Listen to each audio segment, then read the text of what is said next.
Hello, chairs. Are you ready to begin?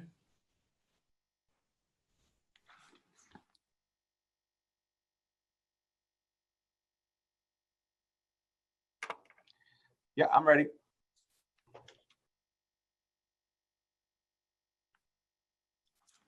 I'm ready, thanks.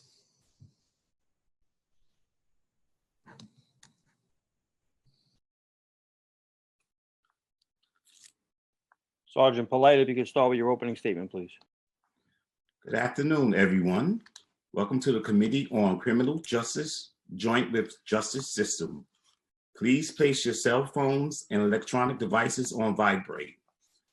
Any testimony can be sent to hearings@council.nyc.gov. That's hearings@council.nyc.gov. Thank you, and we will begin momentarily.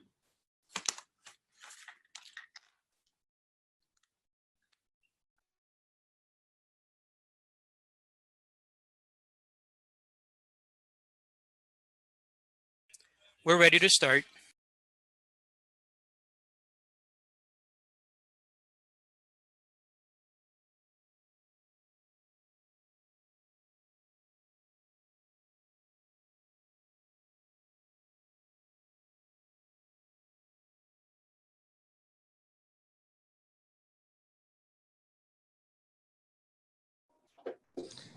Okay, thank you.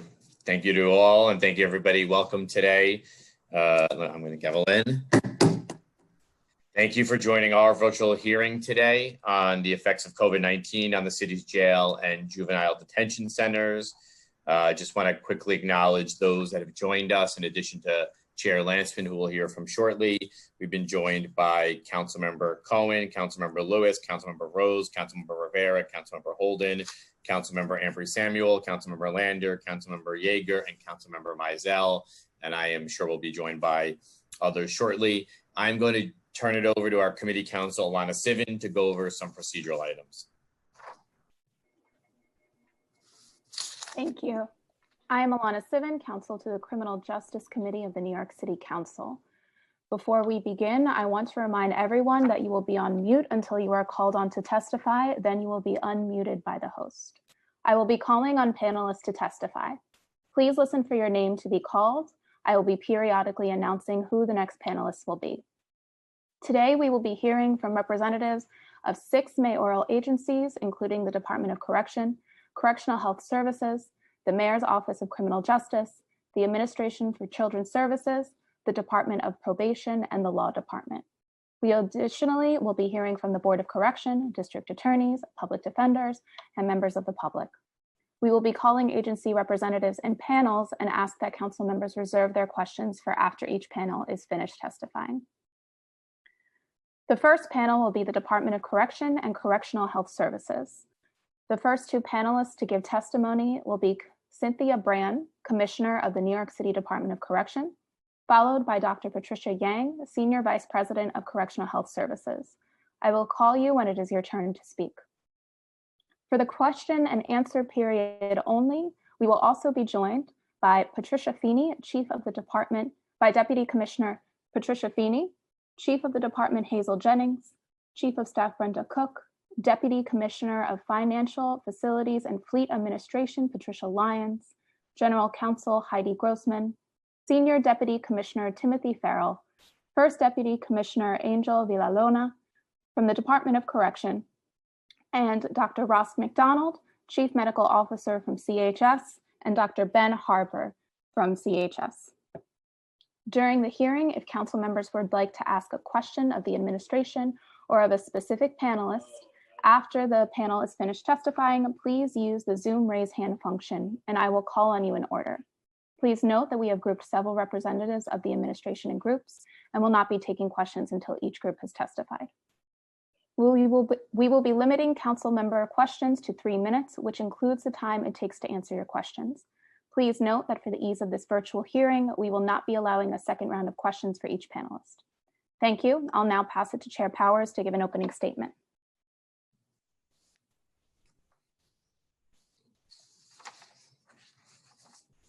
Thank you. And just checking quickly to see if we've been joined by any other folks, but I think we'll be joined by more shortly. Thank you, Lana.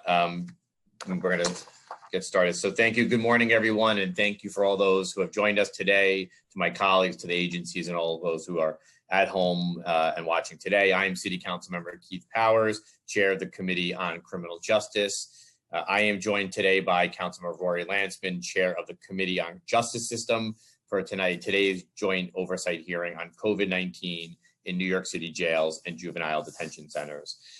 In the past few months, New Yorkers have had to completely readjust the way that we operate in order to stop the spread of coronavirus. We wear masks when we go outside. We stand 6 feet apart from each other. We're encouraged to use hand sanitizer and wash our hands more than we ever have before. All of that intended to mean and make sure that we stop the spread of the virus. For people who are working or in custody in our jails and prisons, following these guidelines is at best difficult and at worst impossible. Everything about a contained environment, like our city jails, risks the curve going steeply up. Social distancing is harder when you talk about escorts. Staying 6 feet apart is harder when living in dormitories that beds are where beds are close to each other, or common areas that are shared. And shared space and equipment among staff means that the spread is even more at risk. And that is not to say at all to disregard the hard work that I know all the folks here and on the front lines at CHS and DOC are doing to ensure that people in custody are safe. They've done a lot, including releasing people in city custody through the 6A work release program, temporarily opening EMTC to allow for more effective social distancing, and to do as much as we can to make sure that people have access to hand sanitizer and able to wash their hands. Not to mention the daily efforts by the doctors at CHS and the officers at DOC to keep people healthy while trying to preserve their own health and safety and their own family members' health and safety at the same time. The information we've received thus far regarding the state of jails has given us reason to be concerned. According to the Board of Corrections daily COVID-19 report, there are 365 people currently incarcerated with positive cases of COVID-19. 1,344 DOC staff have tested positive for the virus, as have 85 CHS staff. And of course, we can assume those numbers change on any given day, or go up based on any given day.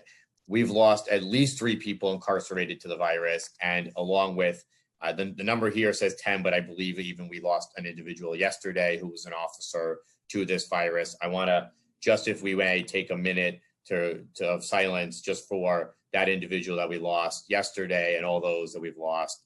Just can take one moment of silence for them.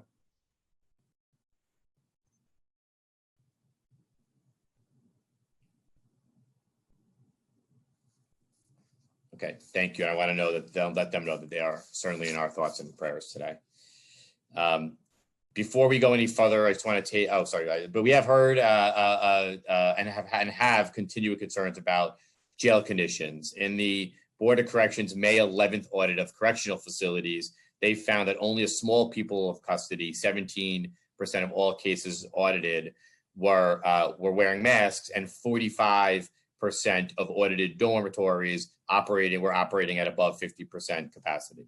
On May 8th, in a letter to the Board of Corrections, public defenders expressed concerns that people in custody were unable to practice social distancing in dorms and single cell units, and were unable to access masks. And we've heard ongoing concerns from staff about not having access to equipment, department giving away PPE at a time when it might have been most necessary, and requiring staff to work 24-hour shifts. Myself and others have called for there to be a clear and public person from this administration to lead these efforts, to coordinate the various agencies that we'll be hearing from today and others that are not here today, which is not a criticism against any particular person or agency, but to help strengthen the entire effort and empower those individual agencies to have what they need when they need it, and to have a mechanism to get it if they need it. There's so much, and I just want to mention, there's so much more information we don't know. We don't know the amount of people that are currently incarcerated with COVID-19.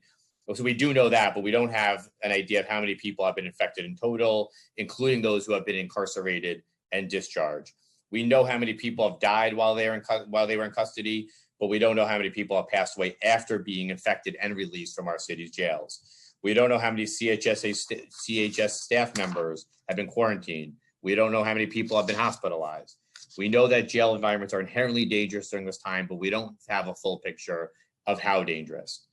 In the midst of all this, the need to monitor jail conditions and to release people in custody could not be clearer. This is why we're hearing 3 bills today that I'm sponsoring, all relating to the improvement of conditions and the release of people in custody. The first bill would require the Department of Corrections and CHS to submit to the Speaker of the City Council and make publicly available on the department's website a daily report related to the outbreak of city jails. That report would include cumulative numbers of individuals diagnosed, deceased, hospitalized, quarantined, and tested for COVID-19. The proposed legislation would also require the Department of Correctional Health Services and the Department of and DOH to provide regular in-person updates to people in custody about the public health emergency and to publish a timeline of significant events, ensuring that people have an understanding of what is happening when it comes to COVID-19. The second bill would ensure that members of the public depositing funds into commissary funds would not be charged a service fee more than $5 during a time when it's very difficult or sometimes impossible for friends and family members to deposit money or items in person. It's more crucial that we don't charge exorbitant fees on such deposits. And while service fees for kiosks on site at Rikers Island fall within these guidelines and it capped at $3, transfers made online or at kiosks off the island do not. And finally, the third bill would require the mayor to create local conditional release commission pursuant to section 271 of the correction law. The commission would determine, subject to state limitations, which individuals who are serving city sentences could be granted early release. This bill, in addition to the 6A work release program, would give the city an additional tool to release people who do not need to be incarcerated.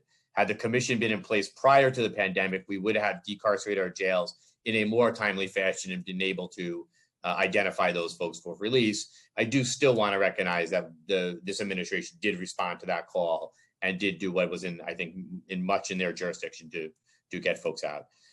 Erie County in New York has a similar commission and has been able to use it to partner with nonprofit organizations to provide mental care, health care, addiction treatment, job training, and a variety of other needed services to help people upon release. And I believe that we can do the same here in New York City, especially during a pandemic. I want to thank a number of my colleagues, including Councilmember Farah Lewis, Councilmember Lander, Public Advocate Jumaane Williams, Councilmember Yeager, and others who have sponsored not all, but different versions of those bills and have been great partners here when it comes to responding to this epidemic, this pandemic and this crisis. So with that, I want to hand it over to Chair Landsman for his opening remarks. Oh, and before I do that, sorry, I do want to recognize all the staff on here, both my staff and all staff from the City Council. Having seen how much work goes into these remote hearings to make sure they work and that people can get appropriate time to answer questions, things like that, I am really tremendously grateful to all the arms and staff and everyone who is making this work today. So thank you. And now I'll hand it over to Chair Landsman. Thank you. Good afternoon. I'm Councilmember Rory Landsman, Chair of the Committee on the Justice System, and I am pleased to join Chair Powers and the Committee on Criminal Justice in this hearing on COVID-19 and the city's adult jails and juvenile detention centers. Since a state of emergency covering the 5 boroughs was declared in early March, our local jail population is down 30%, and not merely because overall crime has plummeted. Rather, much of that reduction is the result of deliberate policy decisions and actions aimed at lowering the city's incarceration rate in response to the COVID-19 crisis. Jails are exceptionally dangerous places during a pandemic for detainees, officers, and civilian staff alike, with an infection rate many times greater than the population at large. The Council has challenged our city and state criminal justice policy and enforcement agencies, our courts, and our independently elected district attorneys to justify the continued detention of every person sitting on Rikers and in the city's other jails.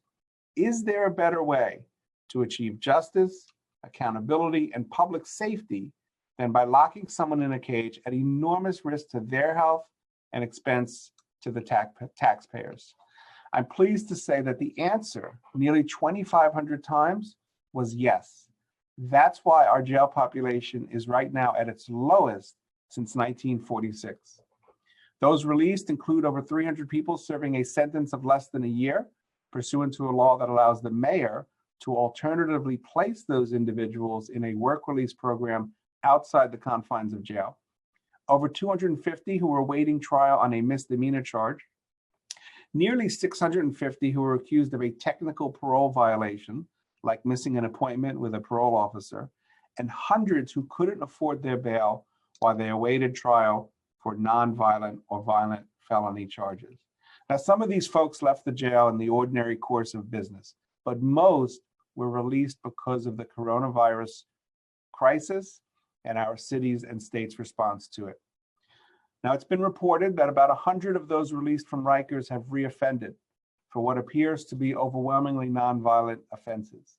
Some, like former Police Commissioner Bill Bratton, view this 95% success rate and call it, quote, a crime virus. I choose to view this safe, rapid decarceration as a potentially much hoped for new normal. And it's important to note that the system was primed to rapidly decarcerate by the time the coronavirus gripped New York City by the previous work of this council in decriminalizing many low-level offenses, pressuring the police department to make far fewer arrests for marijuana possession and fare evasion, and expanding alternative to detention programs, as well as by Albany's new limits on the use of cash bail and the framework for safely decarcerating Rikers laid out by the Lippman Commission. But important questions remain. Why are we still incarcerating nearly 1,300 people solely because they can't afford cash bail, including about 185 people held on nonviolent felonies or misdemeanors? Were there categories of offenses and charges that were excluded from consideration for release, either by the city, the district attorneys, or the courts, and why? Have prosecutors in the courts reduced their requests for and setting of cash bail during the pandemic?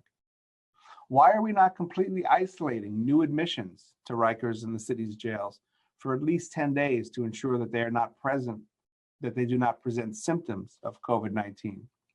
And what should be the easiest question to answer of them all, but which heretofore we have been unable to get a response. How many individuals in the custody of the New York City Department of Corrections have tested positive for COVID-19? I look forward to getting answers at today's hearing. And Chair Powers, thank you again for leading this effort.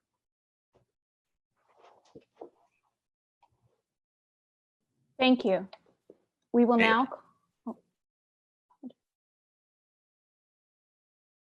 call on the Department of Correction and Correctional Health Services to testify.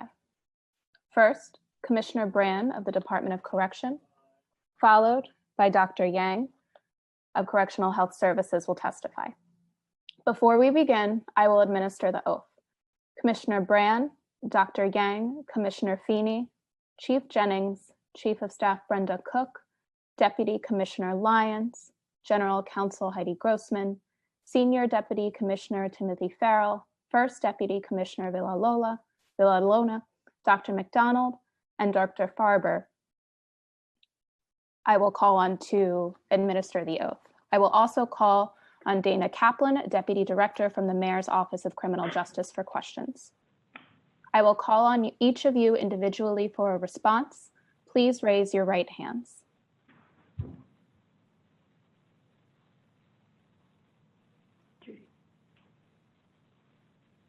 Do you affirm to tell the truth, the whole truth, and nothing but the truth before these committees and to respond honestly to council member questions? Commissioner Brand. I do.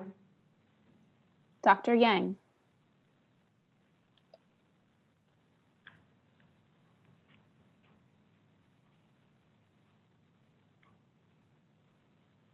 Dr. Yang, I don't believe you were on mute. I do? Yes. Thank you. Deputy Commissioner Feeney.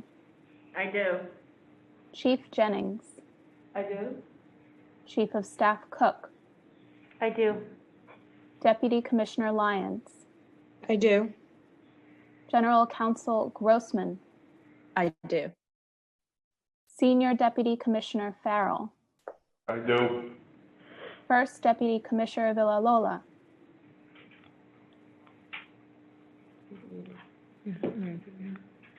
I do.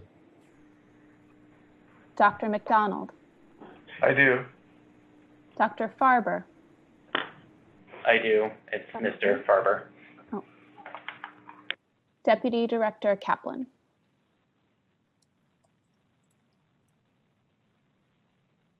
They forgot Judy. I do. Thank you. Commissioner Brand, you may begin when you're ready. Good afternoon, Chair Powers, Chair Landsman, and members of the Committee on Criminal Justice and the Committee on the Justice System. I'm glad to see that you are all healthy and well. I'm pleased to be joined today by the dedicated members of my leadership team and our valuable partners from across our city's criminal justice agencies. Since the pandemic began, the department has worked around the clock to keep those working and living in our facilities safe. And I thank you for the opportunity to discuss our response to this unprecedented crisis. Before I begin, I would like to take a moment to thank the dedicated and hardworking employees of the Department of Correction and Correctional Health Services for their incredible service during this difficult time. They have remained committed to protecting the safety and well-being of those entrusted to their care at a great personal sacrifice. As Commissioner, I am proud to work beside them and want them to know that their heroic efforts have not gone unnoticed. Throughout this crisis, the department has worked tirelessly with our partners at CHS to mitigate the spread of COVID-19 and keep those under our care safe. As a result of the department's long-standing emergency preparedness protocols, our considerable experience in contagious disease management, adherence to CDC and DOHMH guidelines, and innovative problem solving, we are seeing success. The number of new positive cases in quarantine housing units across the facilities is steadily declining, a clear indication that our containment strategies are working. Over the past 2 months, there have been many concerns raised about sanitation procedures, the availability of soap, and the provision of personal protective equipment. Here are the facts. First, the department established robust sanitation procedures where housing units, day rooms, transport vehicles, and other congregate spaces are sanitized on a daily basis. High-touched areas are sanitized every 2 hours, and showers are sanitized 3 times per day. Supervisors check these processes 9 times a day in the Quality Assurance and Integrity Division, as well as staff from the Bureau Chief of Facility Operations perform an additional audit. Second, all individuals in custody have access to soap and cleaning supplies free of charge. And lastly, at every stage of this pandemic, the department has provided all staff and everyone in custody with ample personal protective equipment. We first began providing masks on March 11th, nearly a month before medical professionals recommended it. And as our understanding of the situation progressed, on April 3rd, we made face coverings a requirement for all staff and those in custody, nearly 2 weeks before the state ordered it. Our supply of PPE is sufficient, and all staff and people in custody have direct access to replacement PPE as frequently as desired. As a further protection mechanism, all staff entering the facilities must submit to a temperature and COVID-like symptom screening prior to entry. Since the beginning of this crisis, the department has worked closely with our partners to identify individuals eligible for release. As a result of this action, the number of New Yorkers held in New York City jail has plummeted, shrinking nearly 30% in just over 1 month. The department is currently operating at an overall occupancy rate of 49%, with more than half of the beds empty in open units. Significantly, the overwhelming majority of dorm units are less than half full. Additionally, we have been in constant communication with staff and people in custody to raise awareness and educate them on prevention practices, including painting cues on chairs and benches that support appropriate social distancing.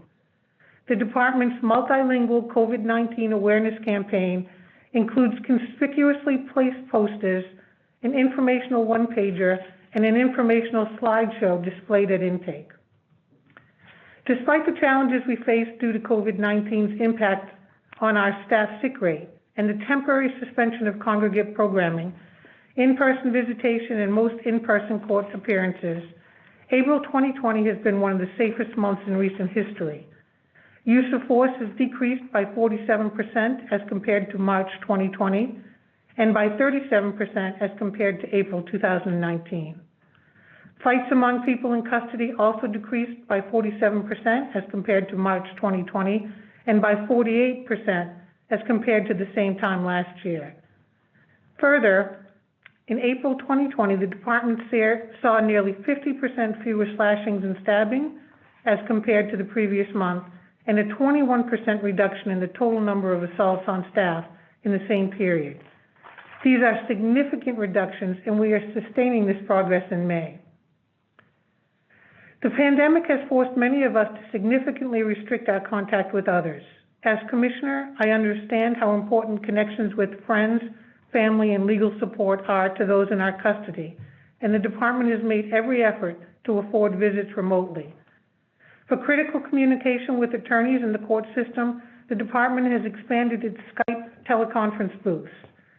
To ensure contact with loved ones, over a matter of just days in March, the department created a brand new family televisit initiative enabling video visitation from a personal electronic device. The department has continued to provide free telephone calls and is offering 3 free stamps or pre-stamped envelopes to persons in custody on a weekly basis. For spiritual care and guidance, the department established a hotline for chaplaincy services. In addition to support continued program delivery, the department has worked with our contract service providers to create activity packets with program-specific material, established a discharge planning hotline to assist with reentry, and is providing tablets with educational resources to all persons in custody. Throughout this pandemic, we have endeavored to be as transparent as possible to ensure that the public and our oversight bodies are aware of our approach and our outcomes. Since March 17th, we have provided detailed data to the Board of Correction, who began posting information publicly as of April 1st. We are in regular communication with elected officials, defender organizations, and other advocacy groups, and we plan to continue this collaboration. Our Office of Public Information has responded to more than 600 media inquiries from across the globe since the pandemic began. Regarding the pre-considered legislation that requires the reporting of certain information during public health emergencies, the department is committed to transparency and stands ready to discuss the ways we can improve in this effort. The bill as drafted prevents administrative challenges. However, we look forward to continuing to discuss this bill with the Council. Regarding the pre-considered legislation regarding fees related to adding money to commissary funds, the department supports the intent of the bill. We are continuing to analyze the impact of the legislation and look forward to continuing to discuss this matter with the Council. Despite this unprecedented crisis and its many challenges, the department remains committed to protecting all those working and living within our facilities. We will continue to collaborate with our partners to develop creative practices and policies to effectively manage this public health emergency, and we will come out stronger and bolder as a result. Thank you.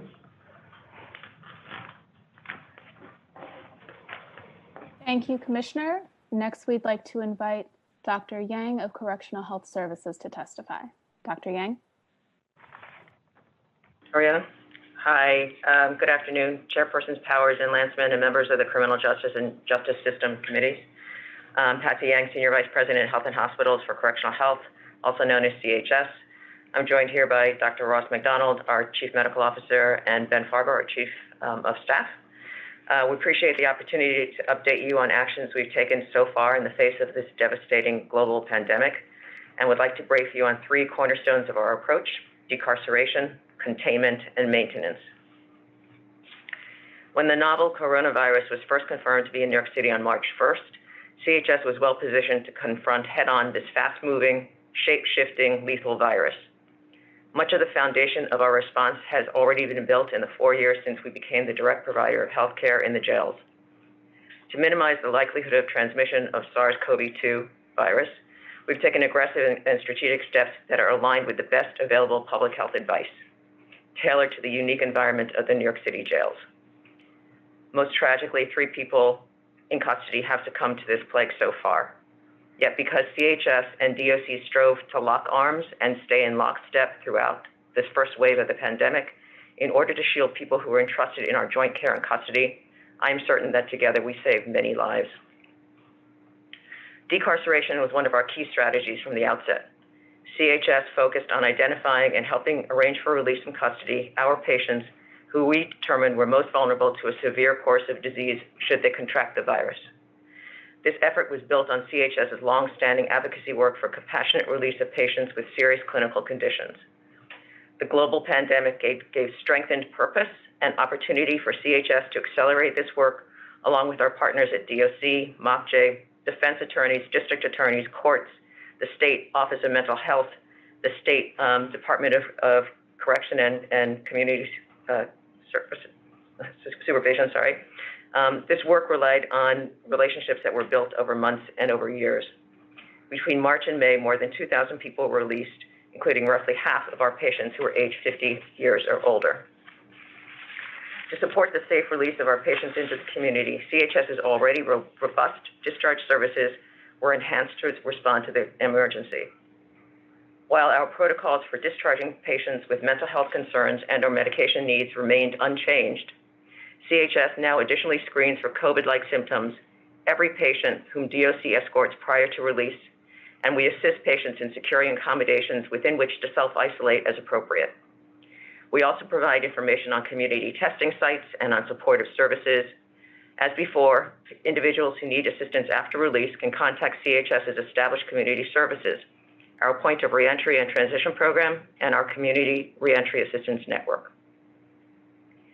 For patients who are still in custody, containment was a foundational strategy. Although we are unique actually among jails to have an 88-bedded communicable disease unit, we very quickly realized that this capacity was insufficient. Together with DOC, we adapted and expanded our concept of therapeutic housing units to create an entirely new designation of housing for patients on the COVID spectrum based on clinical need and status. We separately housed our most vulnerable asymptomatic patients from patients with confirmed disease, from patients with symptoms of the disease, from patients who were asymptomatic but were known to have exposure to a confirmed positive individual.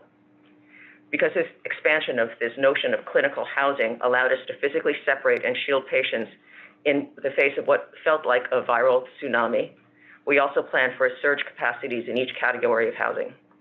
Whether it was reopening an entire facility or repurposing different types of housing, DOC and CHS together daily balanced the urgent and growing need to protectively house our patients against the shrinking availability of both our staffs who themselves were getting sick. The housing plan that CHS and DOC together implemented involved almost 200 housing units and thousands of beds. During this current past wave of the outbreak, on a given day, the maximum of 278 isolation and 2,889 quarantine beds were occupied. Another key element of our containment strategy was testing. We instituted an early and aggressive COVID-19 antigen testing strategy that exceeds the standards being employed in the larger community. We test at a rate 4.3 times higher than the rest of New York City. Our approach to testing was so much more aggressive for a number of reasons, ranging from the cognizance of the likely higher toll on our patients who already bear a heavier burden of underlying conditions that predispose them to more severe outcomes, to the realities that while congregate settings make physical distancing difficult, a person's COVID status helps inform housing decisions that are protective. We test asymptomatic patients, patients who are asymptomatic we test symptomatic patients as well as asymptomatic patients who are highly vulnerable, and universally all patients who are newly admitting into the system, regardless of their symptoms. As of May 15th, antigen tests among patients totaled 1,270, of which 537 were positive. We are actually beginning antibody testing among our patients today. As our understanding of the disease has evolved, so has our testing strategies. We continue to proactively pursue all available laboratory resources to take advantage of rapidly developing technology, because these will continue to be the key as we prepare for a resurgence of this still present virus. The third key strategy for protecting our patients from SARS-CoV-2 was maintenance of access to healthcare services despite mandates to minimize person-to-person contact between patients and staff in waiting rooms, in clinics, and in transit to and from housing areas. In accordance with those emergency declarations, many health systems throughout the city closed or reduced non-essential services, which resulted affecting us as well in the curtailment of certain elective specialty appointments during the height of this last wave of the epidemic.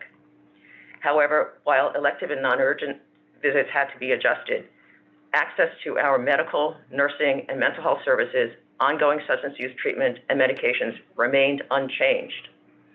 We continue to be present in therapeutic housing units, and access to program remained largely unchanged.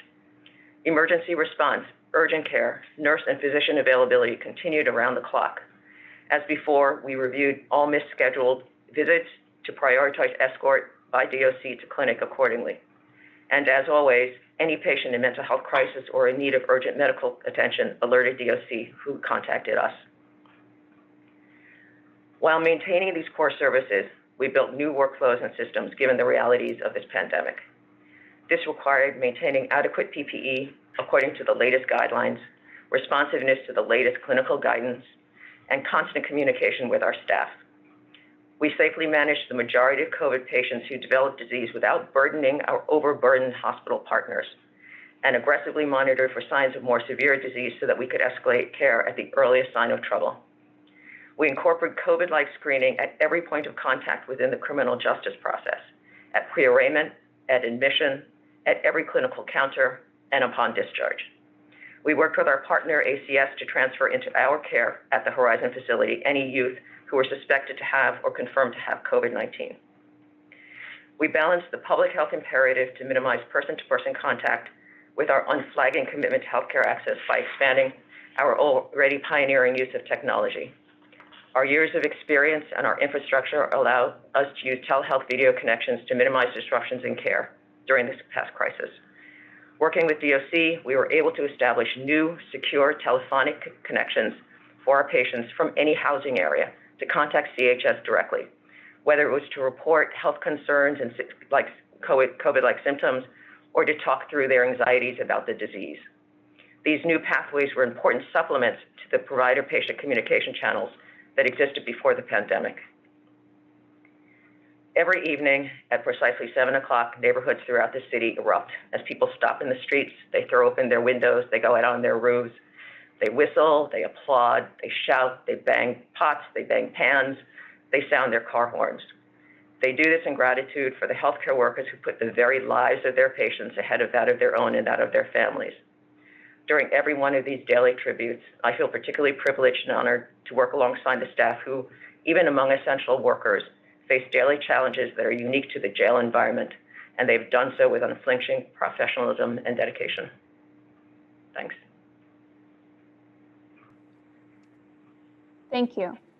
I will now turn it over to questions from Chair Powers, followed by Chair Landsman. For these questions, we will additionally be joined by Deputy Commissioner Feeney, Chief Jennings, Chief of Staff Brenda Cook, Deputy Commissioner Lyons, General Counsel Grossman, Senior Deputy Commissioner Farrell, First Deputy Commissioner Bill Alona from the Department of Correction, and Dr. Ross McDonald from Correctional Health Services, and Ben Farber, in addition to Deputy Director Dana Kaplan. Panelists, please stay unmuted if possible during this question and answer period. Thank you. Chair Powers.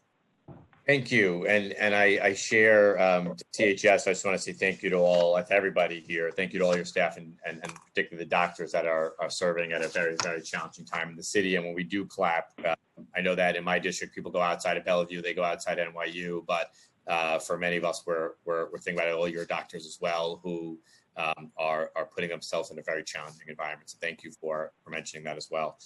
We're going to go into a number of questions related to testing and housing and things like that. But I just want to start, and this is, for both agencies, and I'll pull this question out for others as well. But, one of the things we are going to hear from, I think, 6 or 7 various agencies today. We're going to hear from CHS and DOC and MOCJ and ACS and Department of Probation, in addition to other agencies here that intersect with, we have the DAs, we have the NYPD, we have obviously the Board of Correction.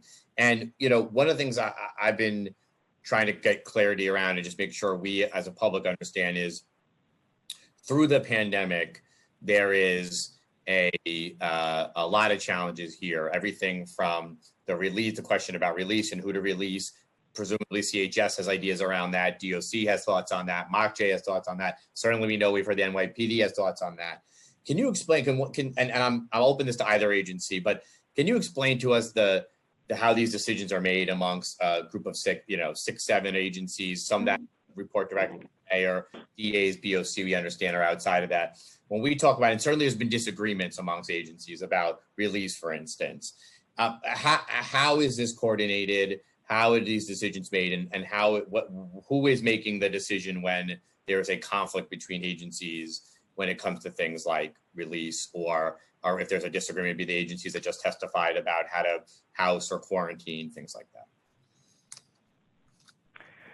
So I will speak for housing decisions and releases with regard to compassionate release. Every day since this pandemic began, we've had daily calls with CHS. We discuss cases. We discuss any issues that arose the day before. We discuss issues with any kind of housing disagreements, and we provide a solution before the call is ended. So we have a minimum of one call per day. We have experienced many days where we have several calls, and we respond immediately to issues that arise.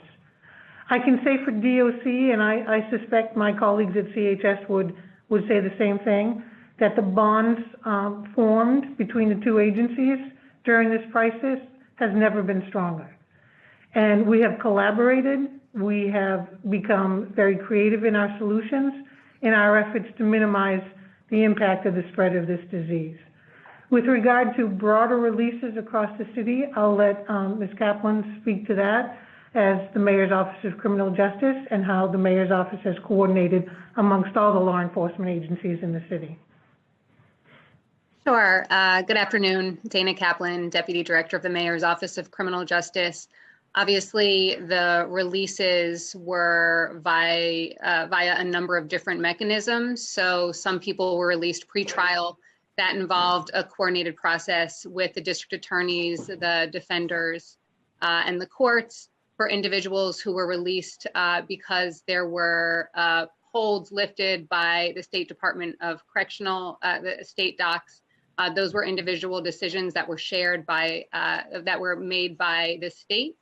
As it related to the 6A city sentence program, that was determinations that were made by the Department of Corrections in consultation with the Mayor's Office, and we considered a number of different factors there. So it looked a little different for each type of population. One of the things that guided the whole process was a consideration of particular medical vulnerabilities.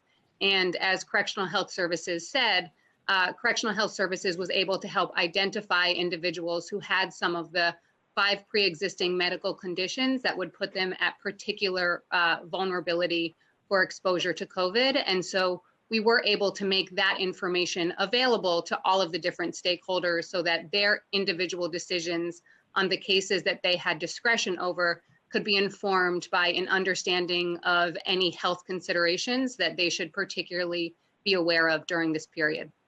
Okay, and from CHS, this is back to CHS, are there individuals that you are treating or seeing that in custody right now that you believe should not be in a jail setting at this moment, based on either a medical issue or based on underlying condition? Yes, I think there always are. I think the jail is not a healthy environment, and particularly in the face of a pandemic such as what we're facing. What we do continue to do, as we did before the pandemic, is to look for our most vulnerable and work to get them compassionate release. We of course can't speak to the issues of levels of charges and those other factors that come into consideration on whether somebody is released or not. But we continue to work with everybody involved to identify our patients who are most vulnerable to a severe course of disease. And are there categories, for instance? Is there an age group category, a medical condition category, or other that you see have not been taken out of the jail setting and either put into another healthcare setting or been released and sent home? And can you identify which ones those are? I don't think there are broad clinical categories that haven't been looked at and efforts been made. It gets really down to the individual patient and what his or her clinical condition is, what the charges are, all the circumstances that come into play. And I think that Dana was talking about some of them. Okay, but theoretically there could be an individual, not even theoretically, in practice there could be a individual where you identify because of their underlying condition, this person should be going home or going somewhere else, not be in this consented setting where either they're contagious to somebody else or they have their own condition that could put them at risk. But there would be clearly other factors here that would lead to them not being able to be released. Is that fair to say? Yeah, it is fair to say, but I just want to say that our work around getting people compassionately released from jail, it precedes COVID. It is part of our whole, since we came over to Health and Hospitals and really picked this up. Our geriatric complex care service is very much part of that. Our court advocacy and liaison program, our discharge planning and reentry support. This is. COVID just gave more strength and impetus to the rapidity and the volume of people who could be considered because of the cognizance of the part of the rest of the criminal justice system of what risks were engendered by remaining in jail during this time. I think it made everybody more aware of the impact of each of their decisions at each point of the process. We have not stopped. We did not start with COVID. We did not stop with COVID. We accelerated through COVID. We continue to this day, every day, to identify people who we work for release. Okay, thank you for that. Thanks for that answer. I'm going to ask a lot of questions here that are both for DOC and for CHS, perhaps MOCJ. We will have to answer some, but we're just going to ask for some data here, some information. I'm going to try to do this in short order so that I can hand it over to Councilman Landsman, and I have a number of colleagues who I know are trying to get questions. I want to be respectful of their time. So just if you can give us that, intel or information in a concise manner. For starters, in total, what is a cumulative number of people in custody who have been tested for COVID-19? The numbers so I gave you the testing numbers, the number of tests that we did that was 1270. Right, 1270, 537 were positive. Those are tests. As of that same date of May 15th, 1,154 people tested, of which 545 were positive. So that sounds like you've tested people more than one. Some people you've tested more than once. Is that sometimes? Yep. Right? In some of our testing strategies, we have done repeated sweeps, and again, our strategies continue to change as we understand better both the technology and the yield of the laboratory work, as well as the understanding of the virus. Okay. Are you testing every new admission that enters DOC custody? We are now. You are now. Okay. And then, so how many tests on average per day are you, the CHS, giving? So we recently started at the end of April on testing universally all new admissions. I'm sorry, what was the question? How many tests? How many tests per day? So I might just jump in. So the tests that we've actually done per day have been very variable during the course of this epidemic. Many of the tests that we do are driven by symptoms of COVID, which in turn is driven by the prevalence of the disease and an epidemic curve. And it's important to point out that the epidemic curve has declined very dramatically. So for example, there were days when we saw over 30 fevers in the system recorded on a given day, and most of those would represent new cases of COVID. Today, we're back down to our baseline level of fevers, which is closer to 0 to 5 a day. So the number of tests has changed, and we're trying to be as strategic as possible about which populations we test and to go where the most risk is, which right now is in the new admission population. Okay, so you touched on this, but what is a specific criteria used to determine between both staff and an incarcerated person about who gets tested? So symptomatic criteria have been present throughout, and those have shifted as the guidance from CDC and DOHMH has shifted, as well as Dr. Yang mentioned, targeted strategies towards asymptomatic screening. So symptomatic individuals, but new admissions too, right? So we have symptomatic individuals, new admissions getting tested, and then is there any other categories beyond that? Is any? You said something about asymptomatic, but when would an asymptomatic person get tested? Yeah. So again, for vulnerable populations, during the course of the epidemic that we saw, there were different points in time when we implemented those strategies. Okay. I mean, I should just point, if I may, also that COVID hit the jails before testing was actually even available. So we were working without that technological advancement and assistance. I mean, the minute laboratory testing was available, we began to use it. But Dr. McDonald and the team were ahead of this. Ms. Martell, everybody's looking at what data and tools we did have, which includes monitoring fever and symptoms.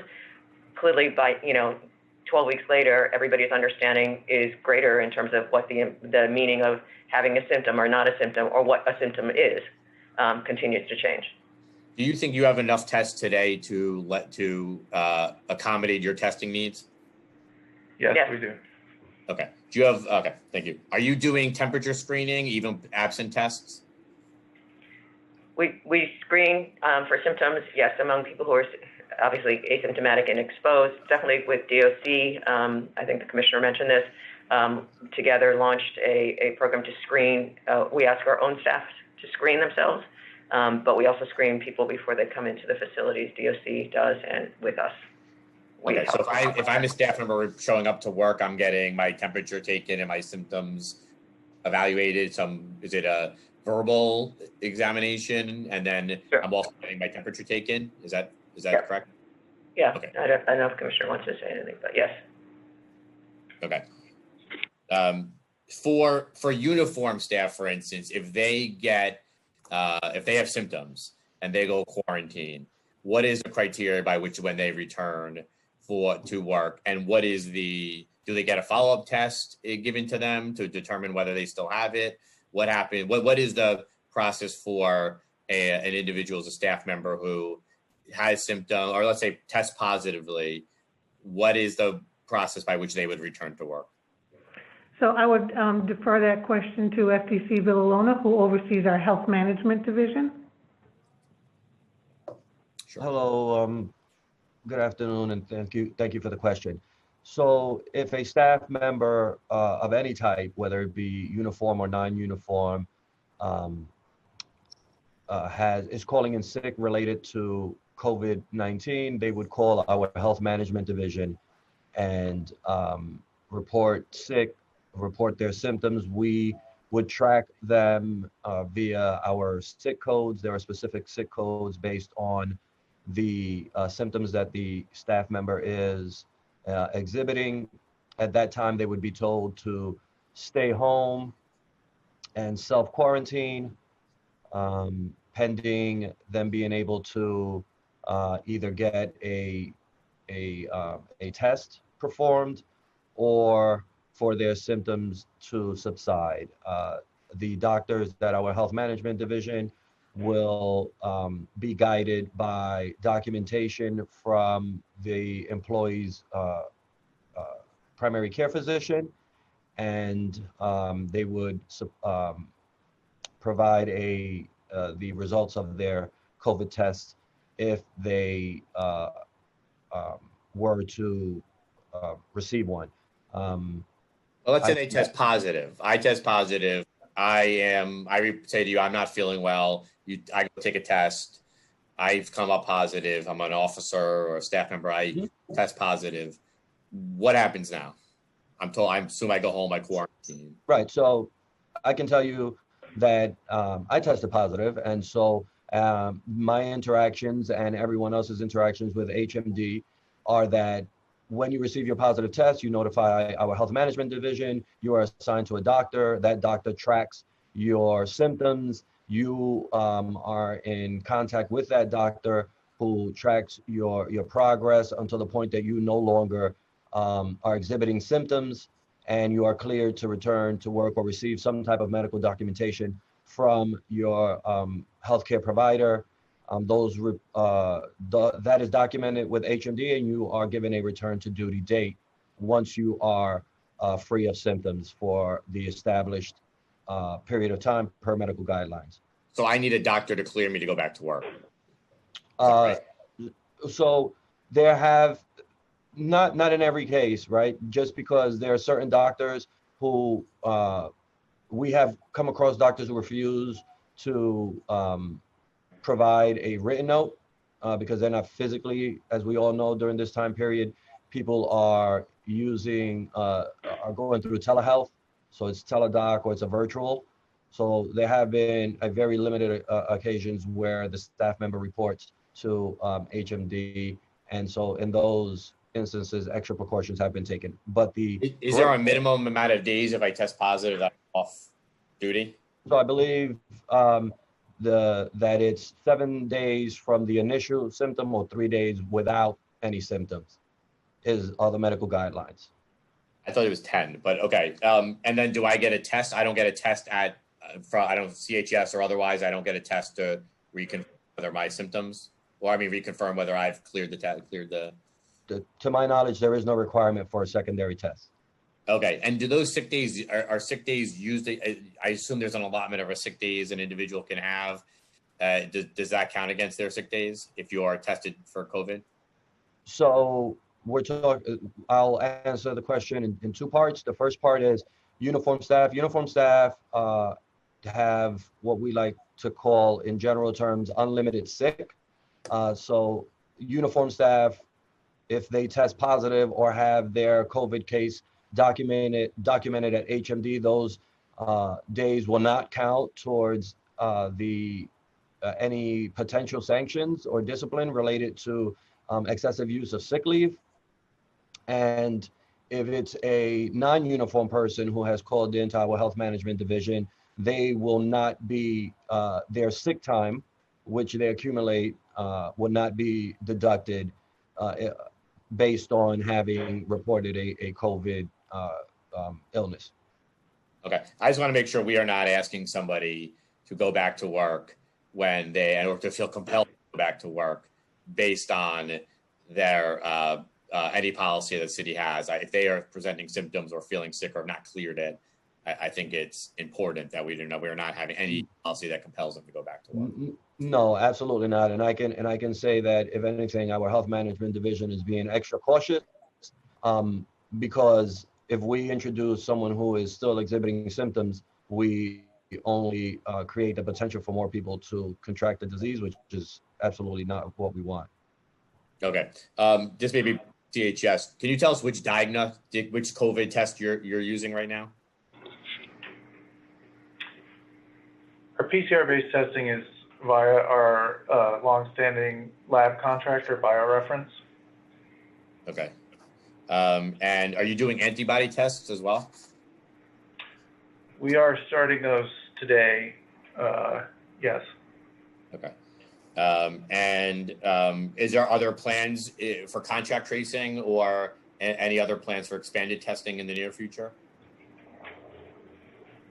So I think our focus, as we discussed, is moving towards the new admissions where we're seeing the largest positivity rate, as well as the antibody testing, which will be an additional tool that will allow us to have very detailed contact tracing as a new normal as we have new cases more sporadically in the future.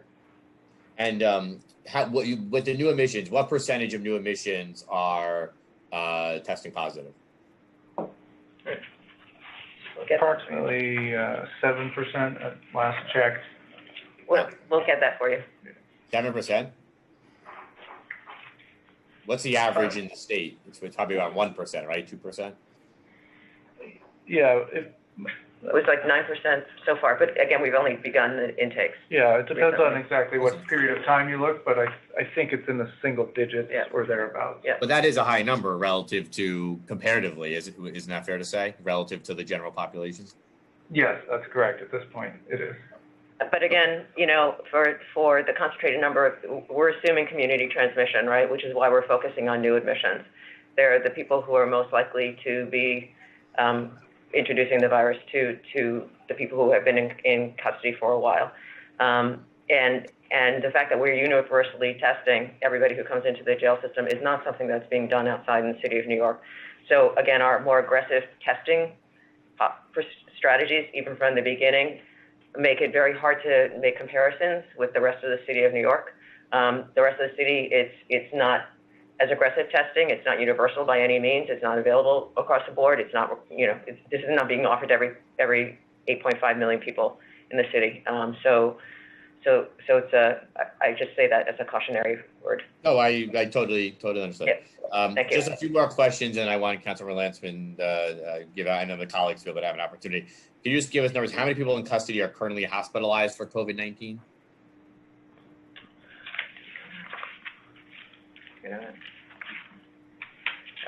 Let's see, we had an average on a day, we've had in single digits, less than 8 people.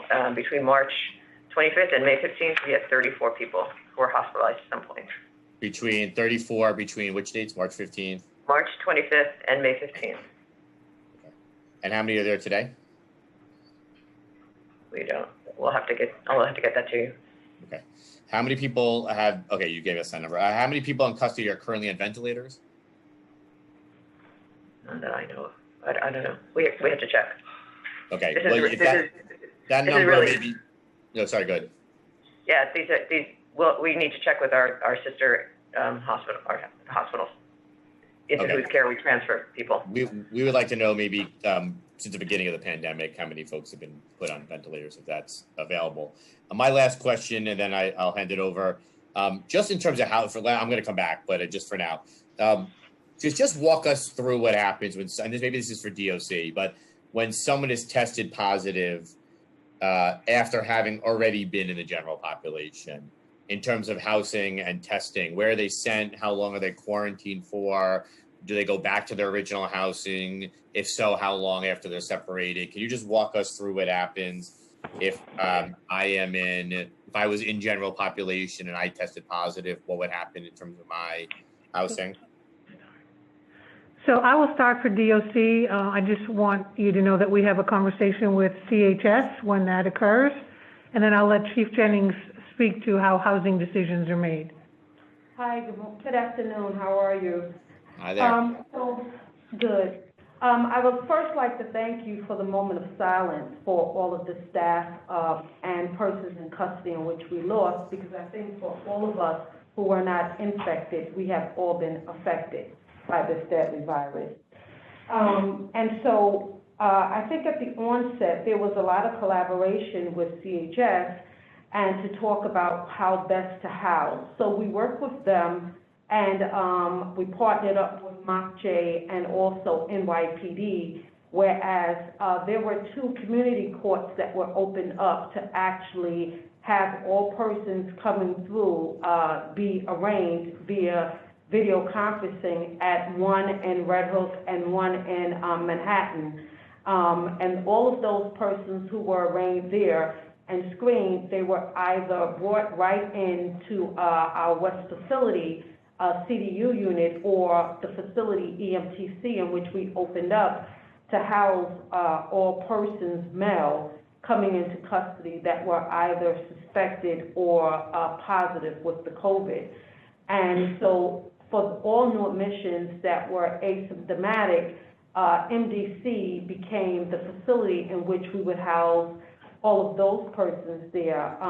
And so they were there for approximately 14 days until they were cleared by CHS, and then they were properly housed. And so for anyone who are already in our system and general population or any other housing, once CHS made the notification, we went out and we actually went to the housing areas to make sure that the persons in custody as well as staff were made aware as to what was going on, and we issued personal protection masks. And that person was either transferred to EMTC or West Facility, and then the house would be placed on quarantine, and they were notified as to what the protocols would be. So that's how the housing plan came about. Okay, so the answer to that is if an individual was, just a short, cutting this a little bit, if an individual was tested positive, EMTC and West facilities became the places where those individuals would go, and then their housing unit would be quarantined. And today, MDC is being used for all new admissions. Is that correct? Asymptomatic.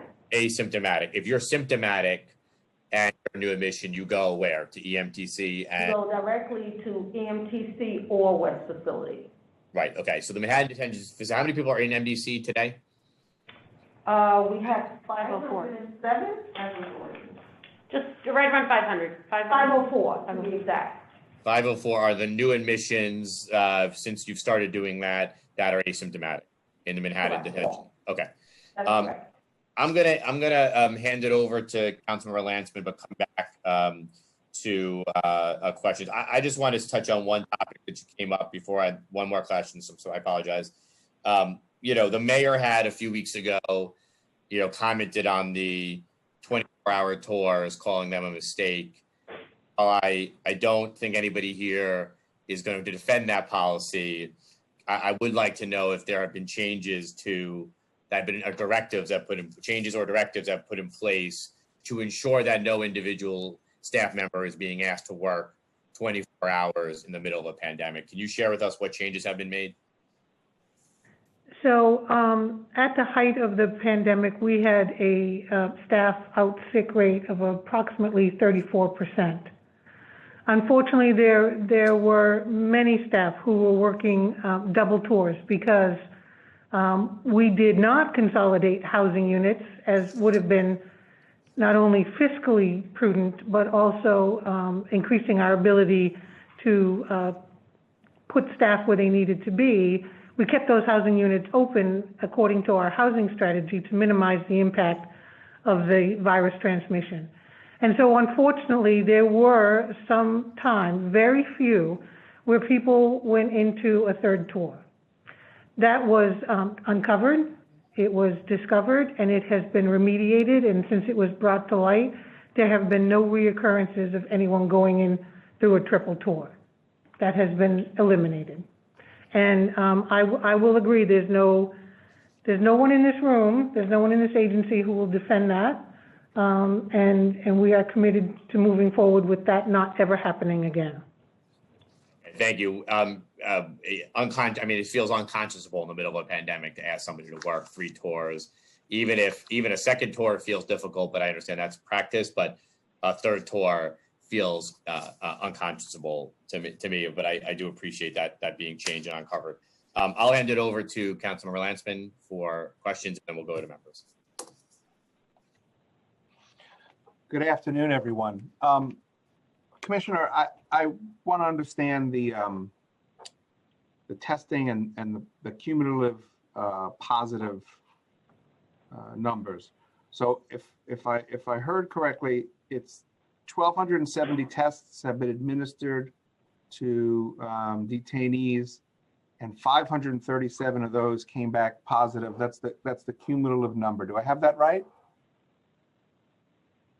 Are you asking CHS? Whoever can answer, that's fine.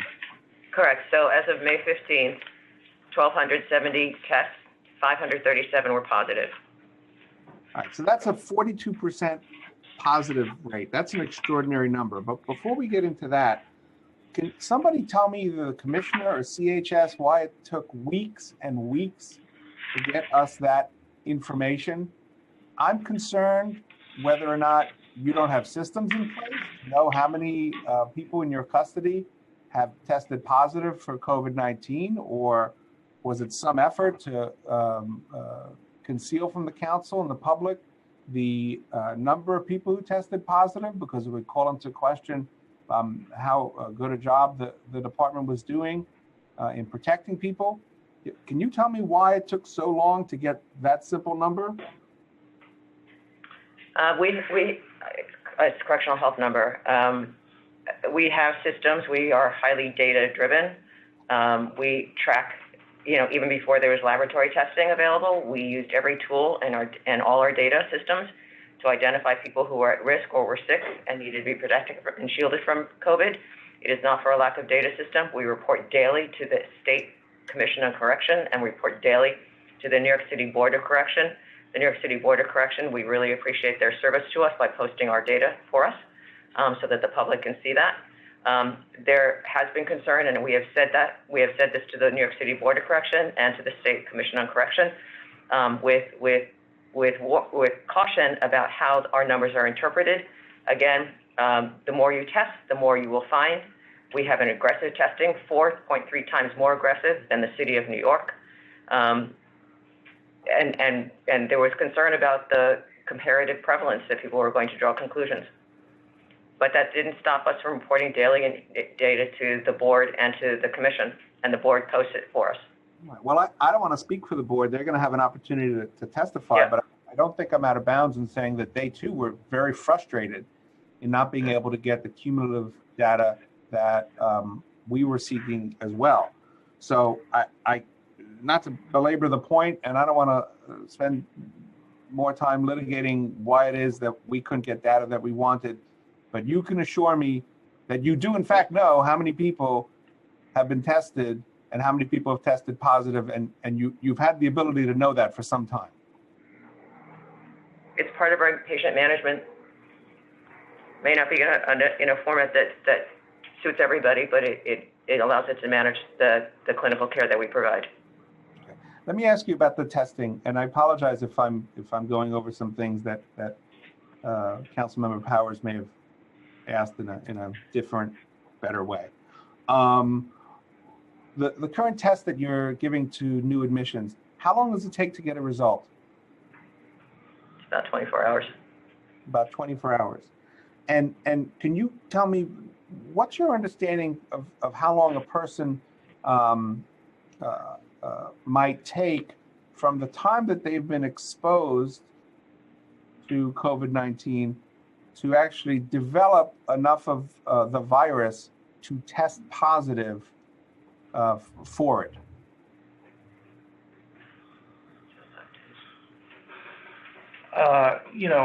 The details of viral transmission are changing quickly, and our understanding thereof. Typically, symptom onset can occur within a range of 14 days, most commonly around 5 days. The time to onset of PCR positivity would be less than that 5-day window in general, usually 2 to 3 days, based on the latest data that I've seen. And during those 2 to 3 days, if let's say I was someone who was in the 3-day category, I'm exposed to it, and it's not until day 3 that I have enough of the virus that a test would test me as positive. During those 3 days, am I capable of infecting other people with the virus? During the days prior to test positivity after a point of exposure? That's what you're asking? No, that's not our understanding. Okay. All right. So you test everyone who's coming in. You get the test results back in 24 hours. What is the understanding of the accuracy of that test? The PCR-based testing has fairly good test characteristics. As you know, no test used in medicine is perfect, but in general, we quote a sensitivity of approximately 90%. There are various estimates in the literature, but that's generally what we consider in our minds. So someone comes in, they're newly admitted, they will get tested. If they have COVID positivity, I think that's the term you used, you will know within 24 hours in about 90% of the cases. If someone has been exposed and they are going to develop COVID positivity, but they're in that 1, 2, potentially 3-day window of the test, that test is going to come back negative. Am I getting that right? Yes, I mean, you're raising an important limitation of PCR-based testing, that it's really only a point in time. And so testing is a very important part of the strategy, but it can't be the entirety of a strategy because we know that it only gives you information about that moment. Excellent. And although I'm not a doctor or a medical professional, I did have a very productive conversation with someone from the Department of Health who explained all that to me.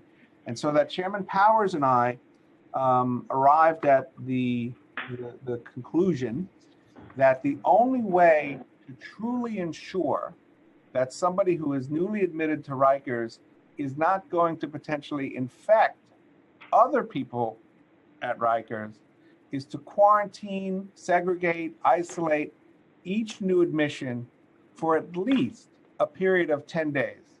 I know that there's a 14-day potential incubation period. I'm advised by the Department of Health that that's really the outer limits of science, practically a 10-day incubation period. And so can you tell me, are you isolating, segregating, quarantining new admission for 10 full days, irrespective of whether or not their test comes back positive or negative? Because as you observe, that test is only a moment in time. Some percentage of individuals who test negative, in fact, will have the ability, the capacity to infect other inmates and staff for potentially up to 10 days. So thank you. That's a great question, thank you. I think Chief of Department Jennings and/or Commissioner Brand mentioned this. Working in concert together, the two agencies have created new admission housing where people whose test results are pending, everybody is housed together. In fact, quarantined together. Well, that's fine for the people whose test results are pending. So for a period of 24 hours, they are segregated. But as we just went through, unless I'm getting something wrong, some percentage of new admissions will test negative, even though they are positive, either because their COVID positivity time period has not expired, or because approximately 10% of those negative test results are just flat out wrong. So why are we exposing the rest of the population at Rikers Island, or the rest of the population in whatever units these individuals are sent to after their 24-hour quarantine period, rather than fully quarantining and isolating them for the full 10 days? So I just want to clarify that we're not using that test to release them from that new admission housing. So we do keep them together for longer than that. Of course, each individual situation has to be handled on a case-by-case basis. So there are other considerations, whether they're clinical considerations such as comorbid mental illness, that have to be taken into account. But the test is not used as the sole factor in moving someone to general population. But let me understand. When you say new admission housing, those are all the people who were newly admitted after that housing was set up, if I'm not mistaken. And more to the point, that housing includes people who themselves have passed through 10 days since their admission, have shown no symptoms, and who are virtually certainly not COVID-19 positive. So those people are vulnerable to being exposed by someone who has been admitted, whose COVID positivity has not yet lapsed, or who is in the pool of 10% of negative tests that are, in fact, COVID positive. Chair Lansman, this is Brenda Cook, Chief of Staff. Let me see if I can try and clarify your question and provide information. So if I understand your question correctly, you could possibly be asking whether or not we're putting people, why we aren't putting people in a 24-hour lockdown in a cell situation for 10 days. Is that what you're asking? Because you want them to have no access to anyone? Well, no, in two. Okay, because we're not doing that, and I was going to clarify that we aren't doing that for a lot of reasons because. Well, that's not what I was asking. You asked me if that's what I was asking. So, okay, so I wanted to clarify that. So what we are doing is all of the housing units at the Manhattan Detention Center are celled housing units. So everyone who lives there has a single occupancy cell. When people come in new admission, the new admission designation, and there is designated new admission housing for a extended period of time beyond the 1 to 3 days that you've been talking about. So those folks will live in a new admission housing pending testing and including post the outcome of their testing, which is what Dr. McDonald was referring to. As a general rule, we have been limiting the rehousing or the movement of anyone in our custody unless necessary for clinical reasons or for safety and security reasons throughout this pandemic. And so those who are living at MDC, when they come in as a new admission house, into a new admission house with others who are newly admitted, they stay there for a extended period of time. In fact, we have opened up additional new admission housing at MDC, including up to as of today, because we are opening up new houses as opposed to continuing to what would be our prior operational practice, which is to have people in new admission housing for just a handful of days and then move them in 72 hours and then move them to a different house. So we have modified all of our operations with the principle of containment. And so limiting the movement and the exposure of additional people to new people in custody has definitely guided our practices with respect to housing operations and guidance from clinical professionals at CHS. Right. So here's my concern and my question. I'm newly admitted to Rikers. I take my test, I'm negative. 10 days pass, 14 days pass, no symptoms, I don't have COVID-19. I am still in that new admission unit, and another guy is coming in, and he may have COVID-19, and he may expose me to COVID-19 because the test that you're giving him, 10% of the time, it's going to give a false negative, and some percentage of people coming in, some percentage of the guys coming in behind me are going to not be COVID positive or have COVID positivity at the time that their test is taken. So I don't want to make up a statistic, whether it's 10%, 15%, I don't know what the right number is. But certainly some percentage of people who are coming in after 14, 15, 20 days after I came in are going to be in a position to infect me, because even though I'm a new admission relative to the general population, I am still stuck with potentially COVID-19 positive people because those people are not being isolated for the 14 days, or really will take 10 days, that would certainly definitively determine that they're not able to infect anyone else, including their fellow new admission housing unit. Yeah, I think the challenge with your hypothetical, sir, is that as Dr. McDonald identified, it presumes, as Dr. McDonald identified, was not the proper approach. Your hypothetical presumes that testing is our only strategy. And so in addition to testing as a strategy to identify and minimize and contain the exposure and the spread, we obviously have robust sanitation protocols. We have PPE distribution for both people in custody and our staff. We have other housing strategies, including the identification of individuals, who've lived in a house who are in fact asymptomatic but have been exposed. And then we have additional operations with respect to the limitations for those housing designations that are guided by and directed by CHS and only lifted at the direction of CHS. And so it's a layered, complex approach, which testing is obviously, as Dr. Yang has described, robust and important, but not our singular approach. And I'm not going to sit here and tell you that it is perfect, because obviously, absent absolute isolation of every person from every person forever, there's always a risk of introduction, of a person in custody or a staff member or across each other to a very, very viral and deadly disease. Let me just ask two more questions or categories of questions, but briefly. What accommodations and mechanisms have been put in place for detainees to be able to communicate easily with their counsel?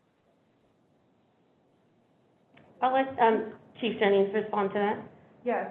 So one of the things that we've done is that we have added additional units to each facility to be able to allow persons in custody to do visits via Skype for the attorneys and or the courts. And currently today we have approximately 55 units totally operational. And we have access to the telephones, in addition to the fact that personal calls in the department have been free. The calls to attorneys are exempted from any phone limits, and they can call their attorneys as frequently as they like. And those rooms are private and confidential, and someone can speak candidly to their attorney without fear of being overheard? Yes, they are. My last question, since you mentioned phone, I was going to just pick one example from the Board of Corrections audit and review that found the problems with the actual implementation of a number of these safety mechanisms. But one, for example, found that across 45 instances of phone use, the phone was cleaned before use only 3 times. And it was cleaned apparently with a wipe of a cloth or a sponge. Listen, it's a big operation, thousands of people in a confined environment. But what, Commissioner, I want to ask you personally, because we haven't seen a lot of you, and you know what, if the job's getting done, I don't need you to be out there and front and center necessarily. But can you tell us, what are you doing, you personally, to make sure that these operational changes that reach you at the level of a conference room or a memo, that they are actually happening? How are you able to in a hands-on leader way, able to make sure that these operational changes are happening?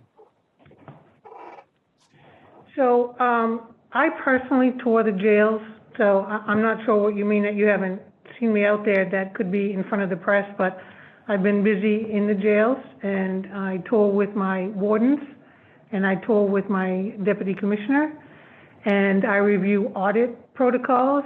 I talk with staff. I've talked with people in our custody to make sure that everyone is aware of how to protect themselves as much as possible against the spread of this disease. I find that when I do talk to folks that that they're not concerned that they don't have things available to them.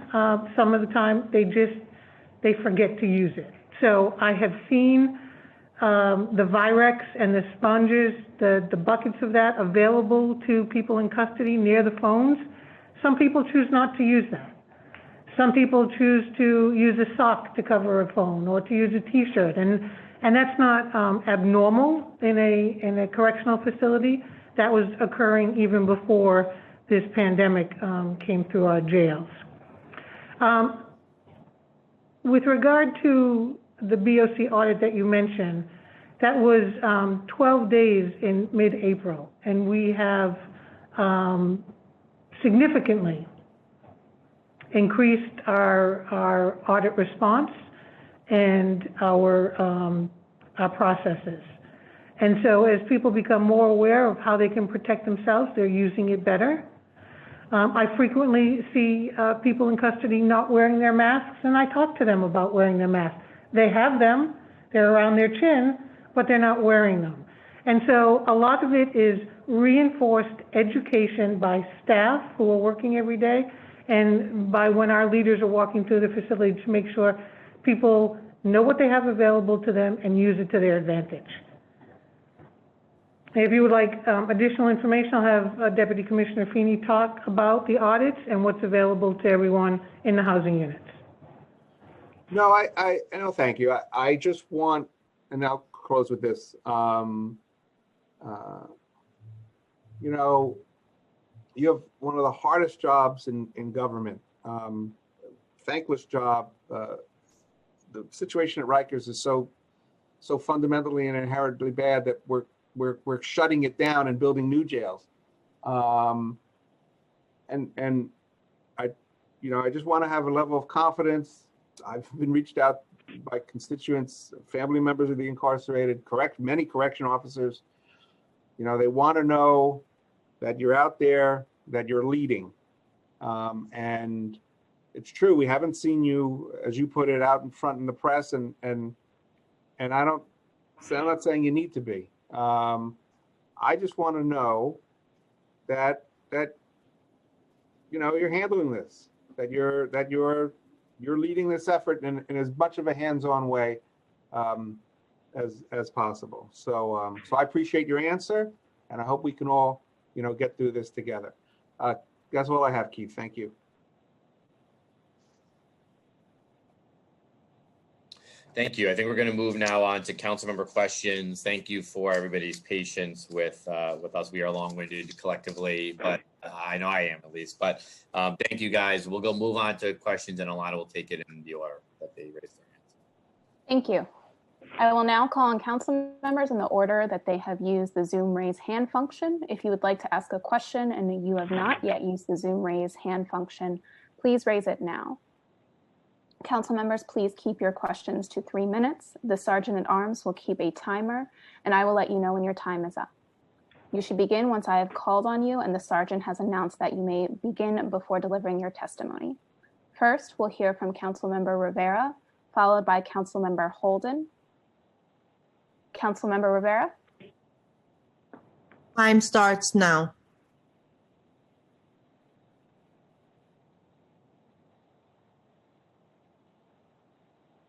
Okay, thank you. Thank you so much for allowing me these questions. Thank you all for being here and for your service. And it's never easy to lose colleagues, to lose people, New Yorkers. So I want to just thank the chairman for allowing that moment of silence as well. I only have a couple minutes for questions, so I'll keep them very brief. I want to start with you, Dr. McDonald. I thought you made a very honest and courageous statement via Twitter. You said you cannot change the fundamental nature of jail. We cannot socially distance dozens of elderly men living in a dorm. And he urged the district attorneys and courts to let out as many people as you possibly can. And I quote, do you think that there are still additional individuals that could be released in order to keep more I would say members of the DOC and of course people who are detained and incarcerated safe? So I see as a doctor the medical side of that equation, and what I saw the city do with many different partners was respond to the urgency of the situation. And I think that, as Dr. Yang mentioned, we are certain that we saved many lives through the variety of efforts, and depopulation of the jail, decarceration was a critical effort, probably the most important one. So I feel very good about how the city responded to that particular question. And I understand that maybe we've asked you a couple times in different ways, but I just feel at this point, our executive leadership has kind of failed in that way in terms of being able to release people with kind of a flick of a pen. But I will move on to some of the staff there. So the board has found relatively low rates of people in custody with PPE, and I just want to make sure that CHS has what efforts you've made to provide public health education to people in custody, to encourage mask use and social distancing, and what else you've done for those detained or incarcerated to stay safe in terms of PPE. I mean, it's part of our patient education and information. Again, we have touch points throughout the criminal justice process, from pre-arraignment on intake at every clinical encounter, including telephonic, which is a new thing under COVID that we did, and on discharge. I'm going to ask you about telehealth in 1 second. I just want to give you 2 questions since I have to ask everything in the 3 minutes, but I want to ask how many currently in custody have recovered from COVID-19? The number currently in custody who have tested positive includes recovered patients, but we don't know how many. And then in terms of telehealth, if I could just finish my thought, Chairman. We've heard complaints about the telehealth number often ringing with no answer. And we've heard this complaint with regards to both 311 calls and calls to sick call. There's also the nighttime shift and being responsive. So can you talk a little bit about the telehealth and what CHS staff is providing and when they're expected to answer the telehealth line? And if you could just give me the custody, the numbers of people in custody who have recovered, I would greatly appreciate it. And thank you both for being so gracious with the time. Right. I will need to get back to you on the numbers of people who have recovered. I do some calculations. The 2 lines that we stood up specifically related to COVID was a telephone line, and this is again the first time that people who can call us directly from their housing units. That is unprecedented, and that has only been possible through the partnership with DOC. We have a line for people who are asymptomatic but have known exposures to COVID to call us to report symptoms that they may have, some concerns that they may have. We also established a mental health line for people who are either symptomatic or confirmed to have COVID, to talk with any of our staff, our mental health staff, about some of their concerns or anxieties about the disease or what it means to them. Those operate, the mental health line operates from 10 a.m. to 2 p.m. and asymptomatic reporting from 10 a.m. to 5 p.m. We also have made known the survivor advocacy line for people who have been victims of sexual assault, and that runs from 6 a.m. to 6 p.m. Well, thank you. That's all the time I have. Thank you very much. Thank you. Next, we have Councilmember Holden. Time starts now. Thank you, chairs, and thank you all. Nice to see you again virtually. It's not the greatest, but it's all we have. I guess this question is for Mark J. For inmates involved with the early release, how many had no home to go to? In other words, what percentage of those who were granted early releases were ultimately sent into the homeless shelter system?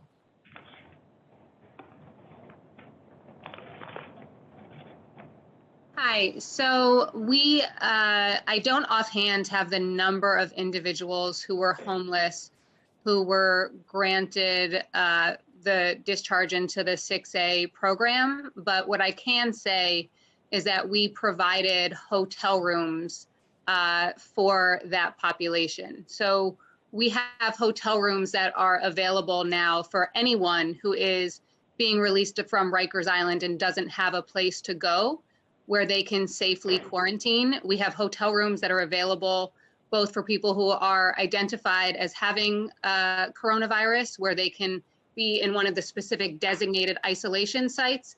And then we also have hotel rooms available for people who are asymptomatic or who have not been identified as having COVID-19, where they can go and have an individual room. And so actually this program was started around the exact same time as we began the 6A program, so that any individual who was identified as being a city sentenced individual who was being discharged into this 6A program would be able to be placed in a hotel. And we have reentry providers on site, as well as those same linkages to the medical services that CHS was describing in terms of the follow-up care. That's good to know. So nobody was released into the congregate shelter system? Because that would be like you stepping backwards, actually. Yes, so we have hotel rooms that are available for everyone. I will say that when it has been made aware to us that someone was released and did not have a place to go after the fact, we made sure that we were able to make a referral point back. So the mechanism is in place for that. Thank you so much for that. I guess this is for the Department of Correction. With the proposed borough-based vertical jail model, do you see a potential problem now with the coronavirus spread, that there might be some issues as opposed to, let's say, a rebuilt Rikers? Would you have more indoor and outdoor space? It would be hard right now to make a judgment call on the inside of the building design because none of that has been decided. But I think what we will be doing is using what we've learned in our housing strategy and how we've contained this virus so far into those discussions as we look at the inside of those buildings. All right, Chairs, can I just ask one quick question? I believe that the correction officers got the masks around April 3rd. Why did COBA have to sue to get the PPEs? Yeah, you can answer. They didn't. So they did not have to sue to get the PPEs. We were delivering masks in early March. I believe it was March 11th, before it was even recommended.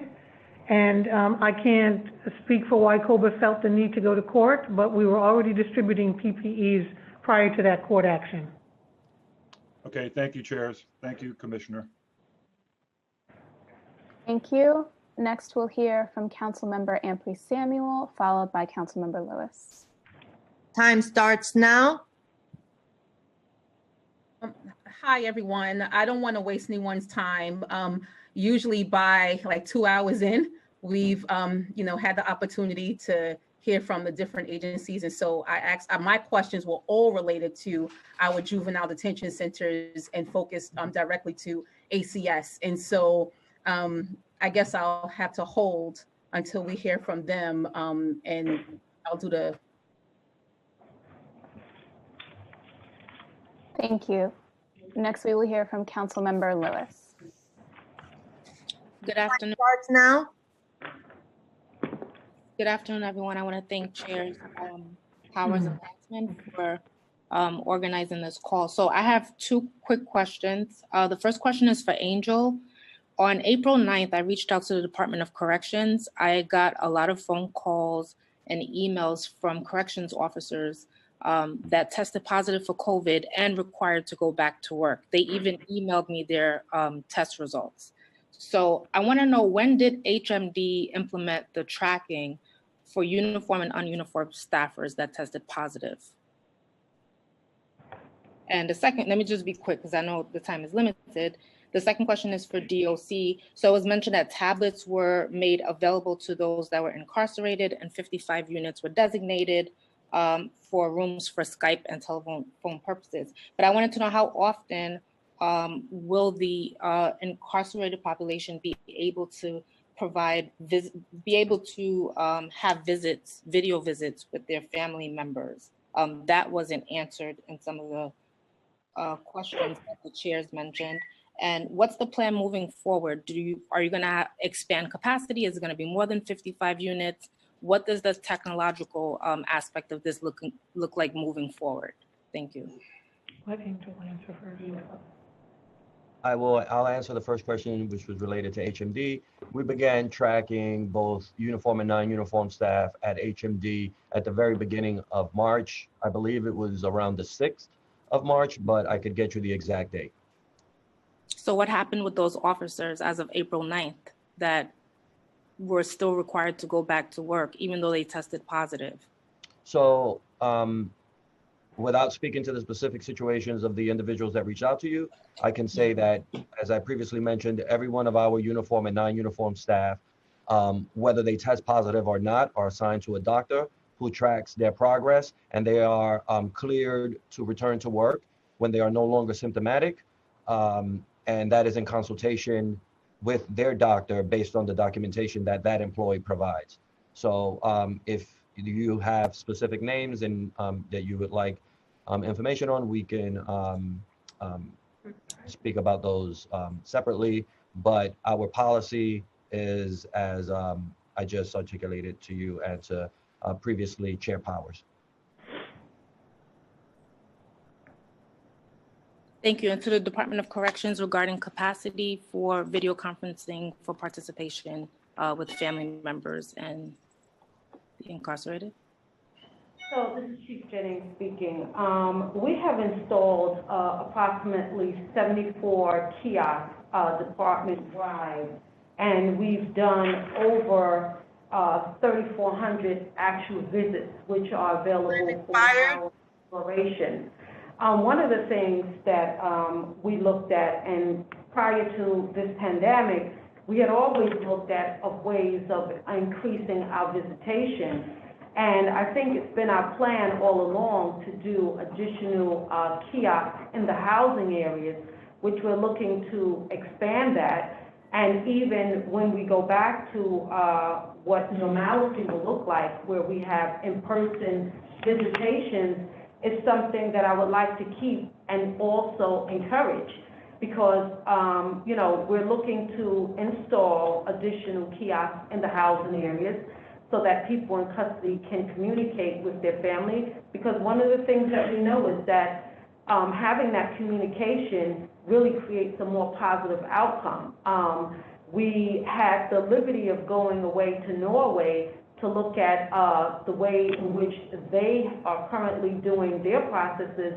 And when we talk about the borough-based facilities, that's one of the things we would like to see, is that for persons to all have tablets or a kiosk in their living area, so that if it's in your cell, they will have the capability of doing both video visitation as well as texting to the family members, where they have capabilities of doing short videos for different, you know, like activities that's happening, so that they're able to participate in those, as well as doing actual telehealth visits, you know, social services, grievance, to be able to do those things from a tablet. So we're definitely looking at this opportunity to increase these services to people, and it's something or vision that I've had all along. So we're just now taking advantage of that, and also to do the attorney visits, so that they'll be able to have more contact with their attorneys. And we've also been able to do court arraignments via the kiosk. So it's something I think that we need to take an opportunity of this technology moving forward, so that we will change the way in which we do business. All right, look forward to seeing more on that. Thank you. You're welcome.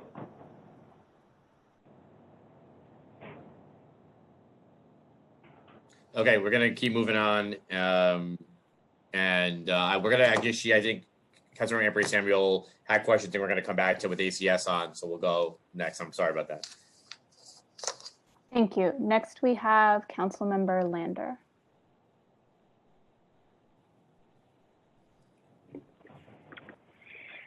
Sorry. Clock starts now.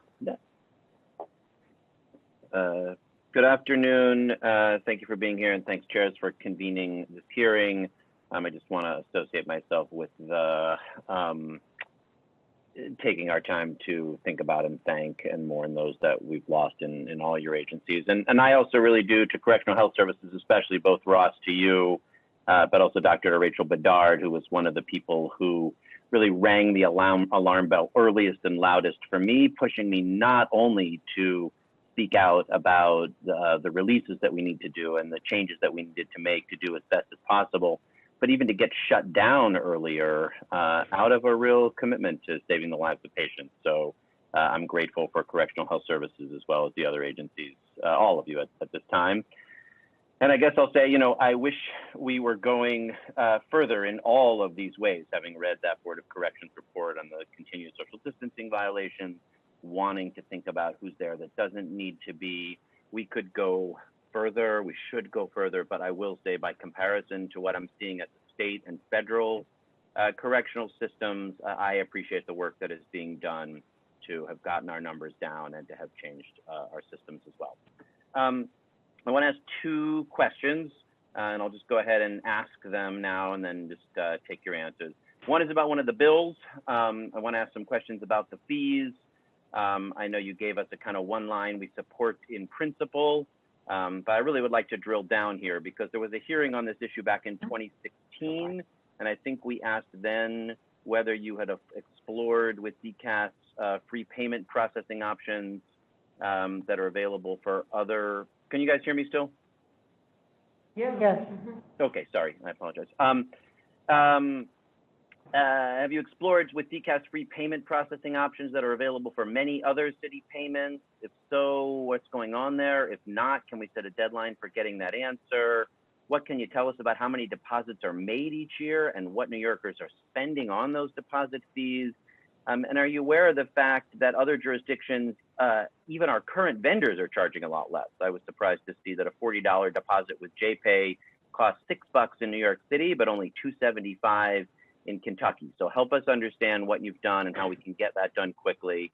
And then I just have a much larger question, because having gotten the numbers down as far as they are and understanding what it really means to think about who needs, you know, who we think we need to incarcerate and hold differently in a pandemic, I'm curious, like what you started to think about that you might want to think about after this pandemic, about what we should learn about, you know, how, you know, obviously what we've heard on the other side, so to speak, from the former police commissioner and even the current police commissioner, kind of just without much data, throwing out the idea that some of the things that are being done jeopardize public safety. I really want to learn here. I want to see how few people we can incarcerate. So what are we doing to learn from what we're doing to get it right going forward? And how are you thinking about building from this awful, awful pandemic to build a far more humane and just criminal justice system in the days after the pandemic? Thank you. So I would ask DC Lyons to speak about the fees, but before I ask her to do that, I would just like to say that I've spent most of my career in corrections, almost 30 years, in managing risk in the community. And I think that the communication and the collaboration between all of the criminal justice agencies in the city now have come together to learn about how to do that well, that we are taking a proactive and individualized look at each person who is committed to our custody and looking at whether or not, once they're sentenced, that they could go back into the community without much risk and be productive. With regard to the courts and the DAs, we all have to work together to understand real risk in the community, risk to self, risk to others, and risk to public safety. So I think moving forward, we'll take these lessons that we've learned, how successful this program has been, and move forward in collaboration with each other rather than at odds. Would you commit to giving us making that report and those learnings public, I guess either as part of the required legislation here or separately, so that that learning you guys are doing internally, I guess where you all agree and where you don't all agree, we can really see that data and have a real understanding of what we're learning? Well, I'm not going to speak for Montreal, but because they're situated out of the mayor's office, they have the ability to gather all of that information. And if they're willing to do that, I'm sure that they would be happy to do that. They're putting out reports all the time with regard to information that we gather as a city and how we work together. Dana, can you make that commitment? Yeah, so, and as the commissioner said, we have been putting out regular fact sheets right now. As you noted, council member, the decline that we've seen in the jail population is something that is significant, impressive, the lowest jail population since 1946. And we agree that this is a good thing and that we can learn from this. There was recently an analysis and assessment put out around the 6A program that some of the nonprofit providers that are involved in the supervision components released, but certainly we will continue to work with the agencies and can continue to share updates on both the data, but also what we plan to do in the future in terms of sustaining this progress.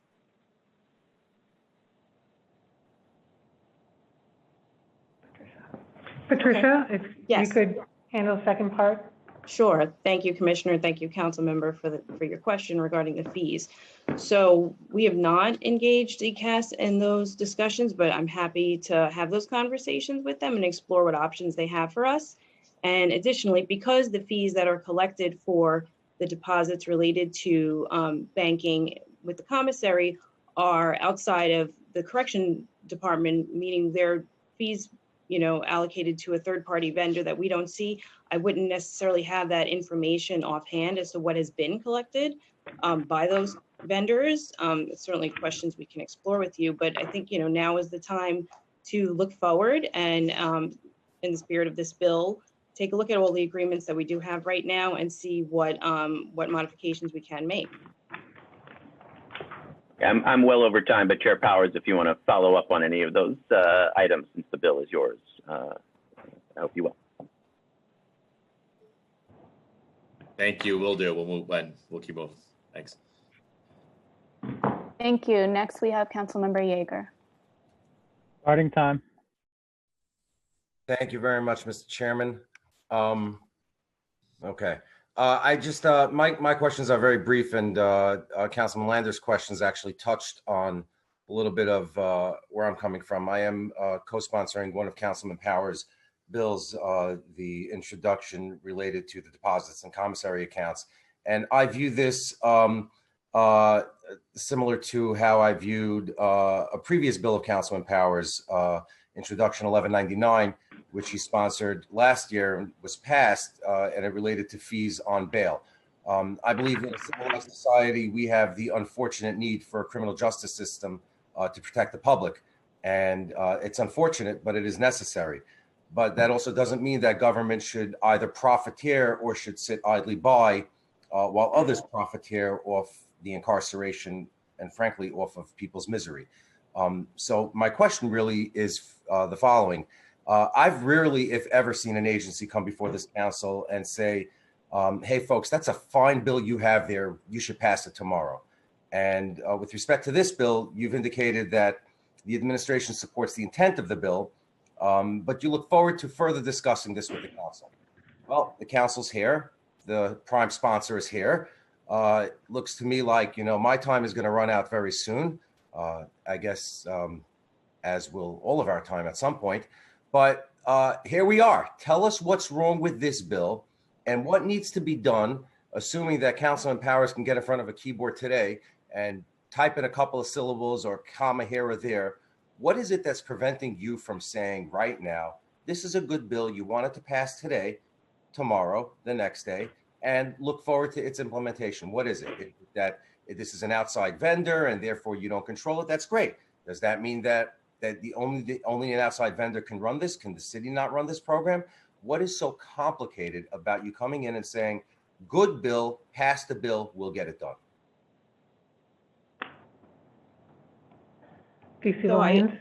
Yes. So I think, thank you, Council Member. I think we have to take a look at the current agreements the city has with these vendors to understand the changes we need to make to ensure we can achieve a deadline that's reasonable for all. So we have agreements that are in place with, I think JPay was referenced, and Western Union, and we'd have to take a look at those in consultation with Mox and the law department to see how much time it would take and the effort involved to modify them. That's the research we need to do. Let me ask you a question, because my clock ticks away and the bill is unforgiving. Assuming that this JPay, this very great, wonderful company that is really just incredibly onerous in its fees, is not the right place, why can't the city just do this on its own? of all the things that the city of New York Time does, expired. why can't the city just do this? Why can't you tell us today that you know what you're committed to doing? You're committed to talking to DCAS or talking to the Department of Finance and setting up a system where just like the city can take property tax payments, just like the city can take parking violations payments, just like the city can take a myriad of different kinds of payments, and it does it every day, and it's very, very good at taking payments and figuring out how to apply them. Why can't the city say, we're going to do this for people? The idea that, I mean, how has the department never been offended by the notion that somebody can walk in somewhere and deposit $20 and have to pay a couple of bucks to do so? I mean, and I'm not blaming you per se, but I'm saying, you know, I find this frequently with bills. I apologize, Mr. Chairman, if I could just have a few more seconds. I find this frequently with bills that the administration kind of doesn't even read them before you show up. You write up testimony that says, we like the intent. We look forward to working with the guy. I've been in the council for 2 years, 4 months, 19 days. I can't tell you how many times I've heard the phrase, we like this bill and look forward to working with the council to make it better, versus we like this bill. Here's how you make it better. Pass it tomorrow. I just don't understand it. I'm not that smart, but I just don't get it. So, Councilmember, as I had answered the previous question, we're absolutely open to conversations with DCAS and finance to figure out a way to move forward in an amicable manner. Absolutely. Okay. Thank you, Mr. Chairman. Thank you. Next, we will turn it back to Chair Powers. Thank you, and thank you for the comments of support, both from Councilmember Yeager, Councilmember Lander, and others. And I agree, we should have no system where we're profiting, and we should have been out of this business, I think, a long time ago. But I thank you for echoing support for our bill. I'm going to do a few more questions, but as others have noted, we are a little time limited here. Just a couple of questions. One is, are there, in terms of housing units right now, how many units are at 50% capacity, and how many, if any, are at 100% capacity? Thank you for the question. This is Brenda Cook. There's no units that I'm aware of at 100% housing capacity. The department-wide, as the commissioner mentioned in her testimony, we are under 50% occupancy in the department, and in our dormitory housing, where the people in custody have the least opportunity to self-isolate in a single occupancy cell for time during the day and sleep at night. Our dormitory housing is at an average of 37% occupancy, and dropping as our population. Just, I'm sorry I don't want to be rude, but I just want to stop. You said I'm not aware of any other 100%. Does that mean it's possible for our stuff to be 100% occupied? There were none, and I'm sitting here with the Senior Deputy Commissioner, Timothy Farrell, who oversees custody management. I'm sitting here with the Chief of Department, Hazel Jennings. There are no housing units occupied at 100%. We have certain zero. housing. So the answer is 0 for 100%. How many are at over 50% capacity? I don't have that number sitting here. There are housing units that are over 50% capacity. Those would be housing units that are some of our therapeutic housing units, like PACE or CAPS. Could in fact be, those are smaller housing units to begin with, and those housing units are based on clinical need. And so we're not depriving people of access to a clinical need housing. Those are closely monitored and managed in partnership with correctional health.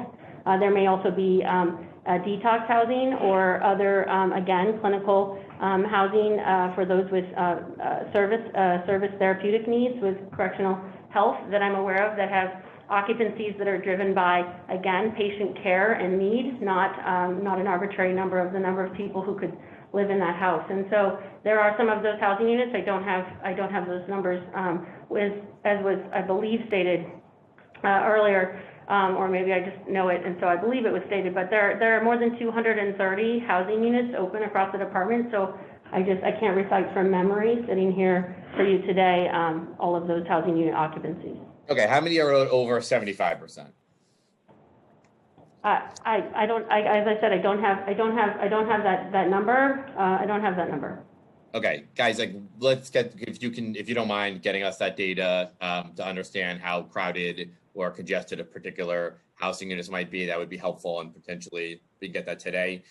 What criteria is used to determine a person in custody has recovered from COVID such that they could be rehoused in a regular housing unit? And are they then retested, or is it what's the criteria? Is it a number of days of symptoms? Yeah, let's start there. So we've generally followed the CDC non-test-based criteria for the most part, although there is a individual case-by-case determination depending on where the person is likely to return to. So for example, for our vulnerable populations, we've been more conservative in terms of the time frame. But we feel pretty confident, and all the emerging data seems to support that CDC test-based criteria, non-test-based criteria. Apologize. So not testing, but you're doing a certain amount of days, and how many days is that? 10 at least, depending on symptomatology. And so they're still presenting symptoms, you would not rehouse them. Is that fair to say? Correct. Correct, yes. Okay, but then after a certain period of time, somebody is going back to the housing unit from where they originated. If they go to West facility, for instance, because they're sick and symptomatic, they are now done. They go back to their housing unit. And is that fair to say? Yes, in general. Okay, and if they were a new admission and they came in and they'd normally be going to MDC, but they're not because they have symptoms, where are they sent after that? They're not sent to MDC, they're sent to where? Either EMTC or West facility. After they're kept there after they clear symptoms? So at that point, we would indicate, we have systems in place to indicate to DOC that they're don't need to be in isolation status any longer, and then DOC would make a determination where they would be housed, unless they also had some clinical reason to be housed either in the infirmary or in a mental observation unit, for example. Okay. My final questions here, just a few, and they are, and by the way, thank you, Councilman Yeager, for telling me how long I've been a council member. I actually wrote that down. But we heard, I think Councilmember Vary asked a question earlier about telephone calls, but I wanted to, this is ask a question. You had previously told, I think, our committee staff that 311 and health calls are not counted towards the allotment of free telephone minutes to an individual. We have heard reports of people trying to file complaints via 311, particularly health complaints, but being cut off before the complaint is registered. Can you share with us why that might be in light of what we've been told by staff and what is being done to address that? Without the individual information of to investigate the specifics, again, it's not the phone systems. The phone system is not set up to utilize time limits and minutes for those free phone calls, including to 311. So we'd have to, you'd have to give us the specifics, and we can investigate the specific circumstances. But the policy in the system is set up otherwise. Okay, so just getting on the record here, 311 and health calls should not be counted towards a daily allotment of somebody's telephone minutes. Is that correct? Okay. That's correct. And then at the beginning of telehealth calls, we've heard that individuals are being told that the call is being recorded. And while I understand that that's not, the staff has told us that you don't record these calls, we just want to confirm, are those calls recorded by either DOC, CHS, or any other agency or entity? No. The telephone numbers that CHS uses for those access to care have all been logged into the phone system. They were logged prior to the launch of the phones for this purpose in March. All of those phone numbers were logged as we log attorney numbers or clergy numbers or medical BOC, DOI. They're all whitelisted. So those numbers are not. Those numbers are preset to when a person in custody calls any of those designated numbers. They're not recorded by the system. Okay. Do you believe that individuals understand that? Because that notice alone might prevent somebody from being forthcoming about their medical conditions or issues? We have made sure that the persons in custody are made aware of that, and we've done that via inmate council meetings. Okay, that would be a concern. And then how do you ensure that those phone calls are not recorded and stored by the third-party phone provider? As far as I'm aware of the system, the recordings that is hosted by the Department of Correction, and so there is no capacity for the third-party phone provider to create a record of a recording and store it elsewhere. It's hosted by the Department of Correction on our servers. And do you have any agreement in your agreement with them? Is there anything that says that they are prohibited from storing? Yes. There is. Yes. Yes. Okay. My last question, just for CHS and DOC, can you commit? We're going to hear from the Board of Corrections, I think. Can you commit to get us that information that we have asked for? Some of the data. We'll follow up with what that might be. Can you get that back to us within the next 24 hours to get us some of the data that we have asked for? The board as well. Well, is it the housing? Are you asking about the housing unit censuses? It's housing, it's testing. I think there's some questions we had asked earlier around. Okay, so both CHS and DOC, because I was not aware that you had another data request to the Department of Corrections. That's what I was confirming. Okay, well, we're going to add, with my request that we get that information back as soon as possible. Can you guys commit to getting that to us? We always endeavor to get you the information as quick as possible, and we'll do the same here. Okay, I'm going to move on out of respect of everybody's time and hand it over to back to Chair Landsman.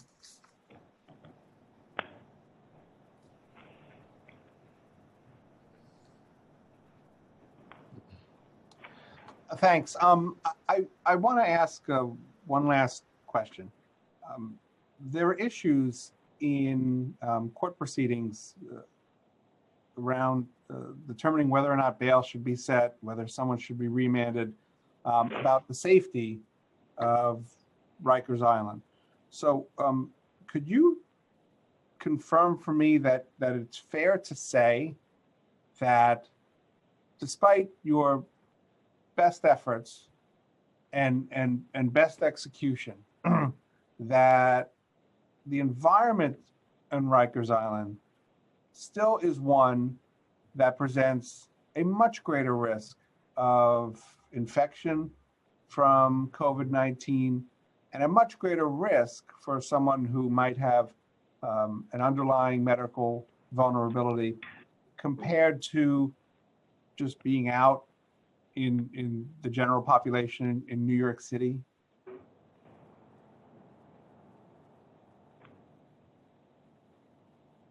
Is that a CHS question? Probably. So I think it's a tough question to answer at this point. I think, as our data shows and as our experience shows, we saw a wave of transmission that was very marked, and that has declined very dramatically.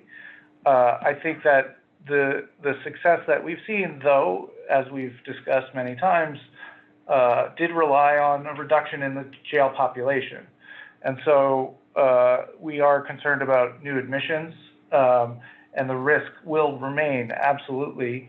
And we don't have all the answers about COVID as a society. So I think it's a tough question to answer because clearly things are much better than they were in our worst days.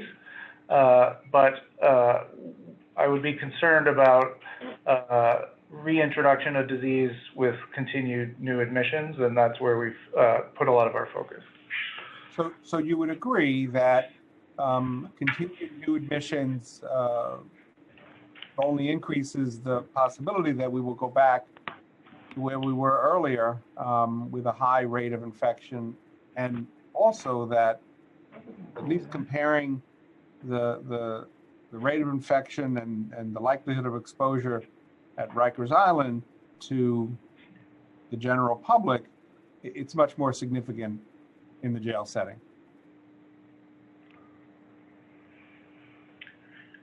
Again, I think it's a complex question, and it's clearly shifting. But I think that our success, which we've achieved, relied on a lower population. And if the population were to go back to pre-COVID-19 decarceration levels, we might see the gains that we've made at Rikers Island slip away. Is that fair?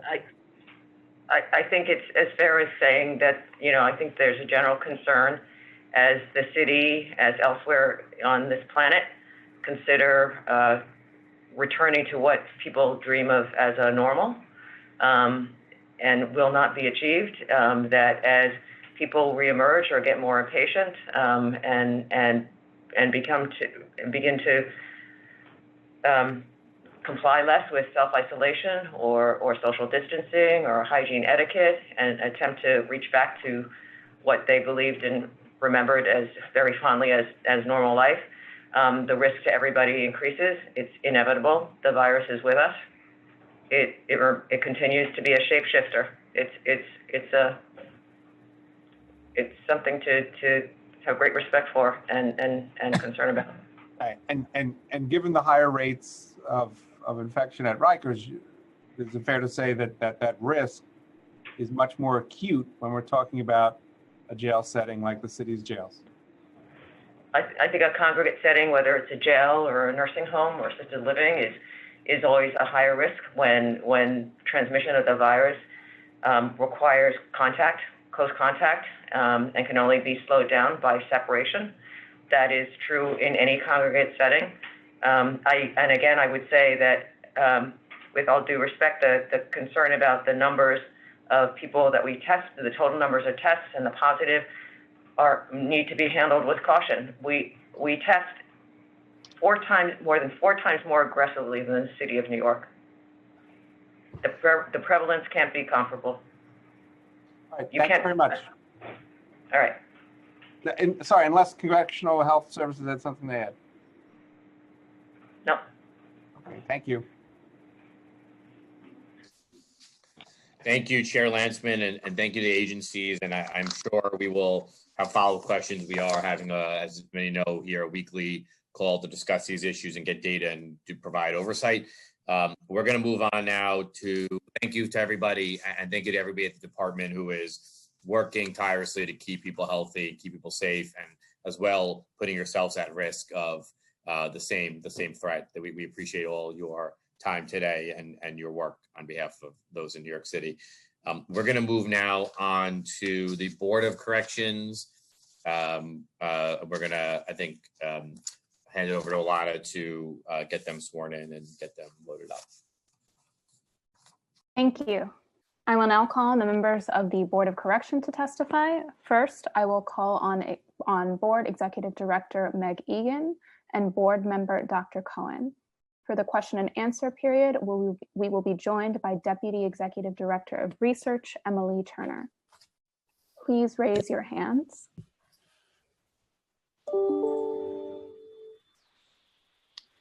Do you affirm to tell the truth, the whole truth, and nothing but the truth before these committees and to respond honestly to council member questions? Executive Director Egan. Yes. Dr. Cohen. Yes. Deputy Executive Director Turner. Yes. Executive Director Egan, you may begin. Thank you. Good afternoon, Chair Powers, Chair Landsman, and members of the Criminal Justice and Justice Systems Committees. Excuse me. My name is Margaret Egan. I am the Executive Director of the New York City Board of Correction. I am joined today by Board Member Dr. Robert Cohen and Deputy Executive Director Emily Turner. Chair Jennifer Jones-Austin sends her regards. She had hoped to join us as well today, but unfortunately was unable. Thank you for the opportunity to speak to you today about the COVID response in the New York City jail system. I would like to speak to you today about the board's response and what we are seeing in the jails through our oversight work. Like all others, the New York City Board of Correction, the city's independent jail system oversight agency, has been forced to quickly adapt to this new normal in response to the COVID-19 public health crisis. The board has redirected its oversight setting priorities to both monitor the Department of Correction and Correctional Health Services evolving COVID-19 response and facility compliance with agency plans, and DOC and CHS's general operations and compliance with BOC minimum standards amidst the public health crisis. Our work seeks to independently and publicly document the scope of the public health crisis in the jails and the criminal justice system's response to understand the successes and challenges and ultimately ensure that lessons can be quickly learned. At the beginning of the crisis, the board called on all criminal justice system stakeholders to reduce the population of the jail. We believe that this is one of the best tools at our disposal to minimize the transmission of COVID-19 in the jails. The board has publicly advocated for district attorneys, defenders, city officials, the New York State Department of Corrections and Community Supervision, advocates, and providers to come together to release as many people as is safely possible. Since March 16th, the population has been reduced by just over 1,600 people. However, we have seen in our daily analysis that admissions are beginning to increase again. This is concerning to us, and we will continue to monitor the population over time. As has been said, on April 1st, the board began producing daily public reports outlining DOC and CHS's response to the pandemic. These daily updates available on our website include data on the number of people currently incarcerated who are confirmed or symptomatic for COVID-19, exposed but asymptomatic, DOC staff who have been confirmed, CHS staff who have been confirmed, and the number of people who have passed away in custody. We also include a full analysis of the jail population to show custody status as well as certain demographic information. We believe these daily updates are critical to provide the public, defenders, advocates, policymakers, and families with critical information on what is happening in the jails. In addition to the daily data reports, the board has developed a new crisis responsive jail monitoring program. Given our very small staff, our approach has been focused on leveraging the board's access to DOC data systems, surveillance cameras, grievance tracking system, daily sanitation supply audits, updated policies, preliminary incident reports, and complaints the board receives directly from people in custody, staff, family members, and advocates. Additionally, board members and staff have had at least weekly calls with DOC and CHS leadership. There are certain obvious limitations to each of these methods, but taken together, the board seeks to provide an objective assessment of the response to the crisis and the function of the jails during the crisis, while also raising issues for immediate action by DOC and CHS. Based on guidance from the mayor and DOHMH, board staff have been working remotely since about mid-March.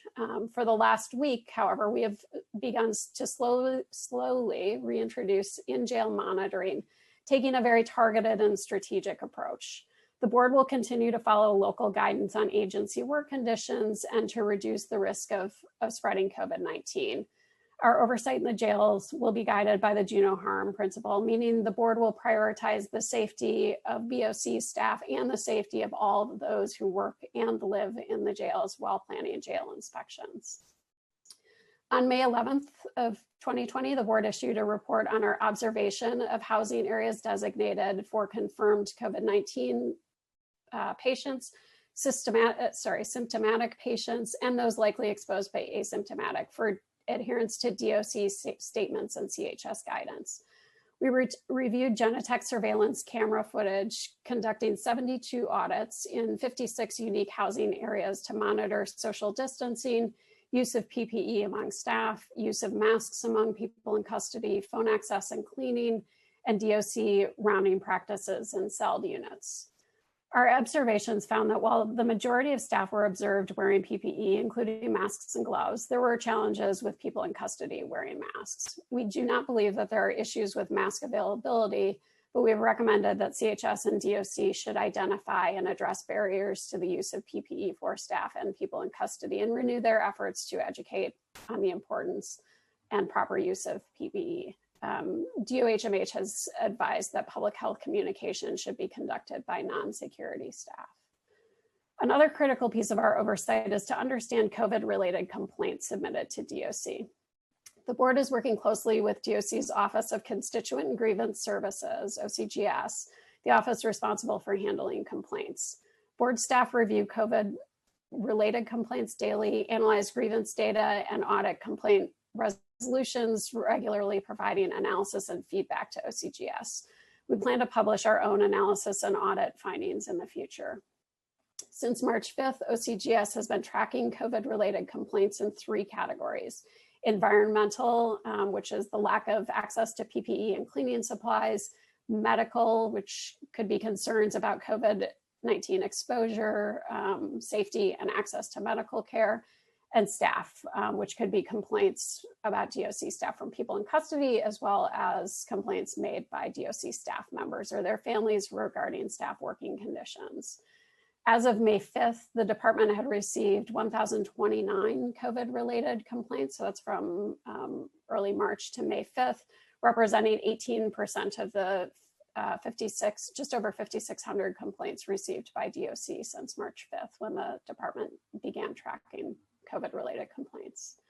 Since March 16th, the department's Environmental Health Unit and Facilities Operations Office have conducted daily audits of a sample of housing areas at each facility to check for the availability of sanitation supplies and, as of April 8th, mask availability for people in custody and usage. DOC provides the board with its documentation daily, and board staff analyze each audit. From April 5th through April 18th, DOC audited an average total of 64 areas daily DOC-wide, and an average of 6 areas per facility each day, ranging from an average of 5 areas at AMKC to an average of 12 areas at BCBC. In general, the DOC audit documentation shows high rates of sanitation supply availability, and that work orders are submitted for inoperable sinks that are identified. Board staff will seek to independently verify this documentation through our jail monitoring, Genetec review, and other oversight sources. Every day, the board receives complaints directly from people in custody, staff, family members, defense counsel, and advocates via phone, email, mail, web form, just as we did before the crisis. Phone calls from jail to the board are free and not monitored. Board staff developed a new complaint protocol to review these complaints and refer them to the appropriate agency for response. The board also reviews these complaints to identify systemic and urgent issues, which are then escalated to DOC and CHS as appropriate. From March 30th through April 30th, the board received 370 complaints. This is a 99% increase from the same period in 2019, when the board received a total of 186 complaints. Of the 370 complaints received from March 30th through April 30th, around a third, or 119, were COVID related. The board's oversight work has been and will continue to be critically important in this crisis response. We have and will continue to provide necessary information to the public, outlining essential data and independently confirming what is actually happening in the jails. We will continue to advocate for as small a jail system as is safely possible, and we will continue to recommend that DOC and CHS provide as much information to people in custody, staff, families, and the public at large. As in the community, it is a public health challenge for trusted messengers to continue to deliver critical information on how people can protect themselves and the people around them. While a jail setting creates unique and increased barriers to this work and will take a creative and intensive approach, the importance of communication remains. The Board of Correction will continue to provide oversight, and we will continue to encourage the city to further its efforts to engage with people in custody, staff, and the public to ensure that people are taking all necessary steps to protect themselves.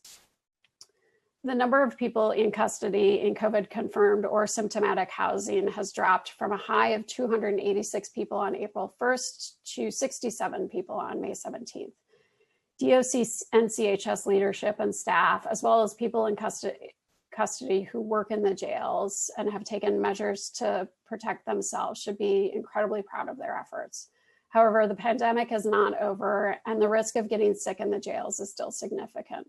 Further, as the city carefully considers when and how it can reopen, the jail system must have clear, safe, and transparent plans for managing new risks in the coming months. Thank you. Dr. Cohen now has a short statement, and then we are happy to take your questions. Thank you very much. Part of the public health and clinical response to COVID-19 has been to decrease the population in the jails by almost 30%. CHS has stated that this is the most important factor in their ability to manage the pandemic without minimizing the extraordinary clinical care they have provided. Has been the release, particularly the release of older and medically vulnerable persons. The city did an amazing job getting many, many people out. Over the past 3 weeks, however, the population in the jails has been going up. We should be concerned. The population on April 24th was 3869. Yesterday, it was 3954. It is important to look at this data category by category to understand what actions are driving the increase. The number of city sentenced persons has decreased over this period from 134 to 115. This makes sense when the city's criminal courts are not functioning normally. Number of persons with technical parole violations incarcerated on order of DOCCS has also decreased from 267 to 199. There is a population of persons incarcerated charged with a technical parole violation and an open case that I don't have current information on. The population which is increasing is the pretrial detainee population. Essentially, these are people who have been arrested by the New York Police Department, arraigned before a judge, been remanded or had bail set, and have been unable to afford bail.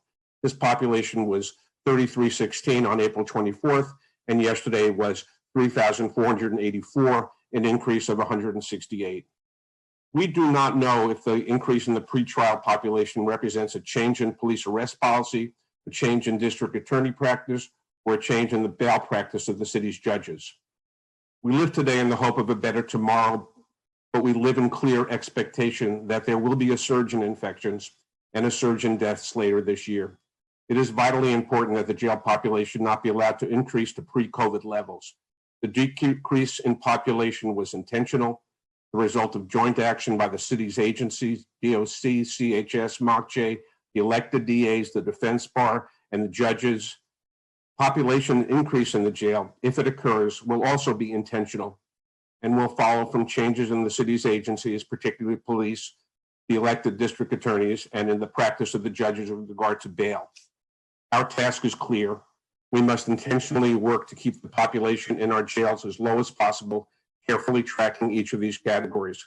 We must work particularly hard during this pandemic to release medically vulnerable persons at increased risk of serious illness and death from COVID-19. I am very proud to be your representative on the Board of Correction, and I'm very proud of the extraordinary effort of the Department of Correction and Correctional Health Services during this pandemic. I mourn with you those who have died. Thank you. Thank you, and nice to see all of you. I do hope all of you are doing okay, your families and everyone else. And thank you guys for that testimony and your work to ensure oversight in the jails at a very difficult time. In the testimony, I think you had mentioned that BOC complaints, there was about a third were COVID related. And then I had two questions related to that. One is, can you give us more specificity about what exactly are the types of complaints COVID related? And then on the for the other 2/3, can you give us some insight into what those are related to?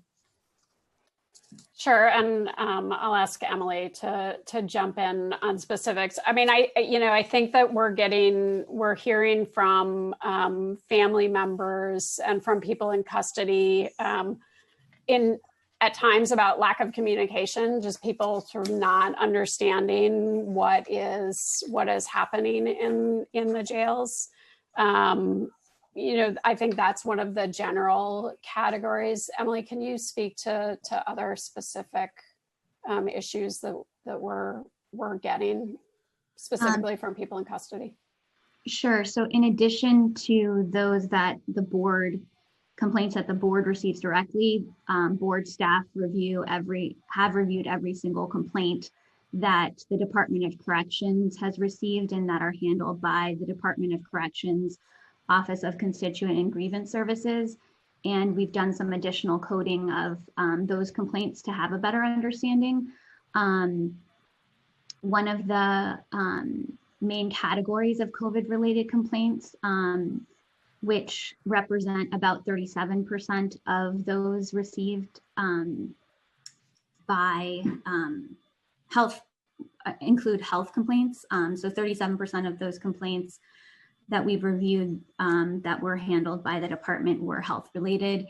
So concerns about a lack of access to care in terms of being able to communicate and reach care, concerns about exposure safety. So concerns about who they're being housed with, if someone in their unit had been sick and left the unit, and then concerns about preventive measures. Some of these complaints also were related to concerns about staff coming in and out of the facility and potentially exposing people in the facility. And then a concern about testing and having the ability to access testing. And I think as Meg mentioned, a lot of this is related to what is communicated or not being communicated to people in custody, and having a better sense of how the jail is being managed. So we think that is really going to be an important part of the response, is how people in custody are educated about how to access care now under these circumstances, and that they have a better understanding of the steps that the department is taking to keep them safe, and how those policies are being implemented. Okay. If there was a second wave of this pandemic, do you feel that we are prepared for a second wave? If not, do you have recommendations for how we might be better prepared for if there was another wave of this pandemic? I mean, I think it's fair to assume that there will be a second wave. And I think that, I think that DOC and CHS have done an incredible job of figuring out how to respond to this crisis in a very short period of time. I mean, I think this is a challenge that everyone around the world has had to grapple with, and in a jail, it's a particularly, I think, challenging situation. I think that they are learning as they go, and I think that's important. I think in a response, you want to sort of iterate on what is working and what is not. I think the thing that we hear about the most from people in custody, from families, from defender organizations is a lack of communication. And so I think that, we are certainly, we as the board are certainly happy to help communicate as much as we can. But I do think that it's important for both the department and CHS to communicate more with people in custody, with staff, and with the public at large. Okay, I'm going to ask one question and hand it over to Chair Landsman, and that is, are there data points that you think the Board of Corrections needs from DOC today to provide proper oversight? And if so, can you share with us what those might be? Yeah, Emily is our data guru, so I will let her give the specifics. What I would generally say is the more data that DOC and CHS can provide us to be able to clearly outline what is happening in the jail system would be incredibly helpful. I appreciate Dr. Yang's point that we want to be careful about how the numbers tell a story, but I think that we still need the numbers, and we want to make sure that we're telling that story responsibly. But I'll let Emily talk about the specific data points. Okay, thanks, Emily. Why don't you tell us what you think is helpful? A lot of the data points that we think are important are included in the proposed bill that we're hearing about today, including the total number of confirmed positive patients that have been tested and confirmed while in custody since the start of the pandemic, not just those who are currently in. And we think it's important to also share the testing numbers so that people understand the testing strategy, the outcome of those test results, Again, it can be complicated for people to understand and put this in perspective, but it's important that we have access to it and that we are able to have this conversation publicly. Hospitalizations, also important to understand how many people hospitalized to really understand the trajectory and the response to the pandemic. And then a question that Council Member Rivera asked about recoveries is also important because the numbers we're currently reporting on total confirmed COVID patients in custody now includes a number of people who have recovered. And so, you may look at that number and see over 360 people with confirmed COVID, but a significant portion of those individuals have recovered. And so that's important context too. Okay, thanks. And did the BOC support the legislation that's before the council today? Yeah, we do. And however we can be helpful, we're very happy to. I mean, again, robust communication is always a good thing. Okay, thank you. I'm going to hand it over to Chair Landsman, and then we'll go on to council members. Thank you. Thank you very much, and good afternoon. I want to ask your opinion on the issue of whether or not new admissions should be fully segregated and isolated from the rest of the population for at least a 10-day period, if not a 14-day period. Are you satisfied with the current testing and quarantine protocols that the Department of Corrections is employing? I think that the response from DOC and CHS needs to be whatever will minimize the transmission of this virus through the jails. And so if based on medical and public health expertise, the best way to do that is to test everyone and quarantine, then I'm supportive of that. And it sounds like that is a good and smart way to manage the vectors of transmission in the system.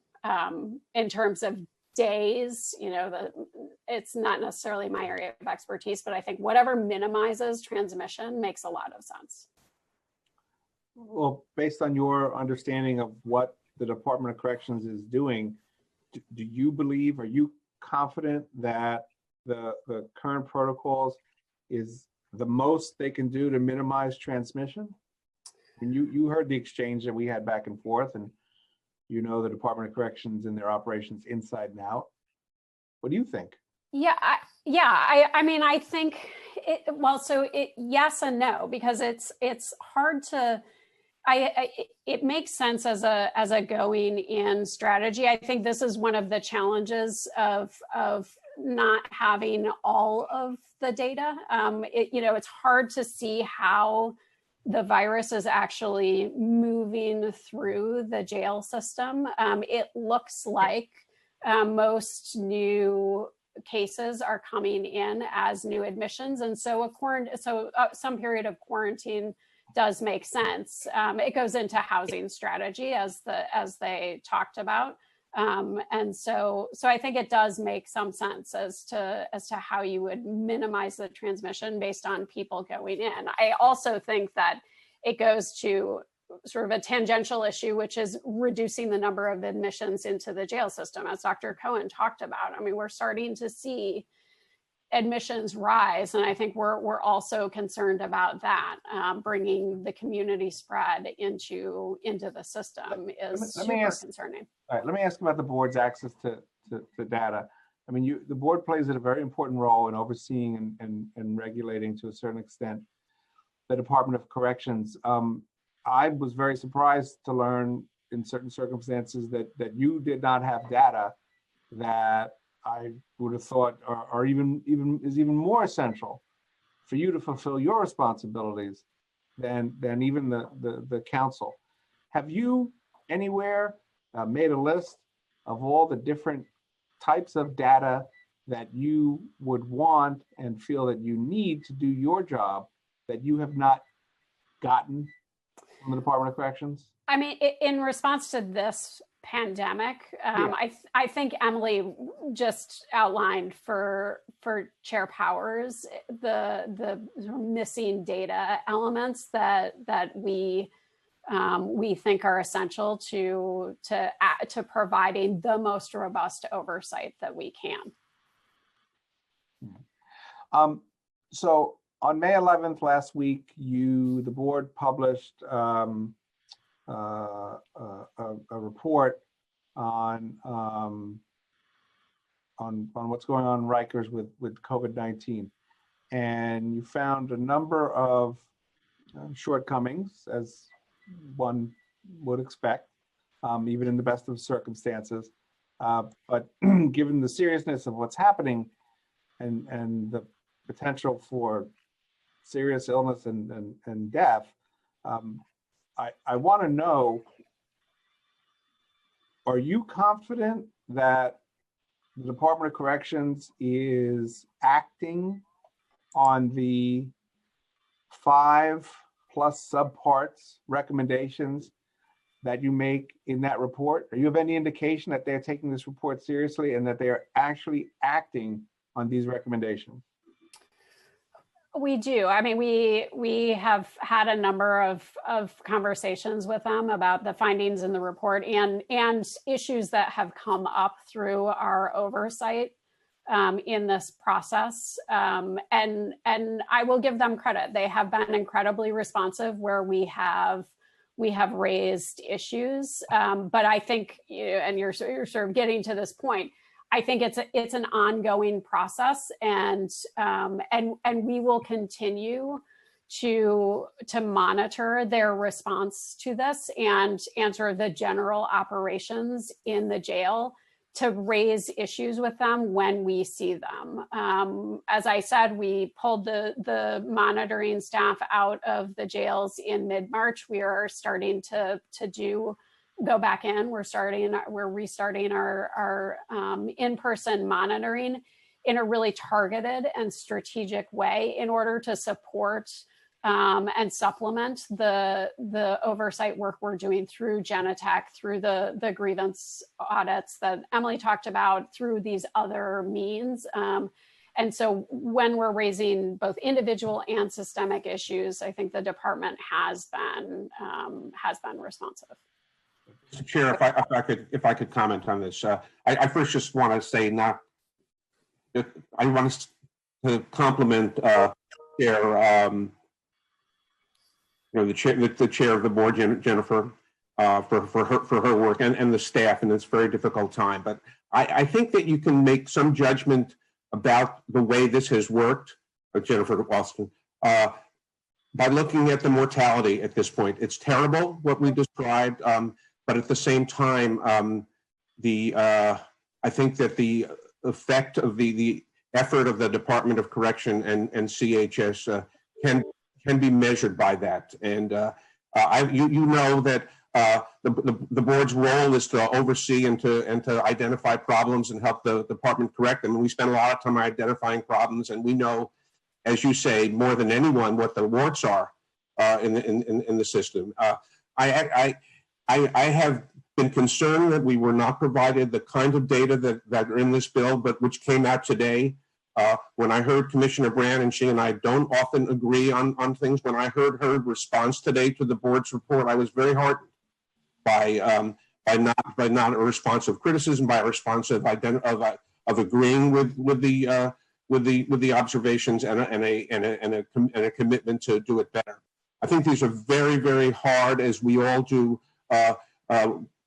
projects on wearing masks, which is a critical issue. The department has to model that, and the men and women living in the jails have to model that behavior to each other. Imagine wearing a mask all day long in a jail in New York City right now.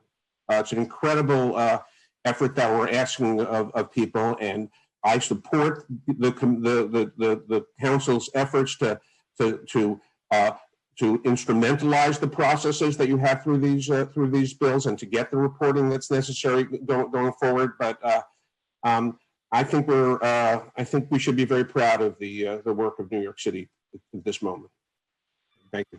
I will just add that as we have been doing the monitoring, where we have noted issues, we are seeing improvements.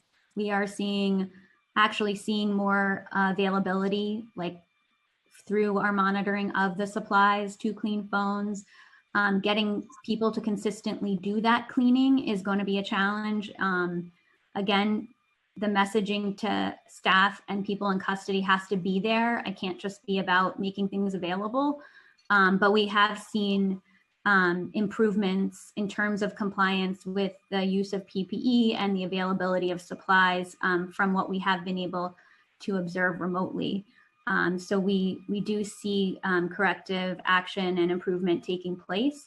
But I think the challenge in terms of looking ahead to the future will be clarifying the policies, making sure that the board is aware of what the policies are and how the different units are being managed. And so that if we can have written guidance, we can have a better understanding of how it's working. And there can be more clarity in that messaging across the board to staff and people in custody can be better implemented. So I think getting those policies in place and memorializing them and then developing that communication strategy will be very critical in terms of preventing another wave or surge in cases in the jails. But it's going to take consistent effort, and there's no room for complacency in this setting. All right, thank you. Thank you. I will now call on council members in the order that they have used their Zoom hand functions. If council members have not used their Zoom hand functions as of yet, please do so now, and you will be called on in the order that you have used your hand function. Seeing no questions, we will move to the next panel. Thank you. Thanks to the board. And I think next we're going to have a Mokje. Hold on, if you want to. Yes. We will now hear from Liz Glazer, Director of the Mayor's Office of Criminal Justice. For the question and answer period only, we will be joined by Dana Kaplan, Deputy Director of Closed Rikers and Justice Initiatives, Eric Cumberbatch, Deputy Director of the Office of Neighborhood Safety, and Deanna Logan, Deputy Director of the Crime Strategies for Mokje. Before we begin, I will administer the oath. I will call on you each individually for a response. Please raise your right hand. Do you affirm to tell the truth, the whole truth, and nothing but the truth before these committees and to respond honestly to council member questions? I do. Director Glazer? I do. Deputy Director Kaplan? I do. Deputy Director Cumberbatch? I do. Deputy Director Logan? I do. Director Glazer, you may begin. Thank you. Good afternoon, Chair Landsman and Chair Powers, and members of the Justice System Committee and Public Safety Committee. My name is Elizabeth Glazer, and I'm the Director of the Mayor's Office of Criminal Justice. I appreciate the opportunity to testify today regarding the city's response to COVID-19 and its detention facilities, and I have several of my Mokje colleagues with me available to respond to questions as well. The Mayor's Office of Criminal Justice advises the mayor on criminal justice policy and is the mayor's representative to the courts, district attorneys, defenders, and state criminal justice agencies, among others. Mokje designs, deploys, and evaluates citywide strategies to increase safety, reduce unnecessary arrests and incarceration, improve fairness, and build the strong neighborhoods that ensure enduring public safety. COVID-19 has put our criminal justice partners and system to a severe test, calling upon us to protect the people in the city's care and custody, many of whom are medically vulnerable, and from our city's poorest neighborhoods. And it's been called upon to do this as the city has maximized social distancing and courts have streamlined down to only the most essential virtual operations. The city's response was a dramatic acceleration of what already were historic transformations in the criminal justice landscape. In the 6 years before this crisis, the city saw historic declines in its jail population, far less crime, and far fewer arrests, and an emerging model of safety, relying less on the formal controls of enforcement and punishment and more on informal structures of family and neighborhood. COVID-19 has hastened these trends to warp speed. Indeed, the response to this public safety emergency by the criminal justice system, our public health system, and the people of the city has been nothing short of extraordinary. The crisis has demanded distilling the operations of the justice system down to what is most essential to sustain public safety. Concerns over spread of the disease in congregate settings has led to concentrated efforts by the agencies testifying today, and the courts, district attorneys, defenders, State Department of Corrections, and nonprofit providers to drastically reduce the jail population while maintaining safety. This has resulted in unprecedented declines in the number of people held in city jails, particularly those most vulnerable to the disease. Since March 16th, when social distancing began in the city, the jail population has plummeted to levels not seen since 1946, shrinking by approximately 30% to fewer than 4,000 people. City agencies and nonprofit providers have also joined forces to help ensure those arriving from jail into a city in quarantine have places to stay, re-entry services, and access to medical care. And we have seen other dramatic transformations outside the jails, with the crime rate cut by a quarter and arrests by a third. Our crisis management system and the Mayor's Action Plan for Neighborhood Safety are continuing their work in hard-hit communities to promote collective civilian action and responsibility for public health and safety. There's so much we don't know about this disease and how long the city will battle it. Dr. Yang so eloquently referred to this formidable enemy as a shapeshifter, and it is so true. COVID-19 has brought tragedy and hardship, but also hard-earned lessons that may advance us even faster towards a smaller, safer, and fairer justice system. Our challenge will be to learn from this experience, both the good and the bad, and sustain our advances as New York City emerges into its future. Thank you. Thank you. Deputy Director Kaplan, you may begin. I don't have any affirmative testimony. I'm here to answer questions as they arise. Thank you. I will now turn it over to questions from Chair Powers, followed by Chair Lantzman. Chair Powers, please begin. Thank you. Testimony. Nice to see you virtually, and hope you're all doing well and your families as well. You too.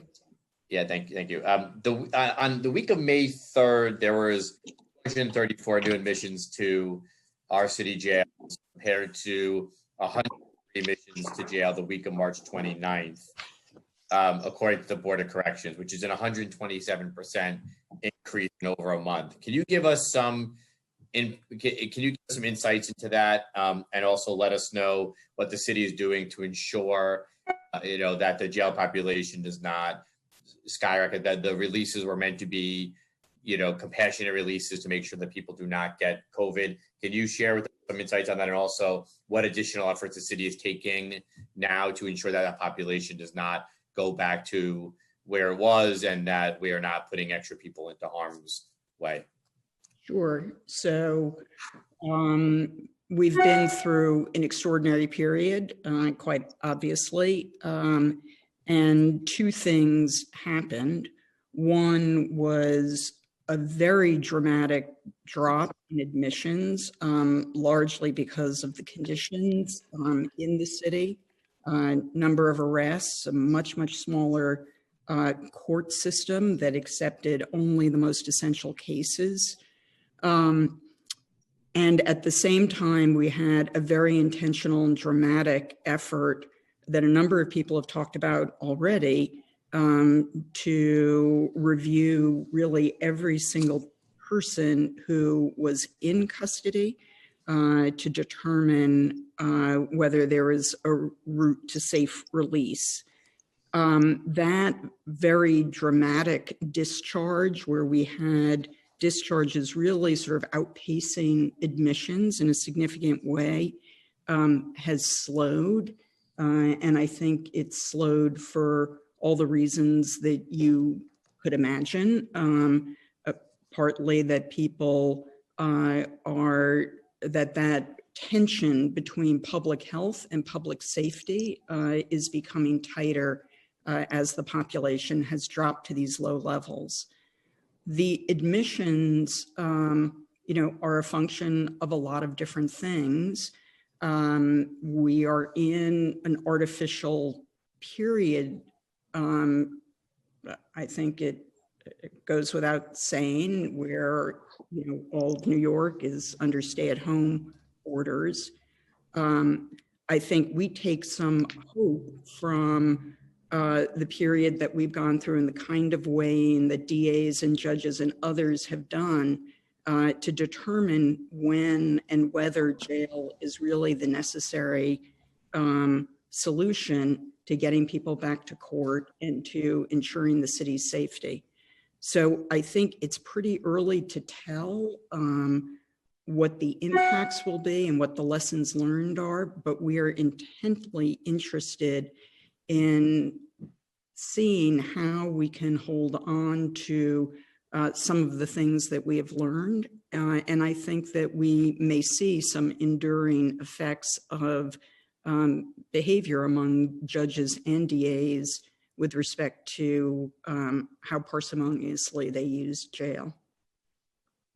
Okay, we're going to hear from the DAs, I think after this on the next panel. In a letter back in March 29th, the 6 DAs wrote to the mayor and to Commissioner Brand expressing concern that the city was not providing housing, supervision, and support service needs of individuals that were being released from city jails. Can you tell us what MOCJ makes of that opinion, and are there other programs that you've also put in place if that is a concern?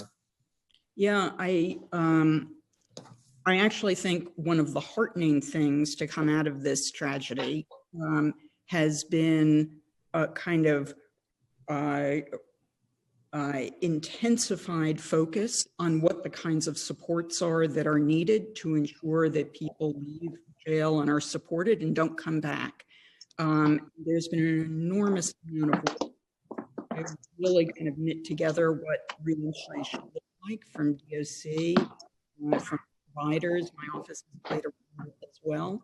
And Dana, I don't know if you would like to sort of step in and describe in a little bit of detail what those kinds of supports look like, which for sure have evolved and been strengthened, since the beginning of the pandemic. Sure.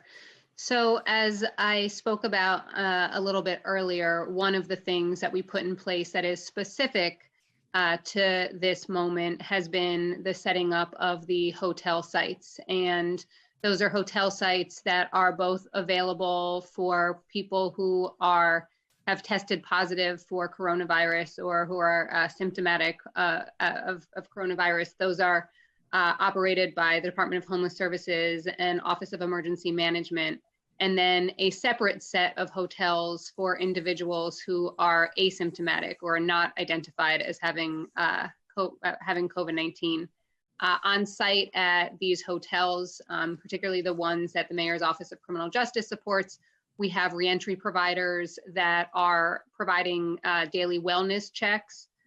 We're coordinating to provide medical services at these sites.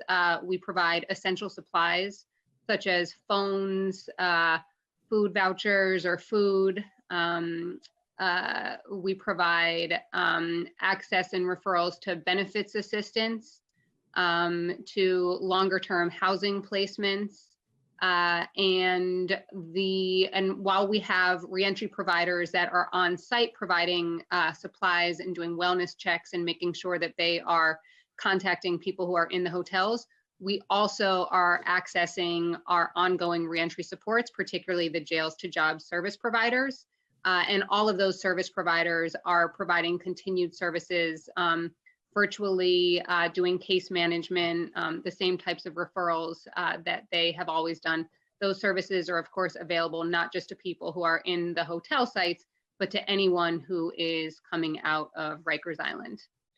Okay, I appreciate that. But I also want to add that the DAs also, found that program they claim was this is their words, a seemingly haphazard process. Do you agree with that assertion? And why do you believe that is an assertion that they made? The process of release or the process? The process of release. This is the March 29th letter where there was a concern expressed by the DAs that this was a seemingly haphazard process. Yeah, I mean, I would take issue with that, and I'm sure you have my letter back to them as well. I mean, obviously, this was a moment of great crisis and 24/7 work by everybody, by the DAs, defenders, us, all our partners, DOC. And I think under the circumstances, the review of every single person in custody who was particularly vulnerable to these symptoms, it's certainly possible that not every person in the justice system was happy with the outcomes. But I think the city did quite a good job with our partners in order to do that review and to be as responsible as possible. And I think the results speak for themselves. Okay, thank you. I'm going to hand it over to Chair Landsman. That's something we supported. I think both of us, but I know I supported doing more release of folks that were particularly vulnerable. And one last question, are there individuals, I asked this of CHF earlier, are there individuals that are being held in our city jails today that you think should be additional folks that maybe you don't have the ability to release, but do you believe there are additional individuals that should be released due to either a health condition, underlying health condition, being vulnerable, or being in any way risk of the COVID virus? So I think it's not just one thing. That's what makes this such a difficult process. It's not only the numerous different decision makers, but it's both a public health evaluation and a public safety evaluation. We're very fortunate to have a first-class public health system within our jails. As the Corrections Commissioner testified, the jails are now empty to permit the kind of social distancing and medical care. So obviously, there continue to be people coming into the system, even though at a much reduced rate. We continue to keep our eye on that ball. Okay. A yes or no would have been okay as well. I do get concerned that there may be additional folks that have not. But anyway, I'll hand it over to Chair Landsman. Thank you.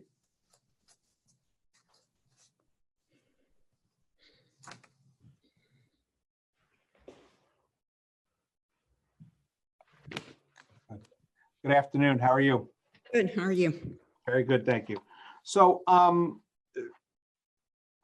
wrote in the Daily News, and I believe it firmly, that while there's more to do, the effort to quickly decarcerate Rikers in the city jails has been very successful and something that we should all be proud of. And I hope and understand that you are rightfully proud as well. one of the things that sticks out in my mind, we were, of course, told that if you let all these people out, crime will rise. It'll be a get out of jail free card for people to go on a crime spree, and of course, that did not come to pass. And just looking at MOCJ's weekly New York City jail population reduction in the time of COVID-19 update, you report that 95% of the people who were released under the Article 6A of the state correction law, the people serving a city sentence, a sentence of less than a year, 95% of those people have not been rearrested while in the program. Put another way, 5% have. I mean, can you get any? I guess you could get better than that. You could be 100%, but that is, I think it's fair to say, a very safe and effective way to release people and keep them out of harm's way. Wouldn't you agree? I can answer yes or no to that. And yes. You could expand if you wanted to, but you're not required.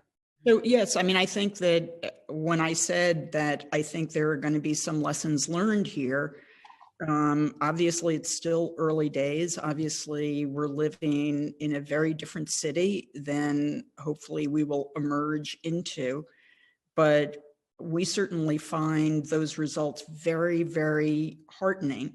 And there is something to be learned there about what the purpose and function of jail is. And I think it is something that our colleagues across the criminal justice system have taken very, very seriously in this crisis. The DAs, the defenders, DOC, CHS have really grappled with and been respectful of the different views and issues that go into making a decision to release. But I think it's a very, it's heartening. Now you see that data. I mean, you report the data. I got the data from you, and you see the data. Former Commissioner Bill Bratton took to Twitter to write, as predicted, the crime virus is expanding rapidly as the jail population is decreasing rapidly. Is it fair to say that you don't share his view that what we have unleashed, what all of us in our collective efforts have unleashed is a crime virus? Look, we always want to be keep an eye on crime and what's driving it. At least in the early returns right now, it doesn't seem from where I sit that the data is showing that the releases, the COVID-related releases, are driving a crime spike. So let's talk about that process, because you also have a very hard job. You've got 5 elected district attorneys, the special narcotics prosecutor, the courts, each individual judge. Many of them are themselves independently elected. I'm reminded of the metaphor that some wise sage senator said about being the majority leader of the Senate. It's like trying to herd cats. Can you walk us through in some detail the process for how the people who are going to be released were identified? Let's start with the one that you probably have the most control over, and that is the city sentence folks.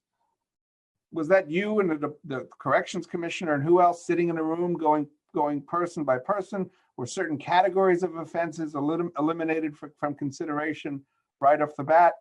How did we get to that number that you got to? So I'm fortunate to have our Deputy Director, Deanna Logan, who led so many of these conversations with me. So why don't I start? And Deanna, if there's anything you would like to add, that would be terrific. One of the things that, we it sometimes sounds like a joke, but we work very closely with our partners in criminal justice. This crisis has very much accelerated that working relationship. I think, we've already heard mention of that among many different agencies. But what it did was really bring together on a daily basis our court system, our DAs, our defenders, us, our sister city agencies, in a common effort, even though we sat in different places and had different views, to figure out what could we do in this crisis to slow or halt the spread of the disease in our jails. And there were literally daily calls, hourly contact with each of those offices to get input and ideas on what we should look at. We were guided very much by CHS, who was able to tell us who were the people who had, as an aggregate matter, suffered from the kinds of underlying conditions that might make them more vulnerable to the disease. So it was really a process that was intense and daily. And Deanna, I don't know if you'd like to add to that.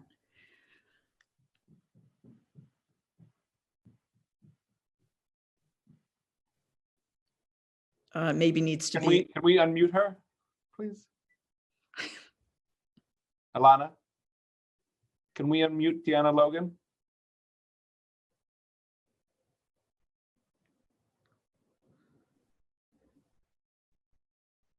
There we go. Hi, good afternoon. Yes.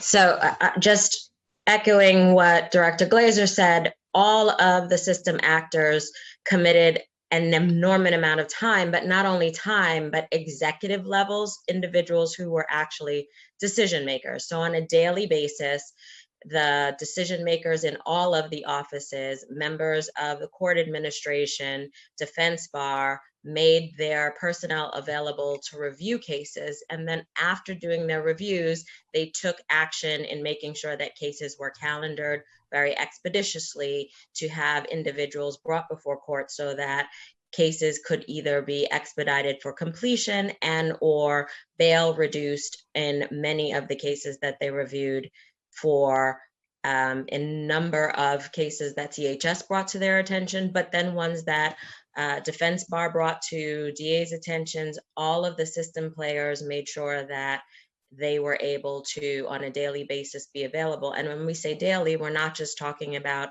during the week, we're talking about hours on weekends and nights, and pretty much at the drop of a hat, they made themselves available. So that process meant reviewing people who were pretrial as well as city sentence, going through and getting the individuals that, after balancing health and public safety concerns, the parties believed they could consent to release.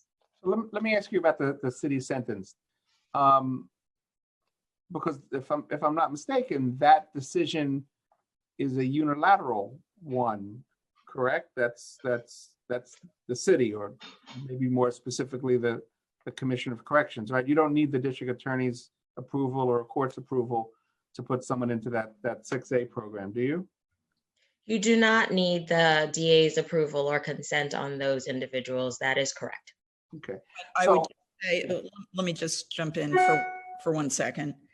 I think any decision maker is always grateful for and welcomes and wants to have information before they make a decision.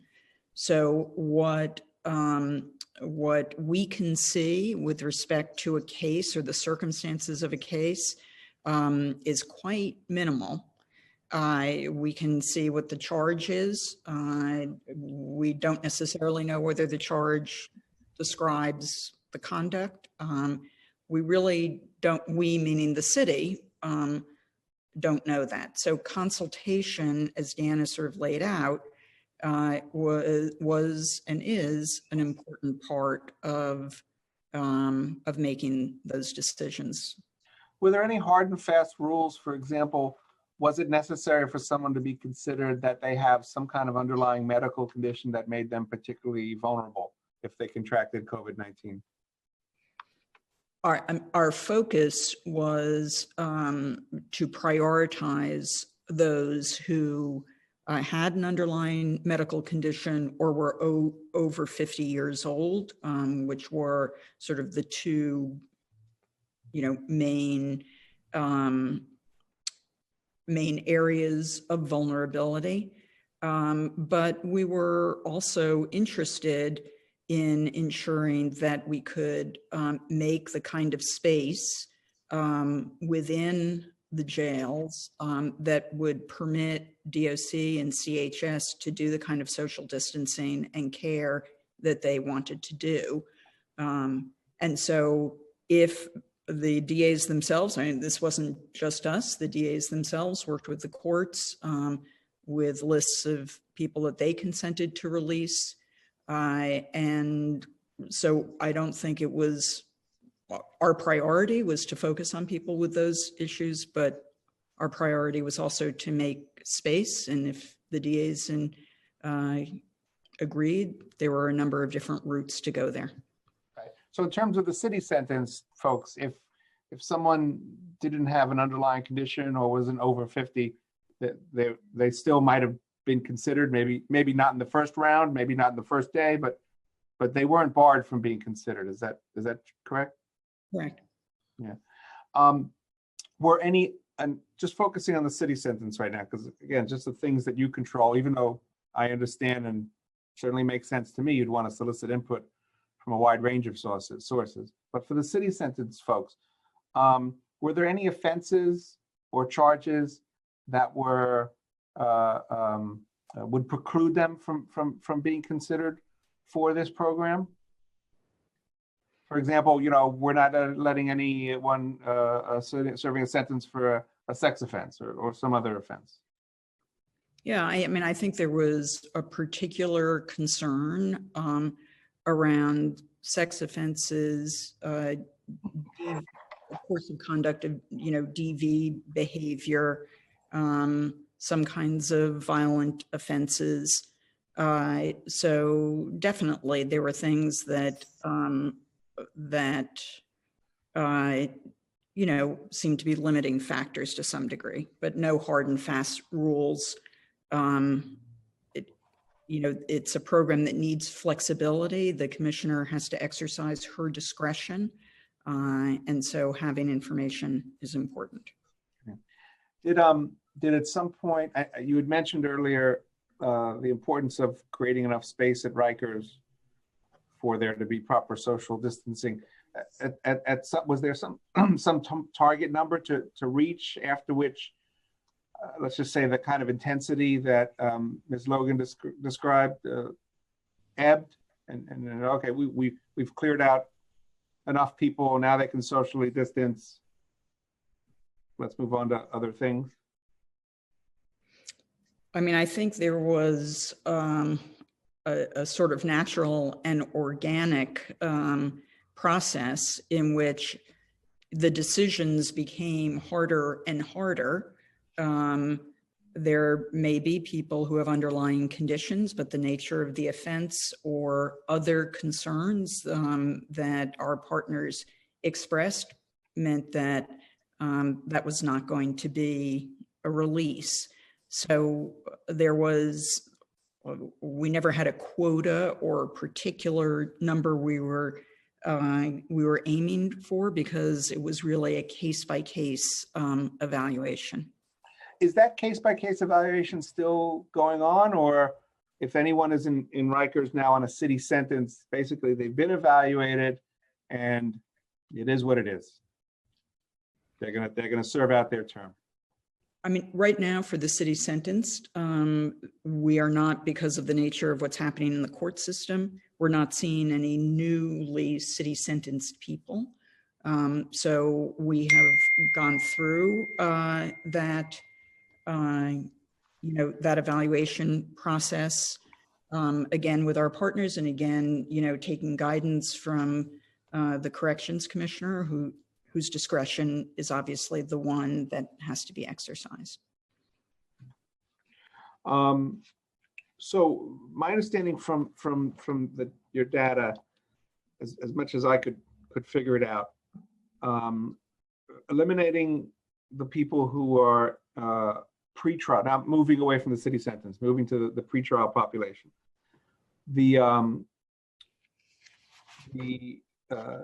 not including the people who have a remand or remanded or have another warrant or hold, you're looking at about 1,300 people who are held purely on cash bail.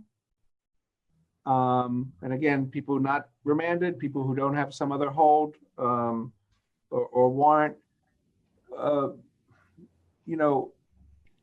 lot of people would think that's on any given day. It's hard to swallow that somebody's incarcerated because they don't have the money to bail themselves out. But particularly with what's going on with COVID-19, it seems potentially tragic.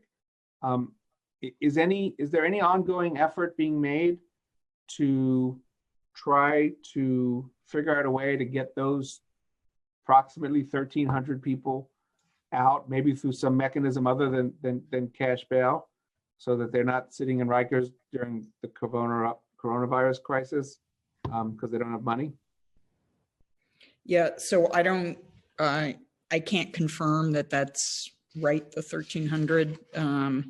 If it comes from our data, great. So, I mean, we have done quite an extensive process, less so about people coming in right now. So obviously the pretrial population is a more dynamic population. People are leaving and people are coming in, although obviously at much reduced rates. So, there's a point at which the district attorneys, the police department, other people in the criminal justice system feel that, in fact, incarceration is the right place for the individual, and so that's where we have landed. I don't think it'd be fruitful for me to ask you to assess each of the district attorney's level of cooperation and enthusiasm, but I'd love to know it, and I certainly wouldn't want to miss the opportunity for you to share it if it's something that you want to. Yeah, I mean, I think the district attorneys this has been an incredibly difficult crisis for everybody and for them and their offices as well.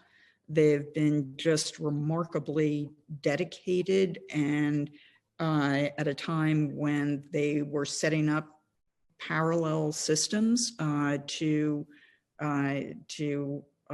carry out their duties, really sort of put their shoulder to the wheel on these issues as well, with a great deal of care and thought. They obviously have an array of different views, and they also have constituents. But I really, I was honored to be able to work with them, even if we didn't see eye to eye all the time on every single thing. That's good to hear. So my last question, so we're on the same page, because it's hard to believe in my mind, but apparently it's the case. The entire effort to reduce the population at Rikers Island is driven, is it not, by an understanding that the jail setting, even in the best of circumstances, is a much more dangerous, much more likely to spread infection, than having people at home or in some kind of work release program. I mean, that's why you went through all this trouble, isn't it? So, I mean, I think that, we've heard from experts about the issue of congregate settings, and, we as the city and our partners took that seriously, no question. But there are balancing tests here also. Test makes it too formal, but there is more than one consideration. There's always more than one consideration, which is why it wasn't just a flick of a pen. Well, I understand that, and I really do appreciate the amount of thought and effort that you went into balancing those considerations.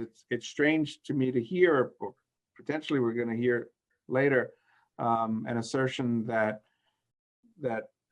the increased risk at Rikers Island is not an actual fact and not an actual consideration, as opposed to it is a fact, it is a consideration, and of course it has to be balanced, alongside other considerations like public safety, etc.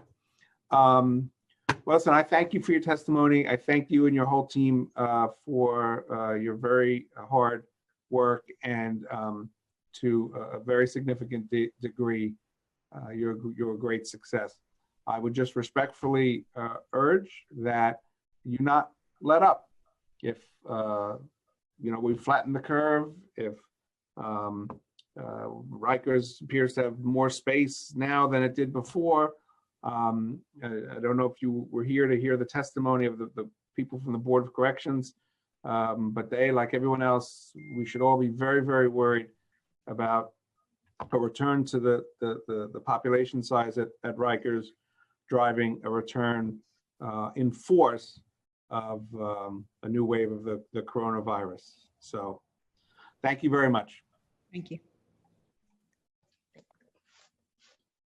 Thank you. I will now call on council members in the order they have used the Zoom raise hand function. If you would like to ask a question and you have not yet used the Zoom raise hand function, please raise it now. Council members, please keep your questions to 3 minutes. The Sergeant at Arms will keep a timer and will let you know when your time is up. You should begin once I have called on you and the Sergeant has announced that you may begin before delivering your testimony. The only hand I see is Council Member Holden. So Council Member Holden. Starting time. Thank you, Director. I just want to address the public safety aspect of it, which I think many of us are concerned about in the public. I'm looking at a Gothamist article about a couple of weeks ago. It said the police say that nearly 110 people who allegedly reoffended were charged with 190 case arrests, because some are accused of multiple new crimes. None was accused of murder, but there were several charged with major crimes. Do you have a breakdown of the crimes that individuals were arrested for after being released? I don't have that at hand. I would say that, COVID has not ended crime. People leaving jail committed crimes before, and they'll commit crimes after. And I think what we have our eye on is what kinds of crimes. Is it more or less than we might expect in a pre-COVID period? Totally understanding what a strange moment we are at right now. So we take it seriously. We very much, are obviously talk to the police department every day about what they're seeing and what we're seeing. Well, the police are telling us that they object to about 95% of the people that were released, and you can't cite the crime breakdown, meaning you should have that if you're going to assess if this is working or not. Because let's face it, only a small percentage of criminals who commit crime are getting caught. So we can assume that many more crimes are being committed, they're just not getting caught. And also, by not knowing the breakdown, you can't assess the situation. So I think there's a case where, Whoa. oh, wait a minute. There's a case. I wouldn't It's my say, time. I didn't finish asking my question. yeah, but you can't sort of say things that are just patently untrue. Well, you can answer that after I'm finished. But we are risking the public to a certain degree. How many crimes, how many victims are we going to allow by just letting people out before they're doing their time? So there is a case here where we're putting the public at risk, and we have to take that into consideration. There was a man that attempted to rape a woman he didn't know. He was in a jail. He got released on a technicality or some parole violation. But you have to look at the greater picture here. What advantage does the public have in releasing people who have committed crime over and over again and are released into the public? Yeah.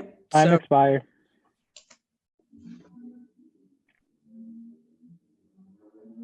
So I would just say that the public safety issue is an important issue. There is no question that that is absolutely an important thing in the balance. I would just take very strong exception to the notion that every single crime that's committed is committed because of these releases. Crime existed before, crime will exist afterwards.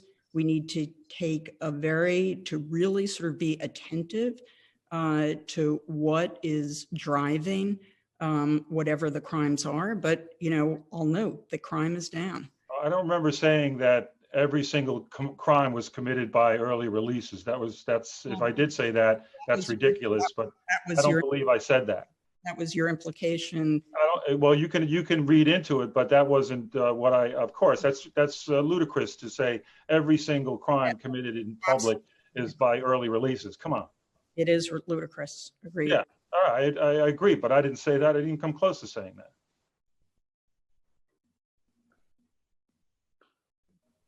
Okay, Chair, thank you. Now back to Chair Powers for additional questions. Thank you. We're going to move on, I think, out of respect for everybody's time. Thank you to Mokje for your time and testimony. I think you're back at the council, I think even tomorrow for a budget hearing. So questions as well. Thank you and be well. I think we're going to move on now to the district attorneys. Thank you. Now we will call on the district attorneys to testify. First, we will hear from District Attorney McMahon, followed by Special Prosecutor Bridget Brennan, Jill Harris, Director of Policy and Strategy for the Kings County DA, Derek Linton, Chief Assistant District Attorney for the Bronx DA, Jennifer Nyberg, Chief Executive Assistant District Attorney for the Queens District Attorney. Before we begin, I will administer the oath. I will call on each of you individually for a response. Please raise your hand.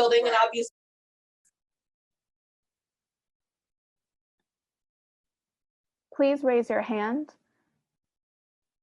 I believe one of our district attorneys is having technical difficulties. And if that's the case, I will call on you later to administer the oath and have you sworn in. I will call on each of you first right now. Special Prosecutor Bridget Brennan. Oh, I apologize. Do you affirm to tell the truth, the whole truth, and nothing but the truth before these committees and to respond honestly to council member questions? I will call each of your name. Special Prosecutor Bridget Brennan. I do. Director Jill Harris. I do. Chief Assistant District Attorney Derek Linton.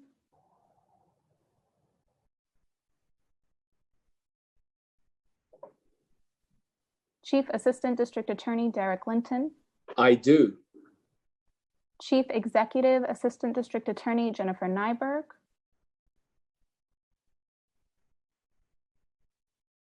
I do. And I will call on District Attorney McMahon. I do. Thank you. Special Prosecutor Bridget Brennan, you may begin. Okay. First of all, I want to thank the chairs for calling this committee meeting and inviting me to testify.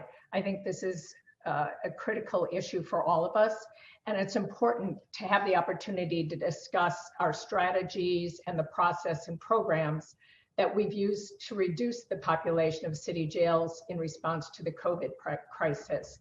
And I want to say before I go any further, how closely we have worked with MOCJ, which has demonstrated tremendous leadership in this area, particularly the director, Liz Glazer, and our primary contact, Deanna Logan, have been just extraordinary.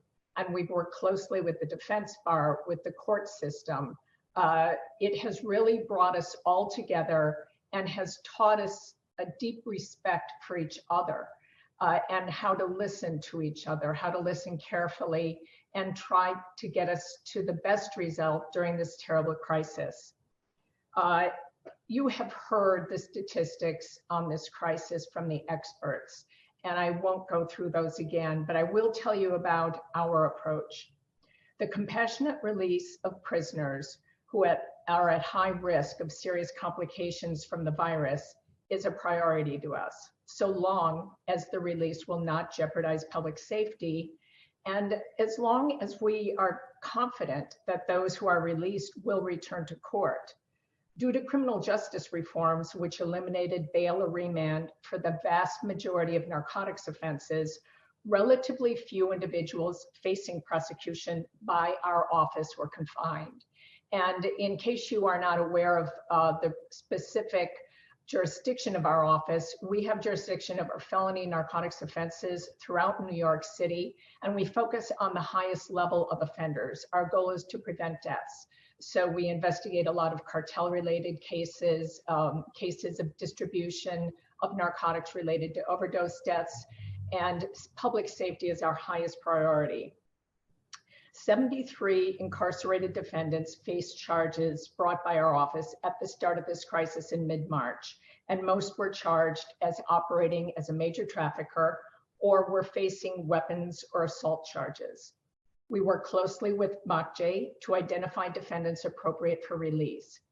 We continually track and update information on all incarcerated defendants, including information from reports or letters relevant to the defendant's heightened health risks. This system, in the form of a spreadsheet, is circulated among our executive staff and used to initially evaluate requests for release. Each case is then reviewed by the individual assistant district attorney assigned to the matter and by the bureau chief. We're also able to see if defendants whose release we have agreed to are still incarcerated. And once we have agreed to it and we know that we don't have any holds, because of the difficulties with communication within the system, sometimes we could see that they remained incarcerated. And then we would follow up with the mayor's office to understand why that was happening and make sure they knew that we were agreeing to release. Over the past 2 months, 40 defendants have sought review of their incarceration status in our cases. These reviews were brought on in a number of ways, including requests for review of vulnerable defendants by MOCJ, writs of habeas corpus, and individual requests and bail applications for release by individual defense counsel.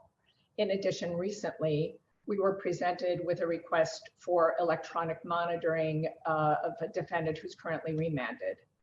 Of these 40 defendants, approximately 42%, 17 have been released with our consent as part of our review process. We have opposed the applications for bail or writs of habeas corpus as to 23 defendants. In these cases, our opposition was based on concerns for public safety or flight, and none of these applications for release, which we have opposed, have been judicially granted. We have also closely analyzed information provided in individual cases and publicly available data on the risk to prisoners in custody of the coronavirus at Rikers. And when we have an application, we do reach out to the Correction Health Services to get as much information as we can about the health risk to the prisoner. Now, to demonstrate how we factor in these considerations, I'm going to go through an application that's currently pending for a defendant who's indicted on the crimes of attempted assault in the first degree, reckless endangerment in the second degree, and criminal weapons possessions, conspiracy, as well as narcotics charges. Many of these charges stem from his alleged participation in 2 shootings which were captured on video surveillance. In telephone calls intercepted on a wiretap, the defendant and his family members discussed the purchase of bulletproof vests, which would be sewn into hooded sweatshirts. Multiple firearms were recovered during the investigation. Shortly before these incidents, the defendant was released from federal prison, having served a 20-year sentence for a conviction of conspiracy to distribute heroin. Under the current charges as a predicate felon, he faces up to 15 years of incarceration.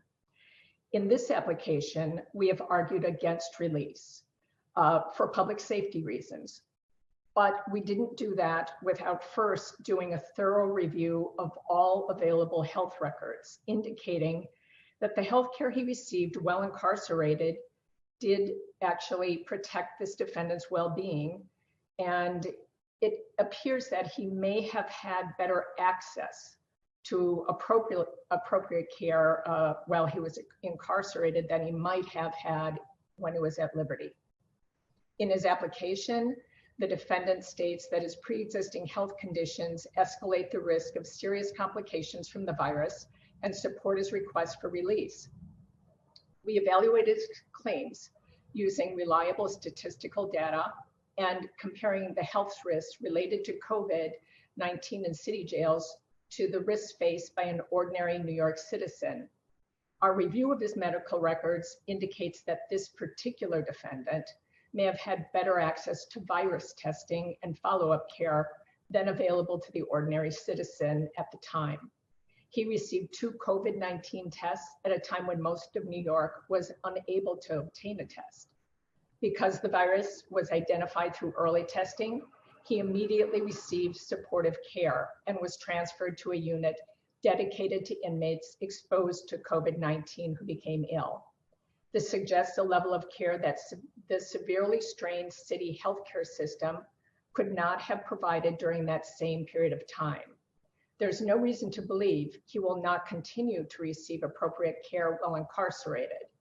And we balance all of these factors in determining whether we should consent to his release.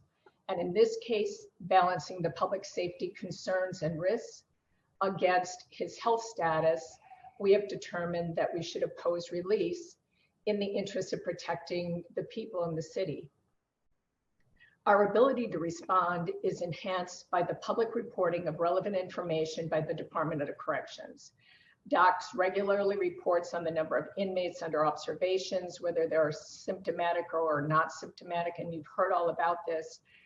Their reporting is excellent and the responsiveness is excellent. Our concern, one concern we do have regarding those who have been released, is the inability to supervise them in a meaningful way while we are in the grips of this pandemic. Our concern is best exemplified by a defendant who was released to the community by the DOCS commissioner under Article 6A, which pertains to convicted prisoners, as you know, who are serving a year or less. This defendant faced a felony charge and he was allowed to plead to a year. The released prisoner had a release date of August 30th for selling drugs. Well, we consented to the majority or agreed with the majority of 6A releases. This was one of the few where we raised concerns because this individual had 3 prior felony convictions, 2 of which were for violent crimes.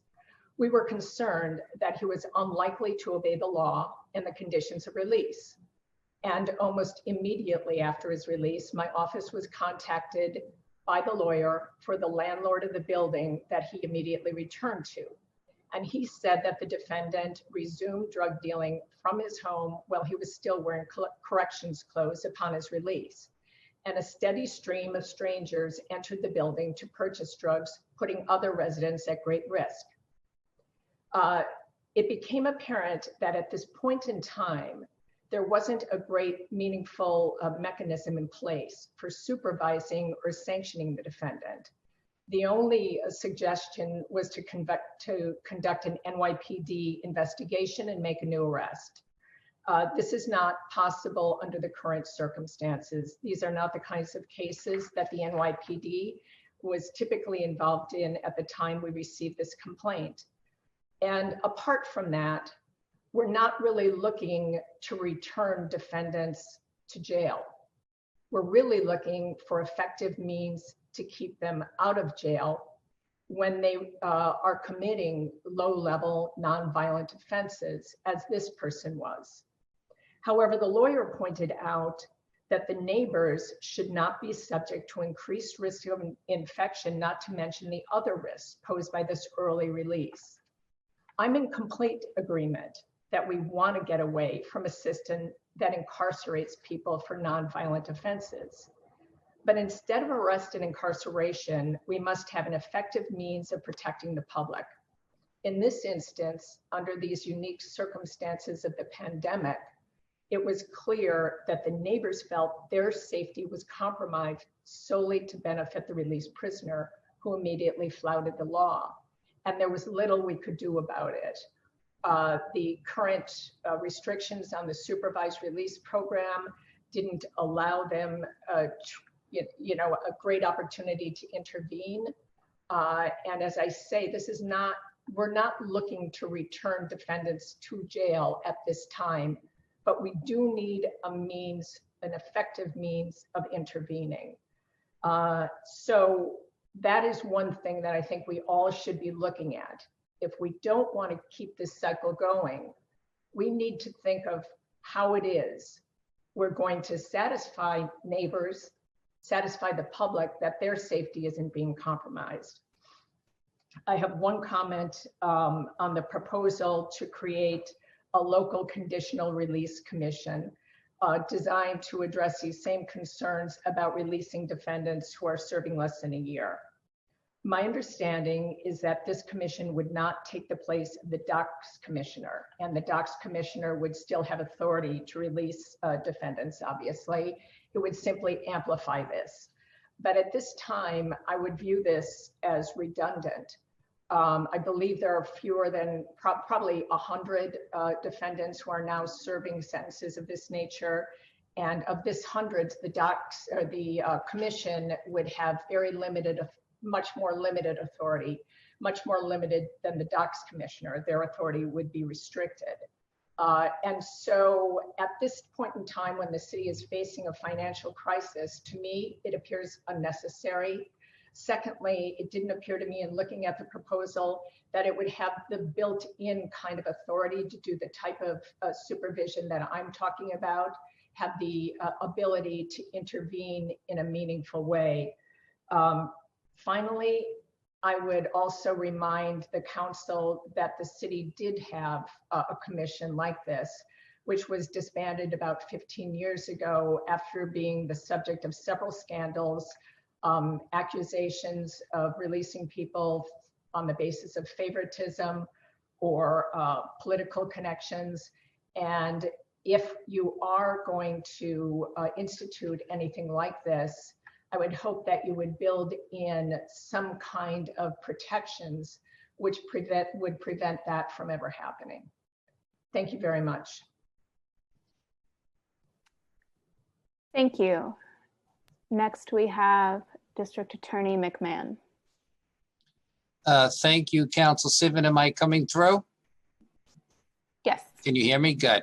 Thank you very much. Good afternoon, Chairpersons Landsman and Powers, and all the members of the committee, and all those interested in this very important topic that's brought up by this hearing today. And thank you for allowing me to represent the people of Staten Island and the Office of the Richmond County District Attorney with this testimony today. As District Attorney, my primary concerns are to serve victims of crime, uphold the rule of law, and keep our community safe by preventing and prosecuting crime. When the coronavirus pandemic reached our shores and spread rapidly through all of New York City, it created an unprecedented emergency for both public health experts and law enforcement agencies alike.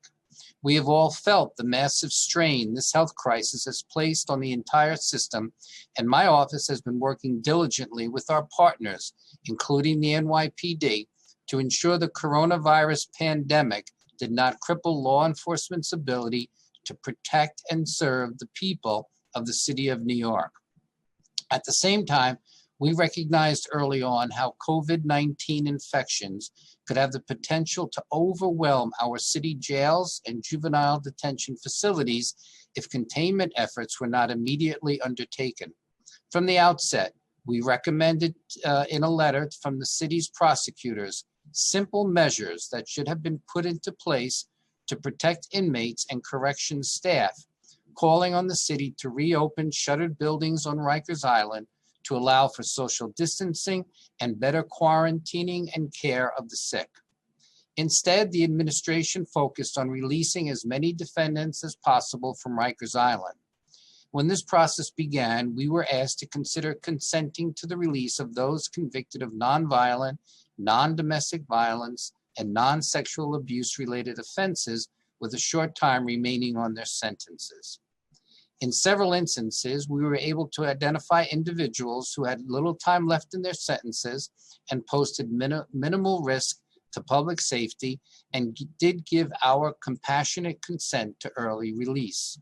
In other instances, we have been actively working with defense counsel and the court to expeditiously connect detainees with treatment providers who can serve their serious substance use disorder and mental health needs outside of Rikers, either as part of a plea or while they await trial.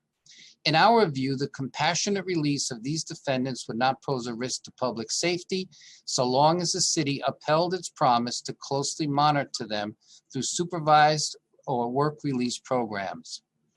Despite our good faith efforts, misguided and agenda-driven activists, led by the Legal Aid Society and other public defender groups, have used this as an opportunity to demand the total emptying of our jails. In an egregious example, legal aid attorneys successfully petitioned the court for the release of a 77-year-old Staten Island defendant who had tested positive for COVID-19 while at Rikers Island after being charged with the course of sexual conduct against a child for allegedly abusing a minor on multiple occasions. Over our objections, but with the blessings of the city, this COVID-positive defendant was released into a city-run nursing complex on Roosevelt Island, where it was later reported that over 70 patients had thereafter become infected with coronavirus. It is unfathomable that the city would place a COVID-positive inmate in the same facilities as law-abiding and high-risk New Yorkers. But sadly, this is the state of our current reality. While our concerns are many, we remain most dismayed by the utter dismissal the city has shown toward the victims of crime. Many defendants are being released equipped with cab fare, cell phones, and a key to a hotel room, regardless of the crime they committed or their current health condition. Ironically, few, if any, of these resources have been made available to the victims who are also at risk, especially domestic violence survivors in women's shelters or children being cared for and forced to homes.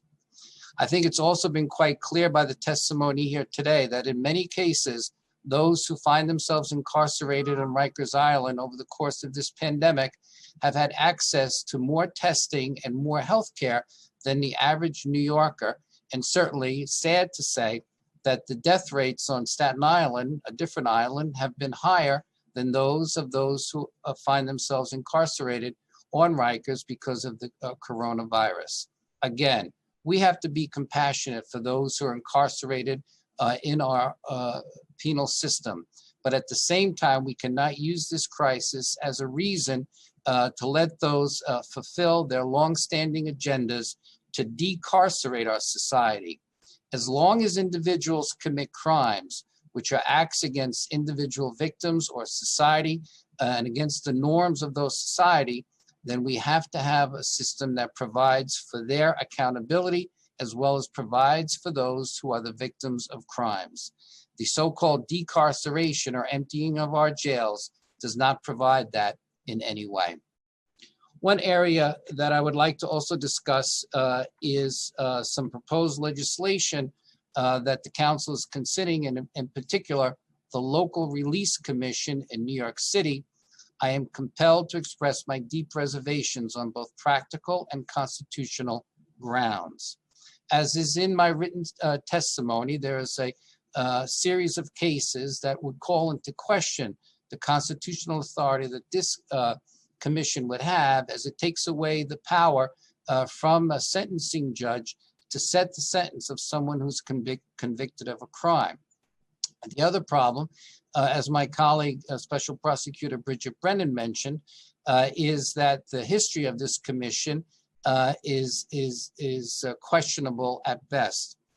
In fact, I was a member of the City Council back in 2004 when the commission was alleged and then proven to have been involved in a conspiracy and bribery around the sentence of State Senator Guy Villela, who had been convicted on numerous counts of conspiracy and bribery relating to a scheme where Villela and his co-defendants received money over a period of time to allow public works construction projects. The commission at that time reduced a year-long sentence to 12 weeks and did not follow its procedures. At that time, Mayor Bloomberg accepted the resignation of all the members of the commission and allowed it to expire in 2005. And this was not the only allegation made against this commission. Given the fact that the jurisdiction of this commission would be so limited, given the fact that it calls into question constitutional abrogations of a judge's power, I believe that this legislation should be rejected by the City Council. We've done so much on Staten Island and indeed across our city to make the justice system more equitable and sanctions more appropriate for those who have been convicted of violating our laws. One need not look further than the population of Rikers Island, which is lower than it has been since the 1940s, for proof that our city's criminal justice apparatus has sought every opportunity to divert offenders out of the criminal justice system and into meaningful engagement with pro-social services. The proliferation of exceptional community providers who offer quality mental health and drug treatment, batter intervention, neighborhood placemaking, and other programs is evidence that we are continuing to move beyond incarceration as the only tool to hold offenders accountable. We must not be so naive as to think that there is no need for incarceration and that cutting short judicial sentences in line with the laws of our state should be the norm as opposed to the exception. Any crime committed by someone who is released before the conclusion of their sentence represents a failing not just of that individual, but of the system and the safeguards put in place to ensure the offender's safe reintegration into the community. And so the commission and all the early releases that are continue to be considered by the city unnecessarily creates more opportunities for such a failing. In conclusion, let me note that we have seen several serious crimes committed in the last weeks on Staten Island, including the double homicide of a pregnant woman and her boyfriend, and multiple unrelated arrests relating to the possession of large caches of weapons, including improvised explosive devices or IEDs, flamethrowers, and yes, I said flamethrowers, and dozens of firearms. At each arraignment, we successfully argued for bail or remand to be set, and these defendants currently remain incarcerated pending trial. But based on what we have seen from the advocates thus far, it would come as no surprise to see calls for their release without any accountability as well. The delusional mission to empty all jails will make us less safe in the end, especially the victims whose voices continue to be ignored throughout this crisis, as they have been for far too long. As Justice Benjamin Cardozo said, justice, though due to the accused, is due the accuser also. As we struggle every day to contain the coronavirus pandemic, our elected leaders need to serve all New Yorkers, not just the loudest and most extreme. Again, I thank you for your attention and time and look forward to any questions you may have. Thank you. Next, we have Director Jill Harris. Director Harris.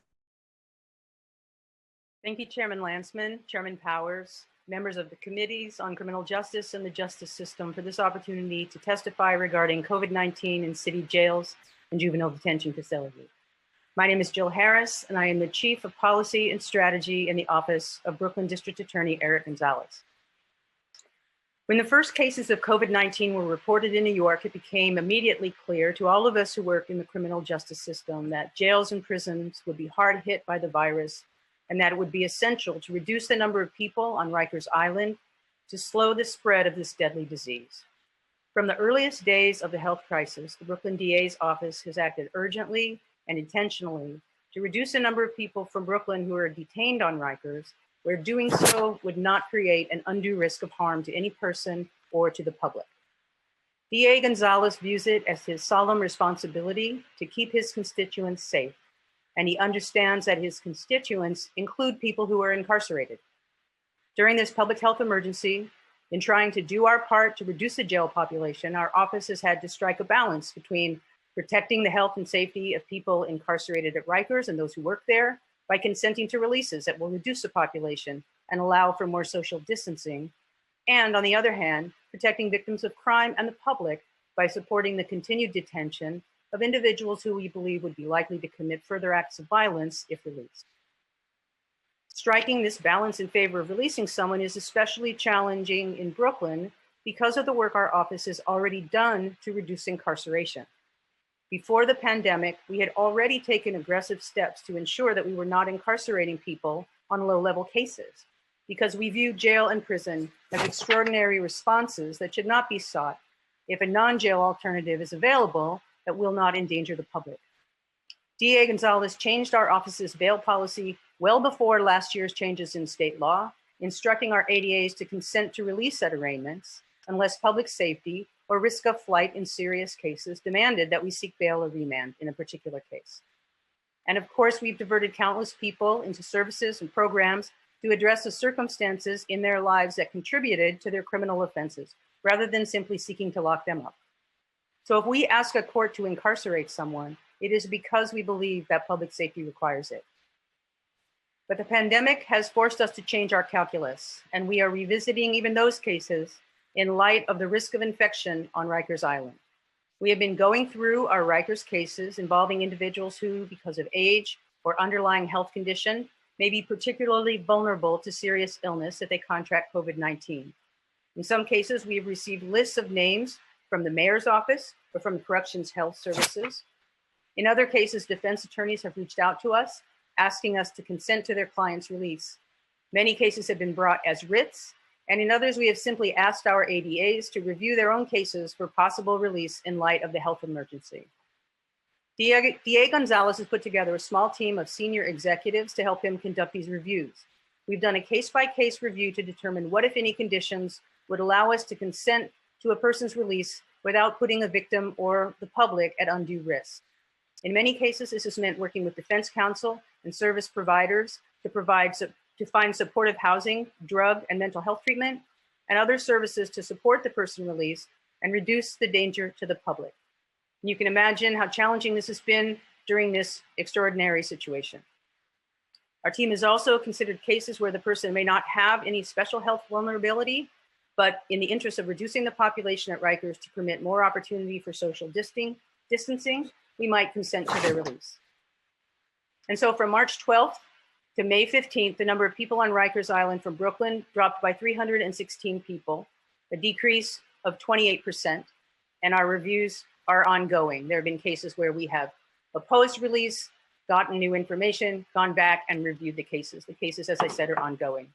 DA Gonzalez has personally reviewed every single one of these cases. The decisions were often difficult, but we feel comfortable that we've been striking the appropriate balance. In cases that have victims, which is most of these cases, we have reached out to the victims when we were considering releasing the person charged with hurting them, getting their opinions, and if necessary, helping them with safety planning, including orders of protection, getting locks changed, or potentially relocating. And these services are especially critical in domestic violence cases, as I'm sure you can appreciate. The individuals we did not consent to release are charged with very serious violent crimes, including armed robberies, rapes, murder, attempted murder, and very brutal domestic violence assaults. And in these cases, we have very strong evidence. Mindful as we are of the conditions on Rikers and the health risks to those confined there, these are not individuals we feel comfortable releasing into our neighborhoods in Brooklyn. So here's where we are. Not everyone who's in Rikers can get out. Some people need to stay there. We can't free them all because there are people who, if they get out, will hurt other people. But as we can all agree, no one deserves to die of COVID-19 either. And that makes it incumbent on the city and the agencies you have heard from today to see to the health and the safety of the people in their charge. The population of Rikers Island, as you've heard, once hovered over 20,000 and has now reached an historic low in the midst of this pandemic. It's now below 4,000. I hope that the steps that our office and other DA's offices have taken to reduce those numbers will make it easier for the Department of Corrections to implement appropriate sanitation and social distancing to keep their staffs and the remaining inmate population safe. Every life is valuable, and DA Gonzalez stands ready to cooperate with our city partners and with the council in any way necessary to ensure that those who must remain in detention to protect the public can be held there safely. Thank you for your attention to this important issue, for giving us the opportunity to speak with you today. I haven't talked about any of the bills you're discussing in my remarks, but happy to answer questions about those or any other questions you might have. Thank you. Now we have Chief Assistant District Attorney Linton. You may begin. Good afternoon, Chairman Landsman, Powers, members of the Committee on Criminal Justice and the Justice Committee. I am Derek Linton, the Chief Assistant District Attorney for the Office of the District Attorney Darcel D. Clark. I am honored by this opportunity to address you on behalf of District Attorney Clark on a topic that is just as important as it is necessary. The road that led the Bronx District Attorney's Office to this moment began in March 2020, when the impact of COVID-19 forced the city and state to close its church and school doors, redefining the way we work and live.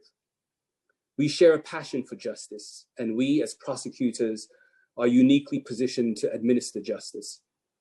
The Bronx District Attorney's Office serves 1.4 million people in the Bronx, including 3,800 people who walk the halls of Rikers Island jails. They matter and are just as important as every New Yorker who shelters in place throughout the city. DA Clark, in her wisdom and concern for employees, began the difficult task of reducing the density of our office in early March before imposing the mandates regarding essential workers. This was achieved with clear instruction that social distancing and remote work will not interfere with our shared commitment to pursue justice with integrity. Accordingly, when the office received its first of many lists from the Mayor's Office of Criminal Justice requesting our assistance in reducing the population at Rikers Island, it was an understandable but challenging undertaking that embraced DA Clark's policy of a safer Bronx through fair justice. I will explain. Since January 2016, the Bronx District Attorney's Office has performed a rigorous and intentional approach to case evaluation that has resulted in historic lows in the population at Rikers Island. Whether misdemeanor or felony, every case is purposefully evaluated and subjected to several tiers of supervisory review with the idea that freedom from incarceration is the starting point, along with consideration of available services to address the wellness and mental health of the defendants as an alternative to jail or prison. With this philosophy in mind, we began the consuming task of carefully and methodically reviewing each case on each list. First, we reviewed the newly sentenced list, which was soon followed by the parolees over 50 years old, then those of 50 years old incarcerated under $10,000 bail, and defendants under 50 years old held by $10,000 bail. We conferenced each and every case with particular attention to those who were on the city sentence inmate list, the technical parole violations, and the cases that were approved for release by the New York Police Department. Thereafter, we evaluated the cases of the 300 inmates, 76 involved Bronx cases that were released without consulting the office. Further, there was the list of vulnerable pre-trial detainees, vulnerable youth offenders, and consideration of those under 50 on the geriatrics and complex care lists. All of these lists were evaluated daily and required extensive conversations with the defense bar. I mentioned this list of categories as a reminder of all the efforts we made to consider the public health impact of our Rikers residents. Our process to case assessment is intentionally rigorous and requires a thoughtful analysis of the circumstances of each particular defendant. We consider questions such as, why has the defendant committed the offense? What is the criminal record and the nature of her offense? Do we know enough about the defendant to understand who he, she is? Does the person have a history of mental illness or addiction? Have we considered the collateral effects of incarceration on the family of this defendant? Will the Bronx community be best served by incarceration? Is there a suitable alternative to incarceration? All assistants are strongly encouraged to engage the defense bar in meaningful conversations with an eye towards exploring the possibility of resolving the case at its earliest stages. Then each case on the lists were reviewed by the division chief, the alternatives to incarceration chiefs, and the chief assistant. Some cases required several conversations with key stakeholders in the defense bar, along with approval from the final decider, DA Clark. As we discuss those who are incarcerated,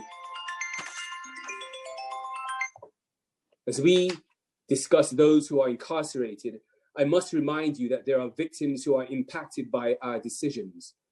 Upon addressing criminal justice reform, we cannot forget those who continue to suffer from those unspeakable acts of violence and continue to receive services for their traumas.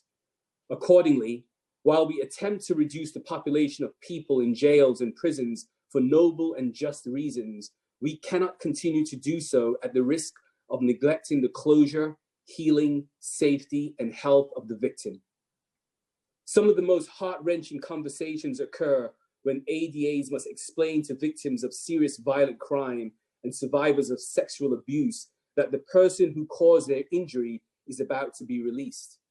You can understand how this impacts their sense of safety and security, changing their lives forever.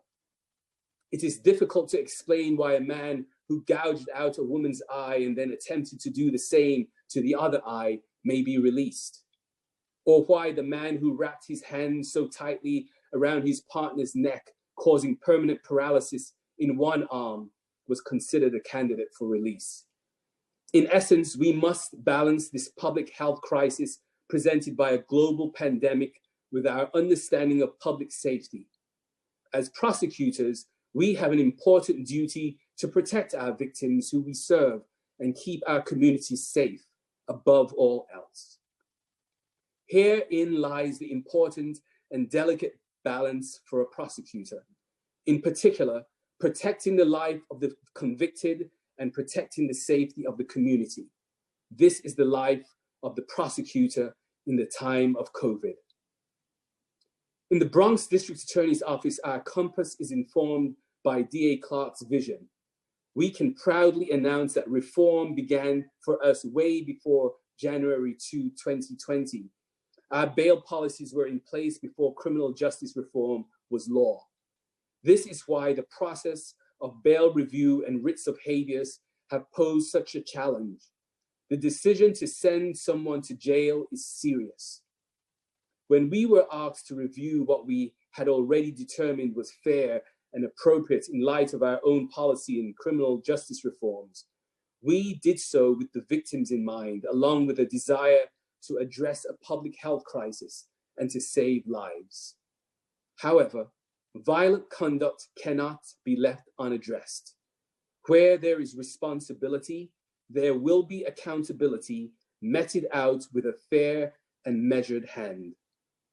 As to your bill creating a local conditional release commission, I would like to briefly highlight a few reasons why DA Clark is unable to endorse your proposed amendment. Simply stated, while this bill attempts to cure what it deems as deficiencies within the parole system, the Commission's goal undercuts the victim's voice. That is the promise of the negotiated sentences made on behalf of the victim. Further, the proposed bill has ambiguity and contradictory language. In addition, it is arbitrary in deciding those who are selected for the Commission, since many with relevant experience seem to be excluded, namely judges, justices, and prosecutors. Again, for these reasons, DA Clark does not support this bill. In conclusion, I would like to thank you for this important opportunity to speak with you and provide a voice for fairness, justice, and recognition that the community as a whole includes the victims of crime and our Rikers Island residents. I wish you and yours safety and health as we all work together to navigate the unprecedented challenge of balancing public health and public safety during a global pandemic. Thank you. Thank you. Chief Executive Director, District Attorney Nyberg, you're next. Thank you. I'd like to thank Chairperson Landsman and Chairperson Powers for the opportunity to appear and testify virtually before you today. My name is Jennifer Nyberg, and I'm the Chief Assistant District Attorney for the Office of the District Attorney, Queens County DA, Melinda Katz. When District Attorney Katz took office on January 1st, she immediately went to work to make significant policy changes to reduce our city's jail population. She is committed to ultimately ending cash bail and feels strongly that a person's financial status should not be a factor in determining whether or not they are incarcerated pre-trial. Since day one, we closely reviewed each and every request for bail to make sure that all defendants are treated fairly, while also maintaining the safety of the residents of Queens County and the assurance that the defendants return to court. Before COVID-19 hit, we had already succeeded in lowering the average bail set by nearly $5,000 less than compared to the same period last year, 2019. In addition, 75% of those charged with bail qualifying offenses were released either on their own recognizance or with supervision. On January 1st, 2020, when District Attorney Katz took office, there were 1,100 inmates in custody on Queens County cases. By February 1st, that number dropped to under 900. As of May 14th, under 560 inmates remain in custody. That's a 50% reduction in the jail population of those in Queens cases since District Attorney Katz took office. Then in early March, when the coronavirus hit, we ramped up our efforts. We reviewed multiple lists of vulnerable groups of inmates, as well as multiple individual requests. We did and continue to identify those we could consent to release by either a resentence or disposition that would effectuate release or reduction of bail. We, just like the other district attorneys have testified to, established a protocol with multiple levels of review, with each and every case ultimately being reviewed by me or the district attorney in many instances herself. We have spoken to DOC and CHS, the mayor's office, the Department of Probation about standards of care, about protocols, about housing and services available. Most importantly, we look at the circumstances surrounding each inmate's incarceration, the underlying facts of each individual case. We too speak to the victims when appropriate. We look at the inmate's health history when provided. We look at a discharge plan when provided. We examine whether a defendant is a flight risk or has community ties. The interests of justice are best served by these thoughtful, case-specific resolutions.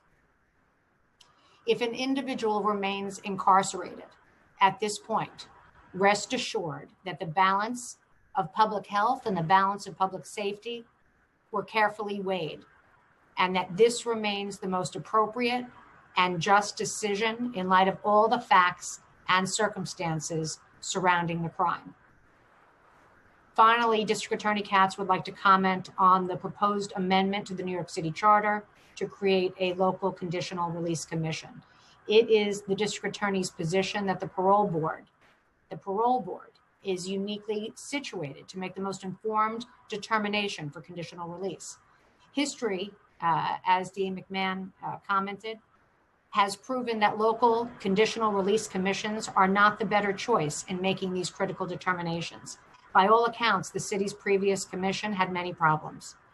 On the other hand, the parole board, a larger body with much broader and in-depth experience and knowledge, has aptly handled conditional release decisions since that time, and at no additional cost to the city, an important consideration, frankly, given the economic impact COVID-19 will have on the city budget. To take the decision of early conditional release out of the hands of the parole board and place it in the hands of a few appointed members with minimal relevant background and experience could greatly jeopardize public safety and would create an unnecessary expense for an already overburdened city budget. On both accounts, it is a price that we simply cannot afford. I want to thank you for this opportunity to appear before you today, and I look forward to working with you and your staff as we navigate these challenges, these challenging times, and move forward in the months ahead. Thank you. Thank you. We will now turn it over to Chair Landsman for questions.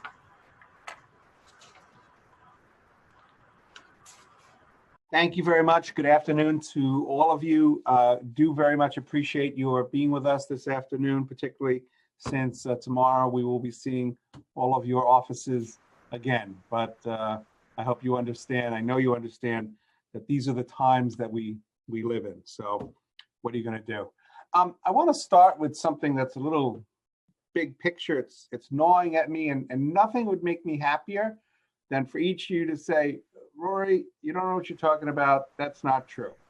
I get the sense from you collectively that there is a suspicion or a lack of conviction that there really is a sense of urgency of getting people off Rikers Island, that the situation at Rikers Island is not as serious in terms of the negative health consequences as we and maybe the administration believe as well. Mr. McMahon, in your testimony, you described, quote, an outright falsehood that the infection rate in the city's jails is significantly higher than the city's general population. And the special narcotics prosecutor cites statistics. The DOC reports daily on the number of inmates who are under observation, either because they're symptomatic or because they have tested positive for COVID-19. And that number has steadily declined from April 1st to May 16th, from 286 inmates to 286 to 66 inmates. I don't want to mischaracterize your use of those statistics, but what we've been talking about today is I think the fairest statistic that, according to the Board of Corrections today, well, as of Monday, Sunday, May 17th, there were 364 inmates at in the Department of Corrections who were tested positive for COVID-19. That's a 9.2% infection rate. That is a fraction of the identified positive rate for New York City residents at large.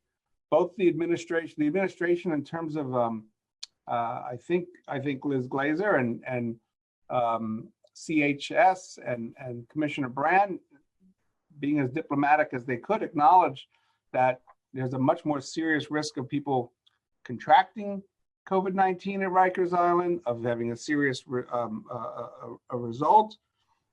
And in the letter that the DAs sent, I think it was the March 29th letter, you wrote, I believe you will find onto this, just give me a second.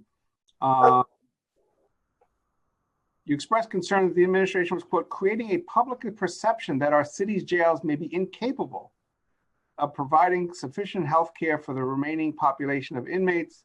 And you go on to say that we believe this perception is wrong. So can we clear the air? Can you please disabuse me of my incorrect interpretation? You all do accept that there is a serious health issue at Rikers Island, and that the rate of people testing positive on Rikers Island is higher than the general public, and that there's some impetus, must be balanced with other concerns, of trying to get people off Rikers Island if we can. Who wants to go first? Sure. I'd be glad to. Am I coming through? Yes, sir. Yeah. I'd be glad to disabuse you of that notion, Chairman, that we don't take the situation at Rikers seriously. That is why we really, risk, in some ways, put the health of our staffs at risk by making them work immediately during the shutdown so that we could go through the analyses that my colleagues and their staffs described earlier in going through and making sure that we can find people who are suitable for compassionate release so we get it. But I think you're, and to some extent, mixing apples and oranges a little bit. I think even the team from CHS made quite clear to you that, and to this committee, that you can't compare infection rates exactly when one cohort, namely the people who are at Rikers Island, are 100% tested, and the general public, I believe the overall testing number as at one point was around 10%. I don't know what it is today. I think if you tested everyone in society in New York City, you'd have a much higher infection rate. But what we're saying is at Rikers Island, you have a population now that has been vetted for compassionate release. As you heard, they are at under 50% capacity in terms of housing. There's plenty of room for social distancing. They have protocols in place, and both docs and CHS spoke to the care that the inmates receive there. I would counter by saying that one could get the impression from what you've been saying and what members of the committee are saying is that people who commit crimes and who are either awaiting trial for very serious offenses or have been convicted of those offenses with quite often, after taking pleas with the consultation of victims and the concerns of victims taken into consideration, that they should be released just because they should be released because there's a crisis that affects the whole society, the whole community. Crimes are being committed, and you know, I almost get a kick out of at one point early on in the crisis, there were the advocates who were saying there should be a moratorium on arrests, there should be a moratorium on prosecution, and there should be a moratorium on incarceration. How about a moratorium on crime? How about the people who continue to be robbed, burgled, taken advantage of through fraud, murdered in some cases, as we had a terrible case, a pregnant woman and another man here on Staten Island. These things are still happening. Shootings are still happening. Young people are victims of crime. Old people are elderly are victims of crime. So to say that you somehow read through our pronouncements and what we've been our advocacy that we don't take the situation there seriously, we take it seriously everywhere. But in the example that I gave, if you take someone from Rikers Island who's convicted of a series of sexual assaults against a minor, and say because they're infected with COVID, they should go into a city nursing home and infect all the civilians in the nursing home, I don't quite understand that either. So with all due respect, I think we see this from different perspective than you do, Chairman, but quite honestly, I think we all want the same thing. We want a city that is safe, that is healthy, And hopefully we can get there by some meeting of the minds. And I think you've heard today from all our offices that we went to great lengths to reduce that population at Rikers. Even Dr. McDonald, who, as from his famous tweets, was very critical of law enforcement, was of the opinion today that great strides have been taken. And quite frankly, we're quite proud of the work that we've done. Thanks. Ms. Brennan? Yeah, I don't think that we believe that there is no crisis at Rikers. I mean, clearly, when you have a setup as they do at Rikers, where people are living together in such close circumstances, there's a higher chance of infection. I think the point that I was trying to make is, and it was made also by the people from Corrections Health Services, that those at Rikers are tested at a much higher rate. And so necessarily they're going to prove to be positive at a much higher rate, as we've seen in the city. As the test has become more available throughout the city has tested at a higher rate. But it doesn't mean that the problem lacks urgency.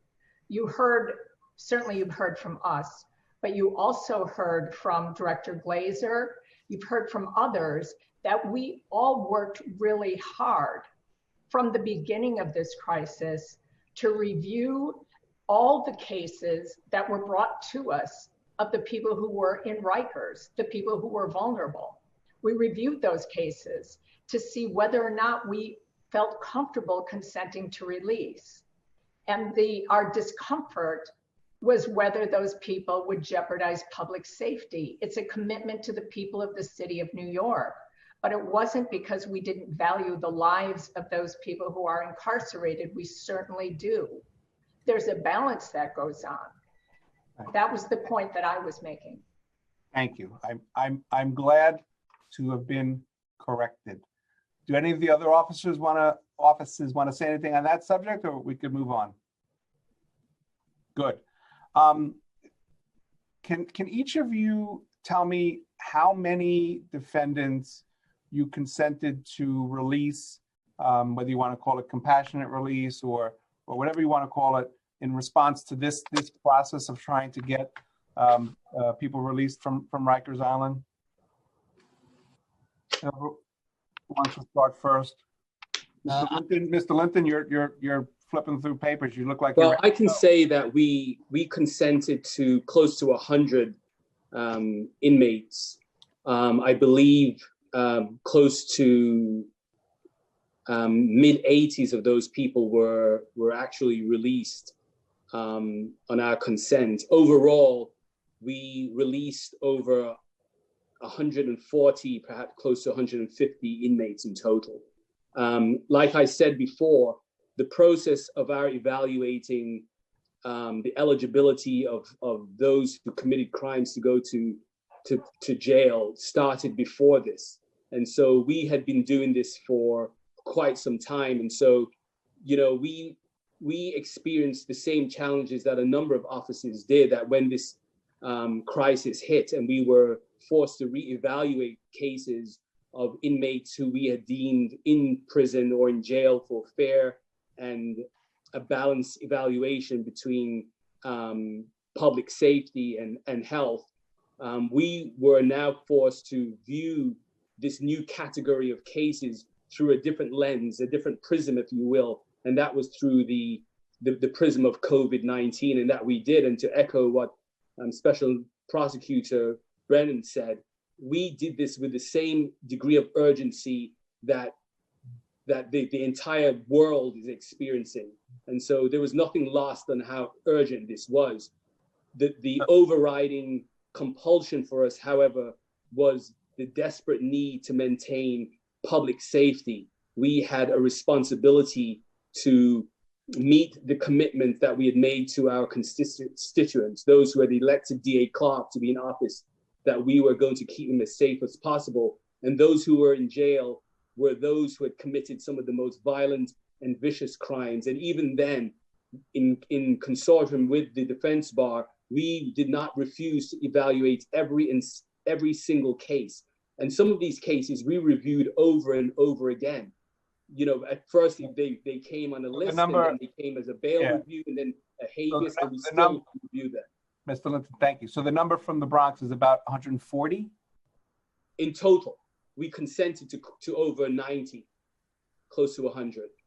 So what are the other 40 ones that were released? There were others that were released without our consent.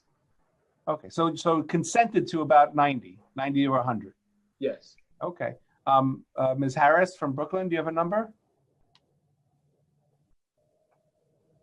Alana, can you unmute Ms. Harris?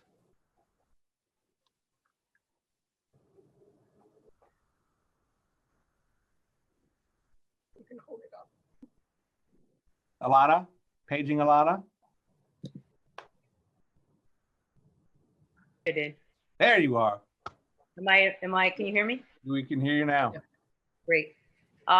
With respect to your prior question, I think I said in my testimony that we understood immediately the crisis that we thought was going to unfold even before it did, and we started to take actions to reduce the population on Rikers. We reviewed virtually every case of someone incarcerated at Rikers, nearly 1,000 cases. We consented to the release of 260. That's about 27%. We opposed release in 682. That's about the other percent, 70. There are a third category of about 34 people, between 30 and 35 people who we aren't comfortable consenting to their release because they're dangerous. And they're dangerous by virtue of mental health issues. They get off their meds, they become destabilized, they don't have a place to go, they would be released to a shelter. And those are people who in some universe might be appropriate candidates for release, but because of the nature of their illness, we're just not comfortable doing that. Good. So and that's about 30 some cases. All right, don't anticipate my next question. You gotta give me something to do here. Okay. All right, Queens.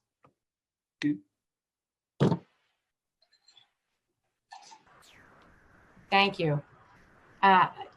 Chairperson Landsman, in Queens County, whether they have asked specifically individual requests from defense attorneys or whether they were included on lists by the mayor that we looked at in the beginning of the crisis for the first few weeks, there were 440 inmates who were considered individually by senior staff in the office.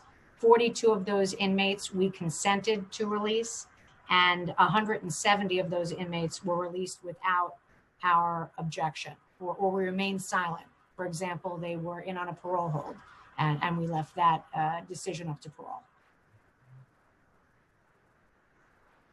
Do you know, by the way, how many of those, of the 170, how many were released on your specific objection, as opposed to, you're not offering an opinion? Of the 170, we did not object. Those were 170 released without our objection specifically. Oh, sorry. That's okay. What was the 42 number? Where we consented. So in other words, with respect to parolees, where we affirmatively consented. I get it. And the 170 was you didn't object. Exactly. You didn't consent, but you didn't object. That's exactly right. Because we didn't think when it came to parole that was our, they were better situated. There were non-qualifying offenses, for example. Got it. We had pending here in Queens on many of those cases. Many of which ultimately we tried to resolve through a disposition. We're continuing to do that. Got it. Okay, Mr. McMahon. Hold on. There you go. I'm good to go? Yes, sir. As you know, and has been discussed by my colleagues, there have really been some different silos that we've been looking at through this analysis because people are on Rikers for a few different reasons. There's the group of parole violators, which, as you know, we DAs and actually the city had no say over their situation. That's a state function by the state parole. And so the numbers are always changing a little bit. And then you also have people who are being released on a rolling basis if they're at the end of their sentence. So the number's changing every day. But from the original analysis that we were asked to look at, those who were on Rikers for a sentence a year or less, and under certain charges, there was a list of 30 from Staten Island. We agreed to 7, but 30 were, I should say, from the list that they presented us, we agreed to 7, 30 were released, so 23 over our objection. And there's another group, those who are held as pretrial detainees, and we've been dealing with a battery of bail applications and writs of for habeas corpus on a rolling basis through the courts as well. The majority of those we have opposed. Have you consented to any pretrial releases? I will get back to you on the exact number, but of how many have been made and how many we've consented to, but the number is low because, again, those are people who are charged with serious crimes to begin with. That's the reason that they have qualifying offenses and they are being held on either bail or on remand. So in most instances, no, but I'll get back to you with an exact number. Thank you. We appreciate that. Ms. Brennan? I only have the numbers for those who are held on bail. I don't have the numbers before me of those who, where there was a request for a 6A release and we took a position, and with regard to parole release. So that's setting aside. We received requests regarding 40 defendants. Of those 40, 17 were released with our consent as part of our review process. And we opposed the applications with respect to 23 defendants, and none of those defendants have been released. Got it. All right. Last question, which Ms. Harris almost, stole from me. But here's an opportunity for you all to tell us how we on our side of the screen could do better, although in conjunction with you. What programs, services, systems could have been in place, could be put in place that would potentially make you more comfortable and more willing to release more people in different categories? Ms. Harris was talking about people with mental health issues. What infrastructure could be in place that would make it more likely for you to support this kind of decarceration effort? With regard to our cases, it would be tough. We have those who are currently incarcerated on our cases are mostly charged with operating as a major trafficker. They're involved in multi-kilo operations where they're distributing drugs that have resulted in death, and they have strong foreign connections to other countries, access to lots of cash. And oftentimes they may have been arrested with a significant number of weapons. And so those kinds of defendants, pose a significant public safety risk. It's hard when you get to that level of defendant, which I think is what you're going to hear from most of us. That's who's kind of our caseload. It's that type of defendant who is left, or one who's been involved in significant amounts of violence, or is charged, I should say, with crimes involving very significant violence, as I discussed. And so that's where you have on balance, and especially as we look at diminishing now risks posed to the defendants as Rikers has been cleared out and as the virus is receding somewhat, obviously we have our mission is to protect the people in the city of New York. And there's a balancing that goes on, but when their lives are at risk, we're not going to consent to release. I understand. Ms. Harris? So in addition to treatment, housing, supportive housing is crucial. And I think one of the biggest needs are mental health facilities that are secure. So if you think about the person who has assaults and violations of orders of protection against a family member, and maybe they've, they go back, they get out, they assault them, they start fires, they do things to put not only their family members, but others in danger. And it's because they're suffering from a mental health problem. And the family members in a lot of those cases don't really want their person to be in jail. They know they have a mental health problem and they need help. But they also don't want them to just go somewhere to a hotel or a shelter, wherever they would get released to, and then just walk out the door and come home and continue to assault them. So if there were more secure mental health facilities where a person would be getting treatment, but would be secure, wouldn't be able to walk around the streets, they wouldn't need to be at Rikers Island.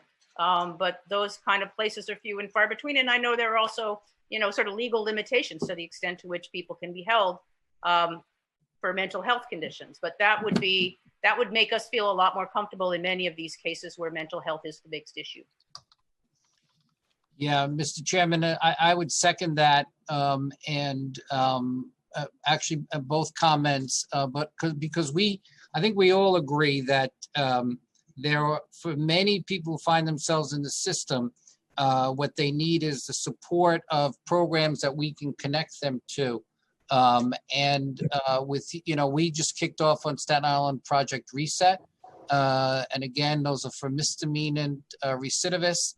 Who was not addiction related, because as you know, we have the whole program here, and my colleagues have that as well. Again, diversion early upon the time of arrest, a pre-arraignment, and we'd like to do that with other charges, similar charges as well. And in fact, thank you and your colleagues at the council, because I think it's a grant from the council to CCI that's allowing us to do that. We would like to have a full-blown community justice center here on Staten Island so we could do more services for those who find themselves in the criminal justice system or on the precipice of going into it.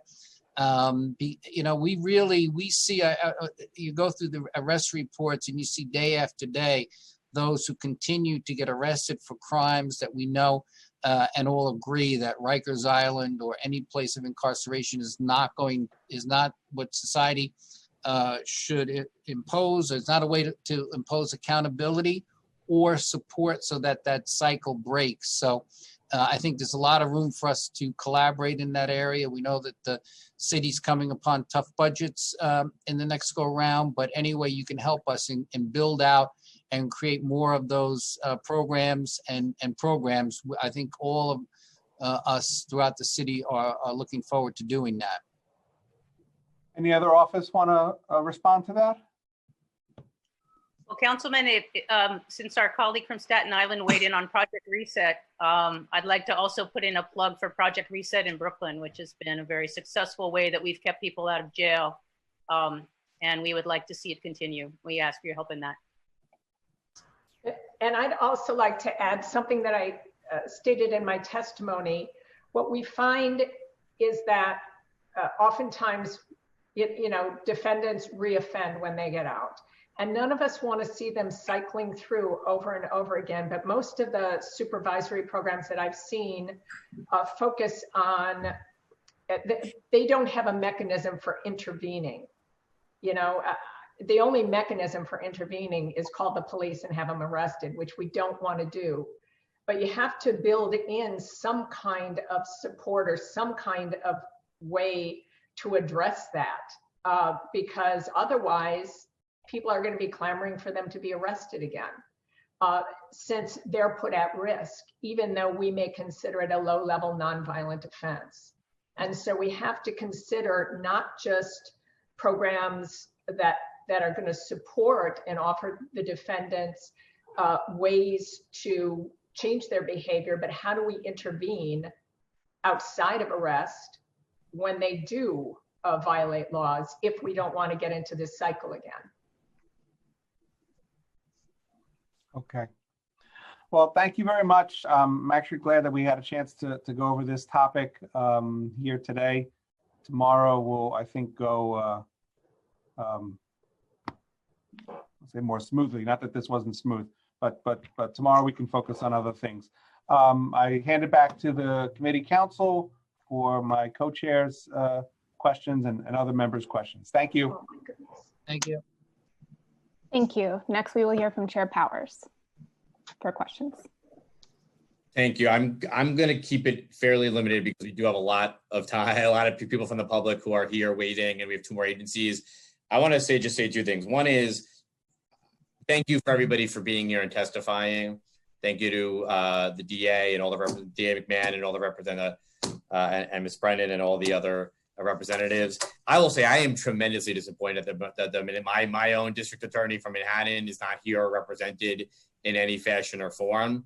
And I disagree with some of the things that have been said here by some of the DAs and some of the sentiment, but that's fine. We can have a disagreement. The district attorney from Manhattan deciding not to even be here in the midst of a crisis to talk about even issues that we might disagree on or have. I just want to register on the record my, absolute disappointment in that. And that's not a political thing or anything. That is just somebody from his office should have been here and should be talking to what's happening here in Manhattan. Anyway, moving on, I just want to address one point here, which is in the letter that you had sent, the district attorneys collectively had sent to Mayor de Blasio and the DOC commissioner in March. You mentioned creating a public perception that our city's jails may be incapable of providing sufficient health care for the remaining population of the inmates. And believe that and the collective belief that the perception is wrong. I want to reflect just something. The doctor from the DOH himself, the number 2 doctor, had said that. That was reflecting the idea that jails, and particularly the city jails at Rikers Island, are incapable of providing sufficient health care, not from a talent of the healthcare professionals, but from a environment of what the environment is there. That's a medical professional giving us that opinion.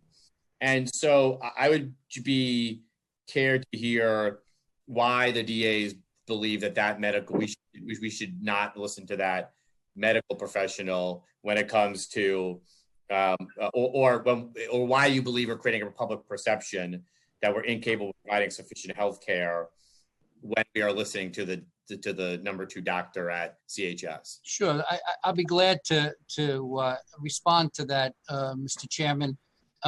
Clearly, in March, the situation needed to be addressed from 2 directions. First was to look through the rolls of people who are at Rikers to see if there could be some people who could be released so that you had less of population, which would make then the provision of good and accepted medical care and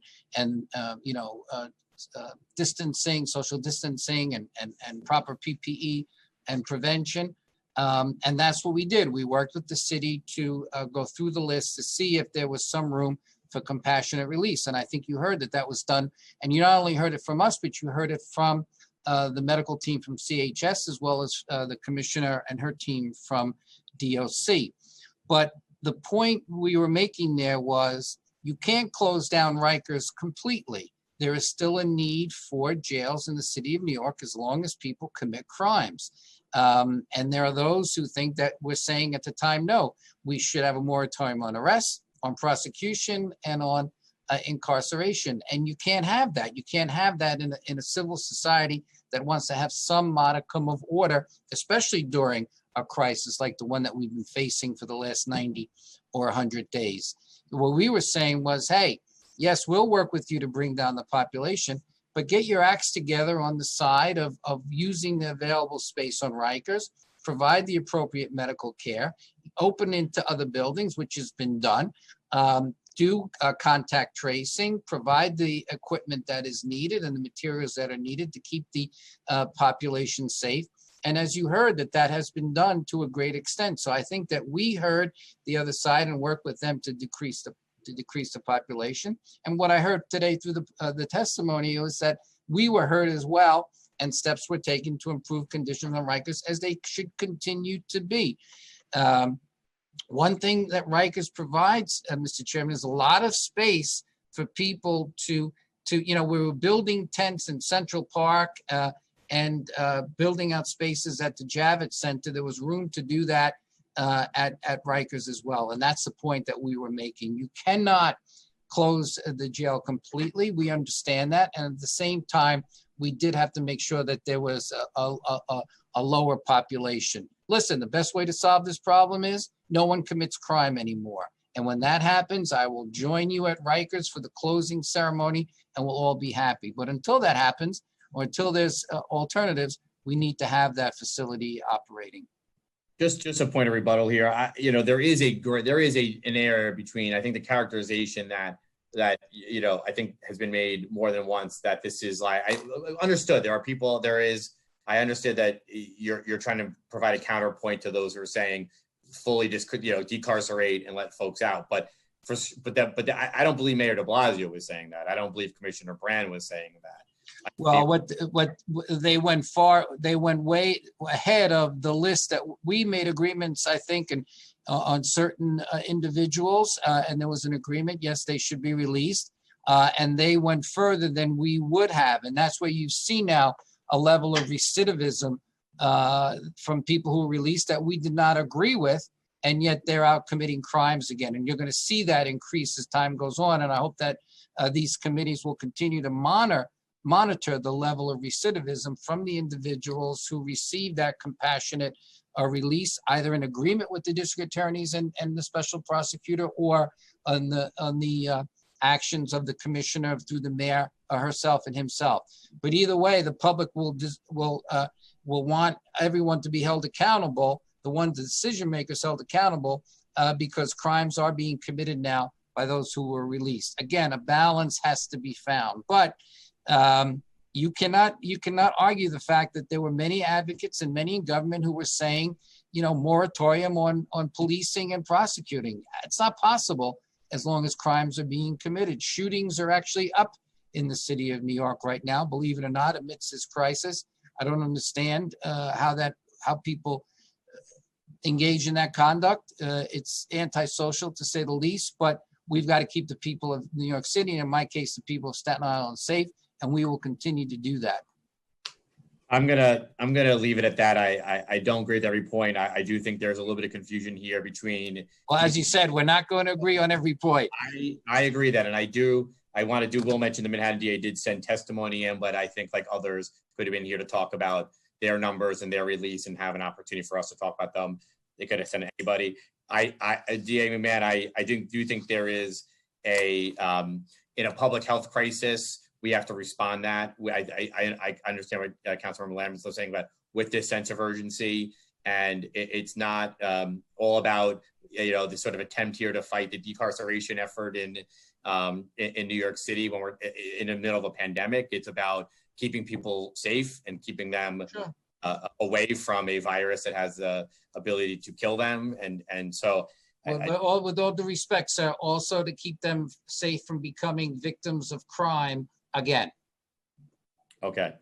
I'm going to leave it at that based on where we are. It's 5:15. I want to give the public an opportunity to. Thank you all for being here, and thank you for spending time with us through a very long hearing, and wish you the best to you and your families. Thank you so much. You too. Stay safe. And hold on. I think we have a council member question from Councilmember Holt.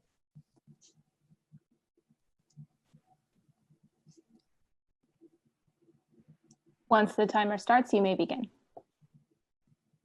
Starting time. Thank you. Do you hear me? Yep. Okay. While we're plugging programs, I want to plug the Department of Probation's NEON program in the arts, which is very successful. I've looked at a number of those artwork, and I think it's a good outlet for people who have been previously incarcerated and how to get into a new life. I just want to plug that. But I also want to mention that New York City has by far the lowest incarceration rate of any big city in the US, by far.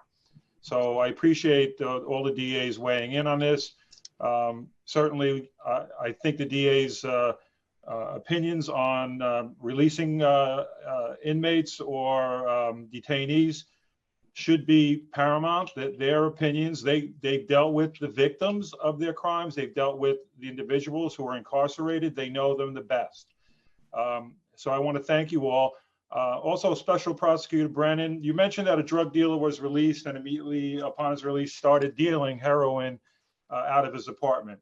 And had it not been for those residents who called, this guy might have still been doing this and ruining other lives, not only, you know, with the people in the apartment with the COVID spread, but the heroin that has destroyed thousands and thousands of lives across the US. And of course, I think he was dealing also with guns too, or apparently. But a life of crime is not going to change when he gets out. And I think we're not going to play Russian roulette here with the public and just guess that this guy is not going to commit crime. And in many cases they do. And like I mentioned before, and unfortunately the MOCJ representative couldn't tell me the breakdown of the crimes that are being committed, which is kind of unusual that I couldn't get a breakdown of the types of crimes that people were committing upon release, early release. They should know that like the back of their hand. That's how you evaluate a program. Just one thing I just wanted to ask the Assistant DA Nyberg. I'm not quite, set on the numbers for Queens. 440 were considered, and 42 you said yes on. 170 you had no objection. What about the others? Were they released? Councilman, no. Of the 440, the others are still incarcerated. And when we look at the population of the 440 who either were presented on a list or specifically asked for release, the ones that remain, in terms of their breakdown, what they're charged with, actually almost 25% of those who remain incarcerated are charged with homicide. Over 50% are still in that are a combination of the homicide defendants, burglary, assault, and robbery. So obviously in a very serious crimes that were not released of those that asked for consideration. I know my time is up, but I just want to ask, are we giving them more programs when they get out early? Are we giving them more counseling? Is that, I thought I heard that we weren't. Is that true? I mean, truthfully, that's what, in response to Chair Landsman's question about what could we use, what we can use are more robust alternatives to incarceration, more programs with comprehensive supervised release. We were able to release someone last week, and it's frankly a Herculean effort on the part of the court and alternative sentencing providers and the prosecutor and the defense to all find a program that in light of the crisis can monitor someone when they are released. So it's an additional challenge. Thank you so much for all of you for your testimony. Thank you. Thank you. Thank you, chairs. Thank you. I believe okay. Now we will move on to, if there are no further questions, now we will move on to testimony from the administration. We will hear from the Administration for Children's Services. We will be joined by Commissioner David A. Hansel for ACS. And for the question and answer period, we will be joined by Acting Deputy Commissioner Sarah Hemmeter and Chief Medical Officer Dr. Angel Mendoza Jr. of ACS. We will also be joined for question and answers from Chief Jennifer Gilroy Ruiz of the Law Department. I will call on each of you individually for a response as I administer the oath. Please raise your right hands. Do you affirm to tell the truth, the whole truth, and nothing but the truth before these committees and to respond honestly to council member questions? I do. I do. Oh, I have to say each of your names. Commissioner Hansel? I do. Deputy Commissioner Hemmeter? I do. Dr. Mendoza? I do. Chief Gilroy Ruiz? I do. Thank you. Commissioner Hansel, you may begin.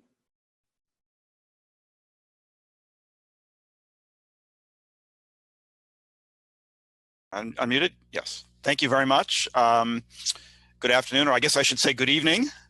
Chair Landsman, Chair Powers, members of the committees on the justice system and criminal justice. I'm David Hansel, Commissioner of the New York City Administration for Children's Services.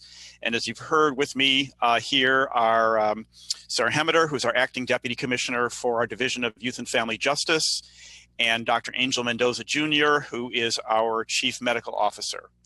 And we're very grateful for the opportunity to testify about how ACS and our partners have responded to the unprecedented COVID-19 health crisis and the impact it's had on our juvenile detention programs.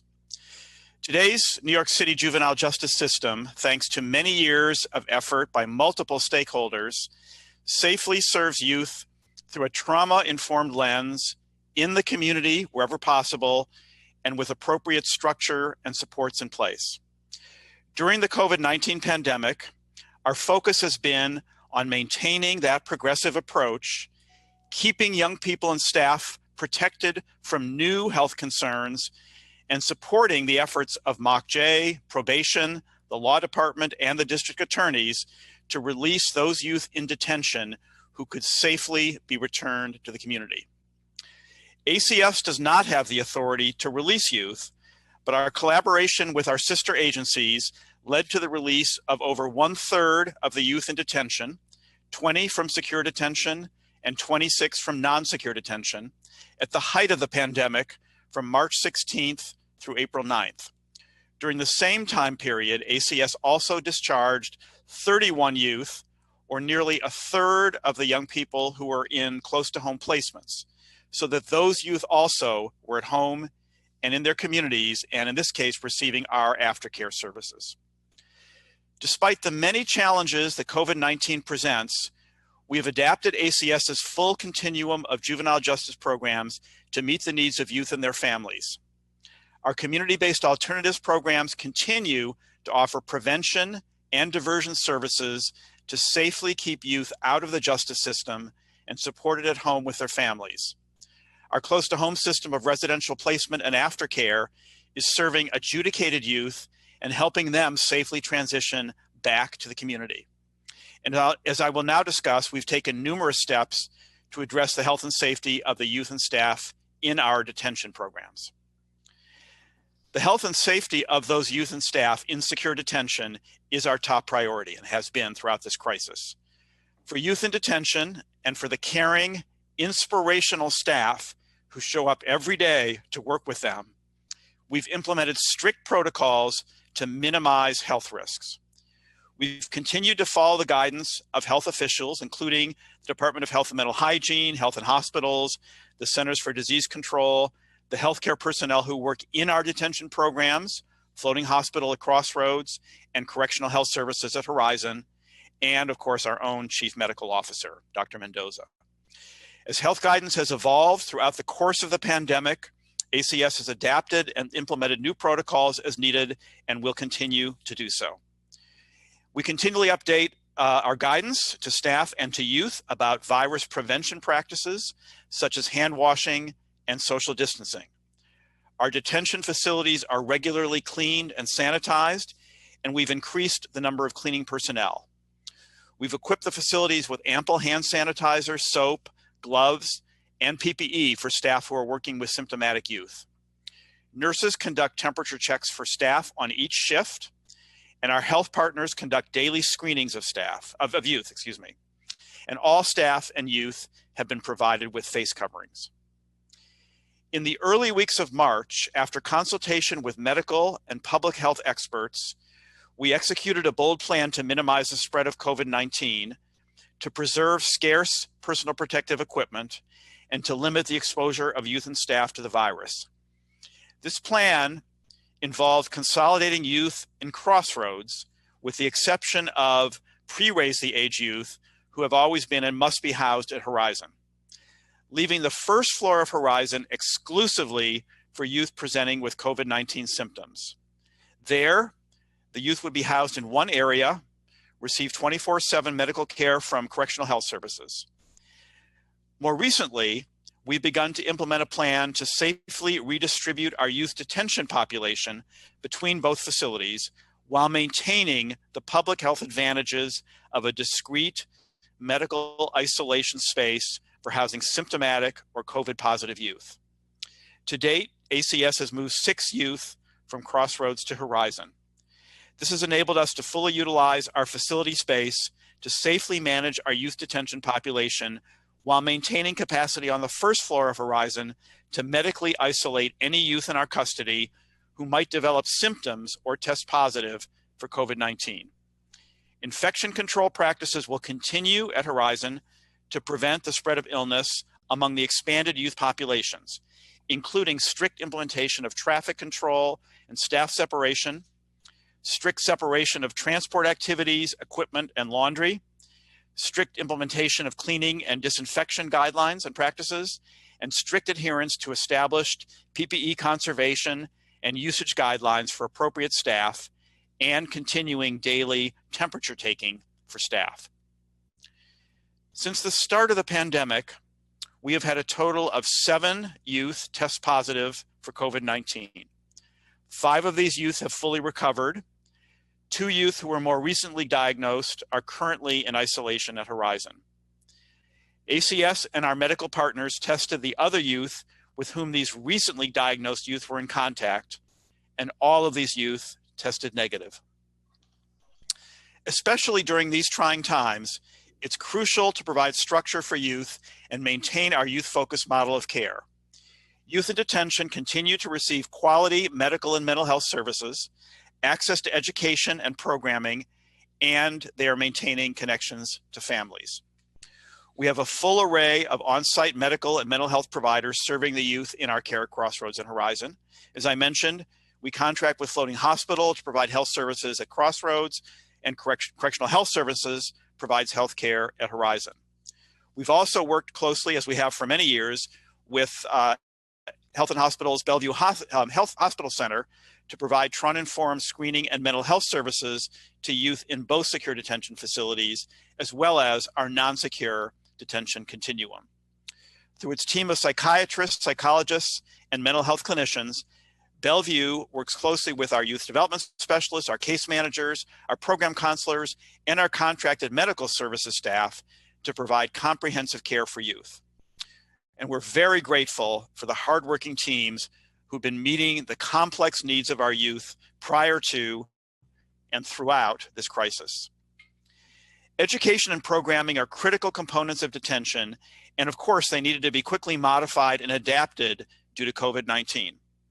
All youth in detention have access to remote learning, and I want to thank the teams at ACS, including our detention program staff and our Office of Information Technology staff, and of course, the Department of Education, for quickly providing and adapting to new technology.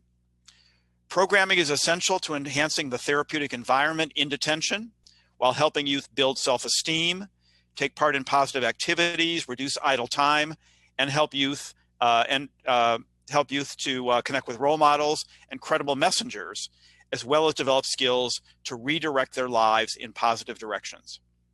We've implemented new types of virtual programming to engage youth while adhering to social distancing protocols. So for instance, youth now have access to video games, movies, and books on their tablets.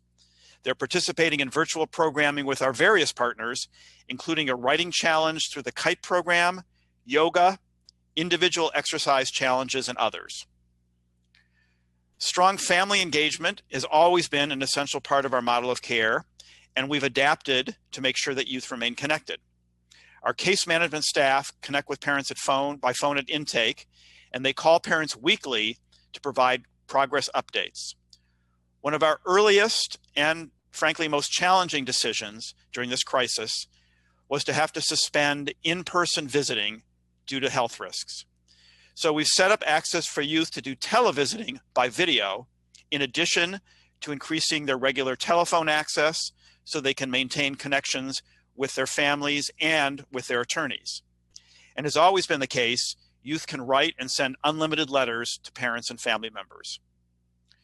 Through the dedication of our Division of Youth and Family Justice staff, ACS is making sure that youth in our detention facilities are well cared for as we continue to navigate these uncertain times. As the council knows, we created a new position, Youth Development Specialist, to carry out our expanded responsibilities under Raise the Age.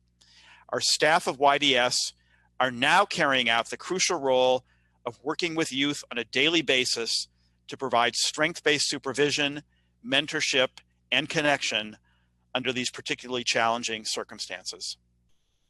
From the start of the pandemic, we've deeply appreciated the council's and the community's close attention to the needs of the vulnerable youth and the heroic staff who provide them with daily care and supervision, as we work together to keep those youth, those staff, and our communities safe.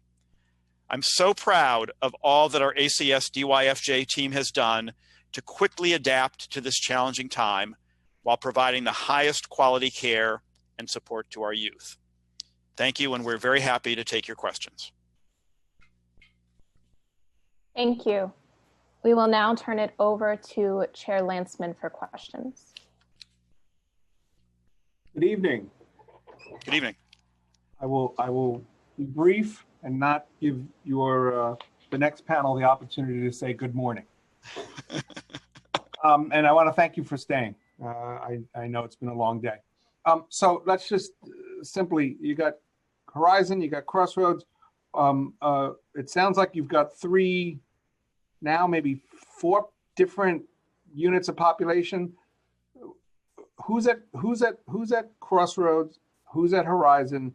And why are you moving? Who are you moving from Horizon, from Crossroads to Horizon? Short Okay. version.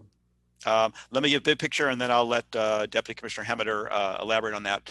So for starters, by state requirement, the pre-raised the age population, which at this point is very small, it's just a handful of kids, they must remain at Horizon. So they were there, and they have been there before, and they will remain there. And they're separate from everyone else. That's correct. That's one category. That's one cohort of young people who are at Horizon. That's correct.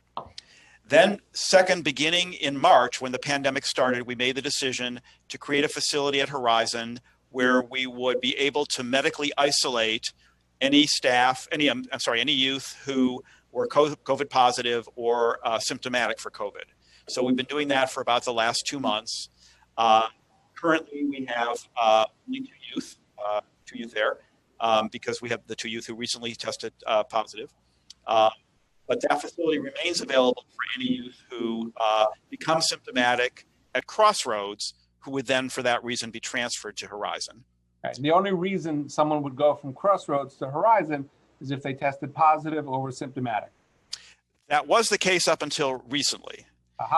More recently, as I mentioned in the testimony, we began to redistribute the population because of an increase in population we were experiencing at Crossroads by transferring some youth from Crossroads to Horizon.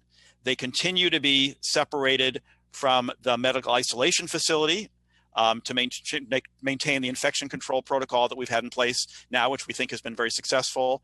And they also continue to be separated from the pre-raise the age population, which is required under state law and state regulation. So at Horizon, there are 3 cohorts. There's the raise the age, there's the COVID-19, and there's the, for want of a better term, Crossroads excess. Essentially, I'm going to turn it over to Deputy Commissioner Hemmeter to elaborate before I get in deeper than I should. Yes, that is correct. So we do have the pre-raise the age youth at Horizon, the 2 youth who are in the medical isolation unit at Horizon, and then recently transferred adolescent offenders at Horizon. How many? The total count at Horizon right now is 14. So we have 2 pre-raise the age youth, 2 youth in the medical isolation unit, and 12 other AOs. Got it. And that leaves how many at Crossroads? At Crossroads today, there were 67 youth. And that breakdown is 41 adolescent offenders, 5 juvenile delinquents, and 21 juvenile offenders. What was the reason for the increase in the population at Crossroads? More kids get in trouble or something else? We've seen an increase in the number of youth coming into detention. And as the courts remain closed, no youth are moving out since that first. As the commissioner mentioned, those releases, we have not seen kids leaving as quickly as we have in the past. So our population has been increasing slowly. Has the Office of Court, so it's not that more kids have gotten themselves put in so much as fewer kids have been able to get themselves out? It's a little bit of both. We have seen some police admits coming through, and we've, worked. The courts are open for arraignments, and a lot of the cases, at least the juvenile delinquency cases, they have been being diverted and released. And the adolescent offenders that we have seen come through have been arraigned and have been detained. Has OCA not set up a process for these kids to have their opportunity to be released heard? So my understanding of the process, and I think Mokjay is still on and might be able to answer this better than I can. So we have the youth parts, which are the adolescent offenders. They get arraigned, and if they are detained, then further court hearings have just started happening, I believe, in terms of grand jury and things like that. I'm not as familiar with that. Mokjay can answer, what the process is with respect to that.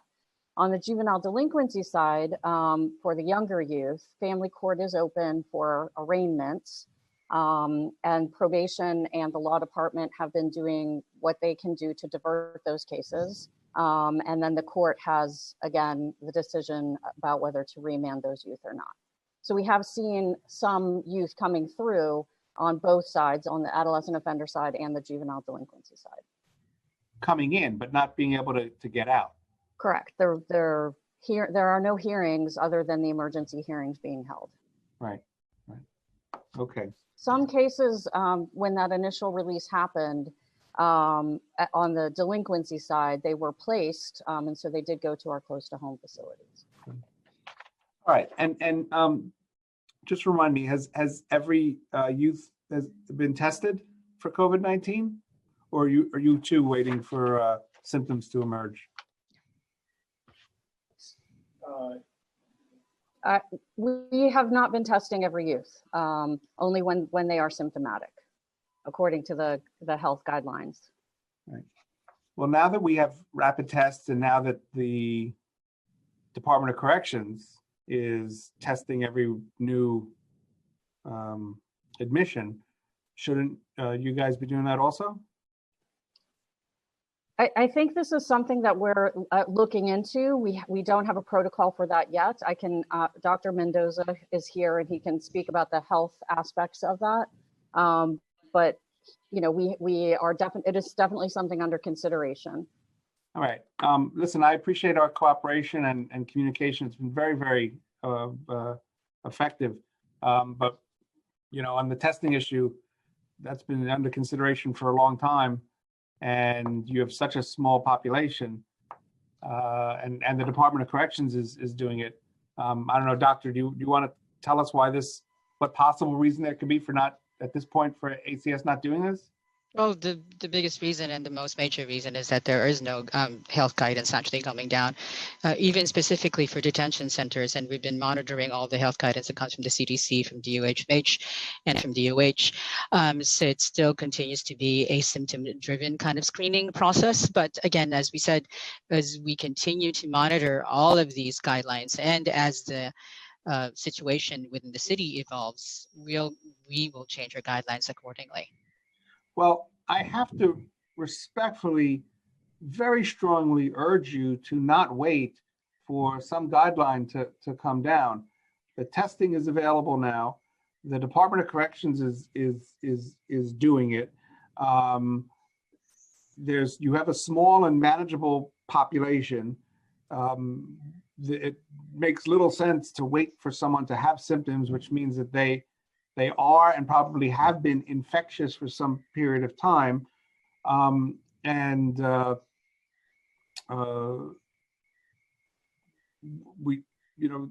no reason not to test. I mean, if there's some medical reason, I'd be willing to hear it why it's a bad idea, but it's so obviously and evidently a good idea. I can't even understand why you wouldn't do it. Also, and I'm not a doctor, so I may be misstating this, but we're all reading about this new or this newly understood impact that COVID is having on kids, like a kind of like a separate side disease or side ailment. I urge you, like, don't mess around. You got less than 100 kids. Test them today. We promise you we will not mess around, and we are going to look at everything. We're going to consider every factor that needs to be considered, completely understand the concern about the new syndrome, the MIS-C. And in fact, on the day that we got information about MIS-C, we immediately informed all of our providers, our healthcare providers, and all of our staff about it. And we have guidelines on how to recognize it. The key with MIS-C, of course, is early recognition, because there is actually quite effective treatment for it. And so all of our staff are very aware of what they have to watch out for. And yes, about the testing, we are going to study it, and we'll make a decision about it very, very soon. I hope so. Alana, are there other, my colleagues have questions? Yes, we will. If you Yes, are sir. finished, council member, we'll Yes, turn thank it you. Please go to, to them. great, to Chair Powers. Thank you. I'm going to actually pass it along both to Councilmember Ampry Samuel and Councilmember Rose. They've been here for a long time, logged in, I think, waiting to ask a question of ACS. So I'm going to hand my time over to them so they have an opportunity to get their questions in. Council member Ampry Samuel, you may begin.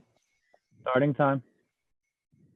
I appreciate that, Chair Powers and Chair Lanceman. Thank you so much for those questions, because that was the line of questions that I had since several hours ago. I was just like waiting to get those answers. So, because everyone knows I represent Crossroads in my district, and on Wednesday, March 18th, I received a frantic call from a mom of a son who is at Crossroads. And I immediately, it was 8 o'clock that night, March 18th. And I called one of the deputy commissioners and my colleagues to find out what was happening, because her son was sick and visitation had just stopped that Saturday prior to. And so she was very concerned, and we all were. And again, this was on March 18th. And so we have been going back and forth with questioning as to what's happening with the young people at Crossroads and Horizon, myself and Councilmember Salamanca. And so it's been some trying times.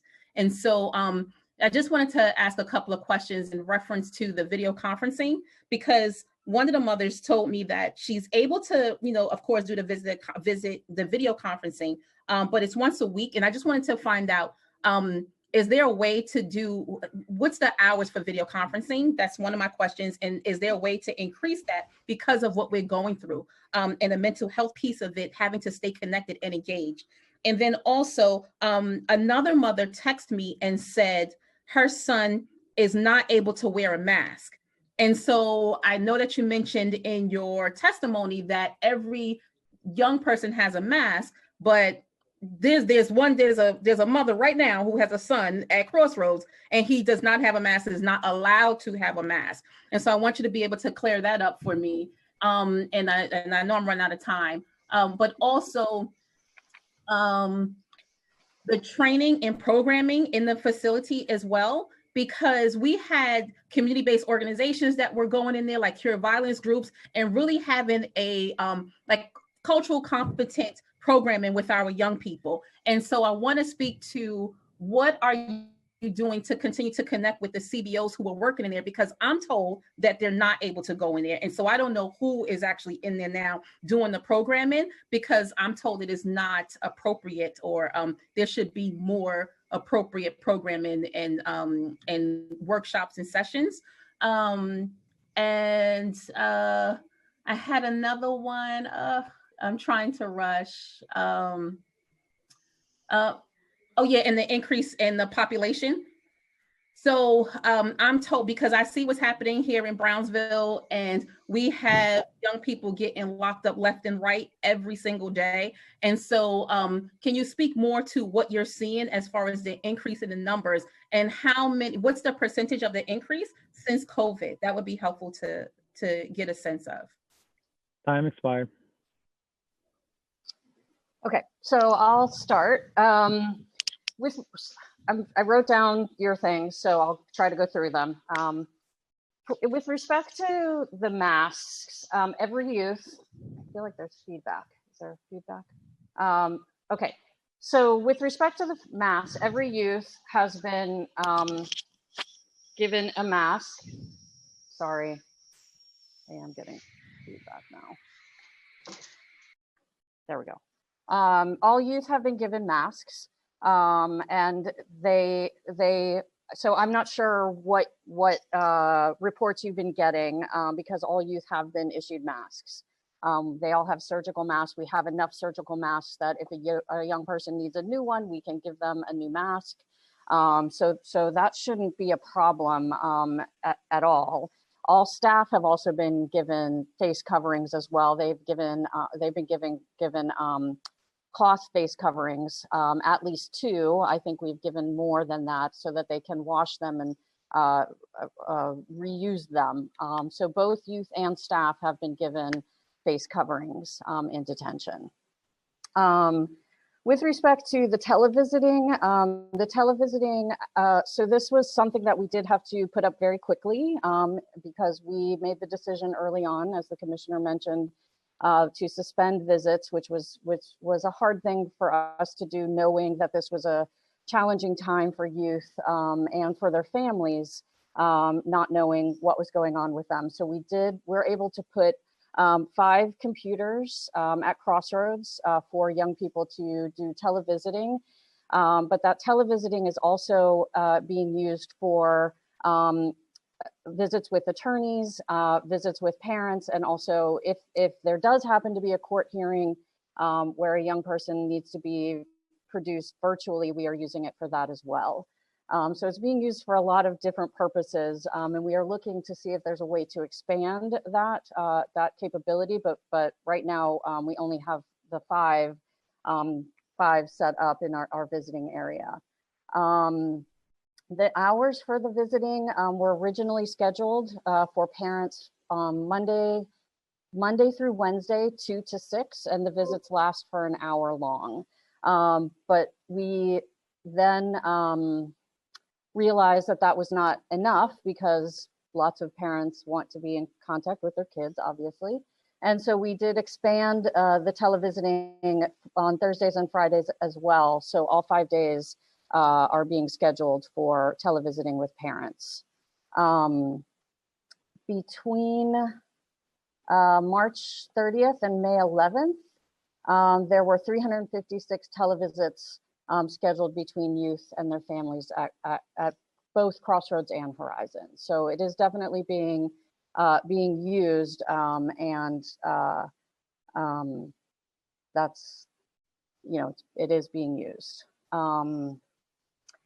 With respect to programming, that has also been a challenge, obviously. As we suspended visits for people coming into the facility, we also had to suspend our community-based organizations coming in as well, and had to figure out ways to establish virtual programming for young people so that they could continue to be engaged, not only with the school, which we've had to do remote learning, but also the programming aspect of things as well.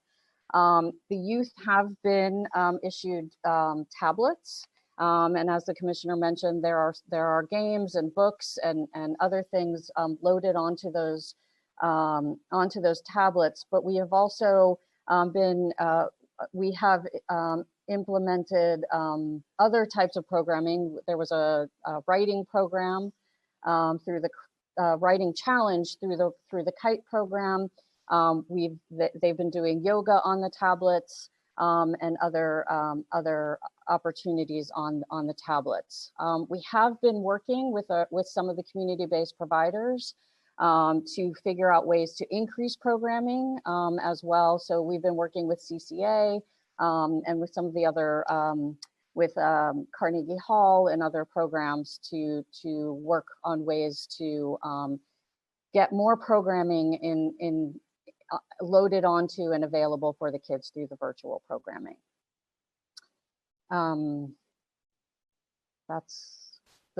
Those were the ones I wrote down.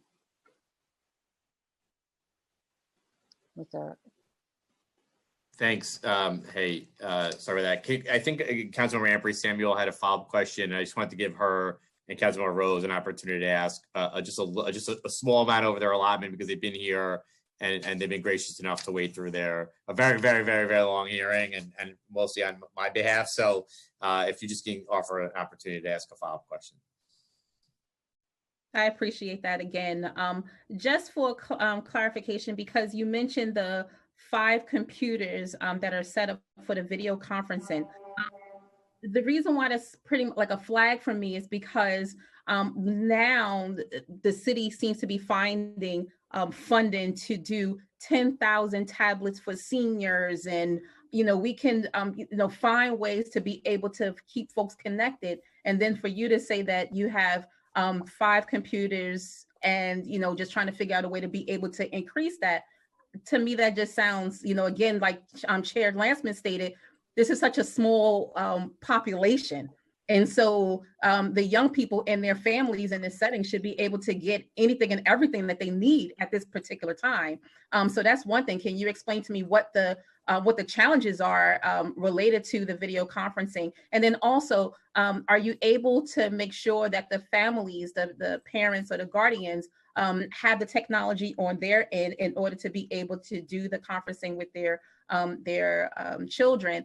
And then going back to the programming with the CBOs, when we're talking about like whatever, Carnegie Hall or the organizations that you just mentioned, and I'm sitting here thinking about all of the issues that we see now, and the fact that the mayor and the police commissioner and the district attorneys are talking about ways to stay engaged and connected, and increasing funding and programming with our cure violence, so crisis management systems. And that's on the outside. And we knew the importance of them to be on the inside with our young people. And so I don't understand the reasoning as to how you can have programming and partnerships with entities that are not really relevant right now to what we're seeing and the increase in our youth going into the system. And so what are some of the challenges that are causing you to not be able to connect with the CBOs and have them inside of the buildings? Because it's not the fact that they don't want to be there, because they tell me all the time, the ones that used to be in there, how can we get inside? Because those children need us and their parents are asking us what happened. And so I know that there is interest and a desire for those same groups to go inside. And so can you speak to what your challenges are, again, related to the CBOs going inside, as well as the increase in the computers and the technology that's needed in order to have the young people stay engaged? Because we all know this is a critical time. And one mother that I talk to on a consistent basis, child is going through some real serious mental health issues, and he had those same challenges before he got locked up. And he's going to be in there for a while. He's not one of the young people that can actually go home. And so what he needs is not being provided for in the setting right now, but he needs to be there. And so I hear the stories all the time about the young people not at all, like I heard what you said, but that's not the picture that I see every single day from the families that reach out to our offices. So can you just speak to, a little more of what you were just saying? Thank you, and that's it. No, thank you. We appreciate the questions. So we, part of the visiting issue with visiting is space within the facility. So we want to create spaces where kids can visit one-on-one with their parents. And so finding the space has been one of the challenges. Getting the I've been there. I go in there all the time. So I know where every single room and space is in the building. So don't say that. I literally know. I can tell you right now, well, what about this place? What about that space? What about this room? What about that room? So Well, I think that's part of it, is the space issue. I mean, there's also technology in terms of Wi-Fi and getting those things kind of set up for the kids as well, or not the kids, but the technology that is needed, like the laptops and those kinds of things we have been able to get. It's the building infrastructure as well, and getting that set up for Wi-Fi and things has definitely been a challenge. in terms of making sure that if we have all these tablets and doing the Skype visits and other things that we have, that they can actually work. So that's also been part of it. We you know, we had to do things very quickly, very fast at the beginning, and now we're able to take a step back and take a look at what we are doing and what else we can add to the programming and the other things that we have available for youth. So definitely we are connecting with the CBOs that were coming into our facilities. We actually have a call later this week with some of the advocates as well. We had a call a few weeks ago also where we were working with some of the CBOs to try to get them more involved.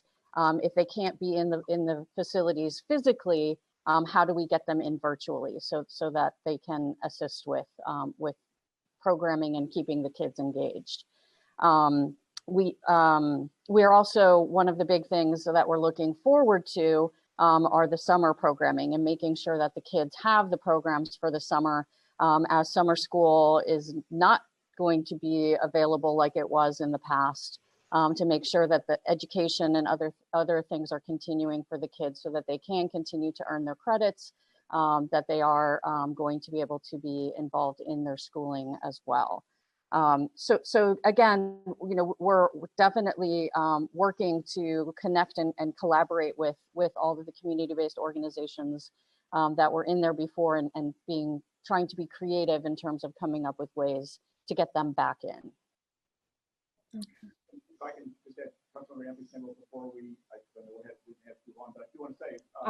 Hear you. Okay, sorry. I want to say, Councilmember Ampry Samuel, before we move on, that you know, we are working closely. Our case managers work closely with every young person and their family, and we realize every family situation is different, and we want to do everything we can to encourage as much communication between parents and children as we can. So we would be delighted to work with you offline on any concerns you hear from families, any concerns you hear from constituents. We would very much like to know about and see if we can work with them and with you to resolve them. Okay, and I don't want to go back and forth because I know that Councilmember Rose is right there with me. So I'm gonna thank you, and I look forward to working with you. Okay, thank you. Councilmember Rose, you may begin. Starting time.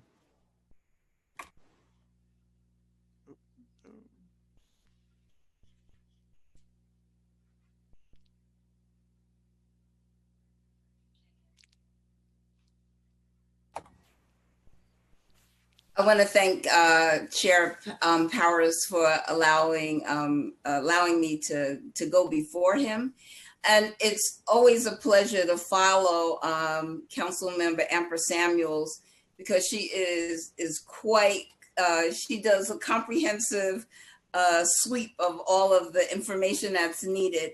And many of my questions were in the same vein as hers. So I don't want to belabor the point, but I have to co-sign to many of the things that she said. As the chair of the youth committee, I'm getting reports that that the young people don't have access to masks, soap, and hand sanitizer for the youth or the staff. My other concerns is, I'm just going to throw out my questions and then you can answer them. I'm also concerned, really concerned about our young people receiving proper educational instruction from DOE, because we've been told that there's limited functional Wi-Fi at either of these centers. And so it makes distance learning a real challenge. So how are you transitioning to remote learning, and how effective has it been? And that would translate also in terms of summer programming as well. And since our young people are, have been isolated from their families, you know, with very limited activities, recreational programming and schooling, you know, how are you helping them to cope with the toll that it's taking on them mentally and physically?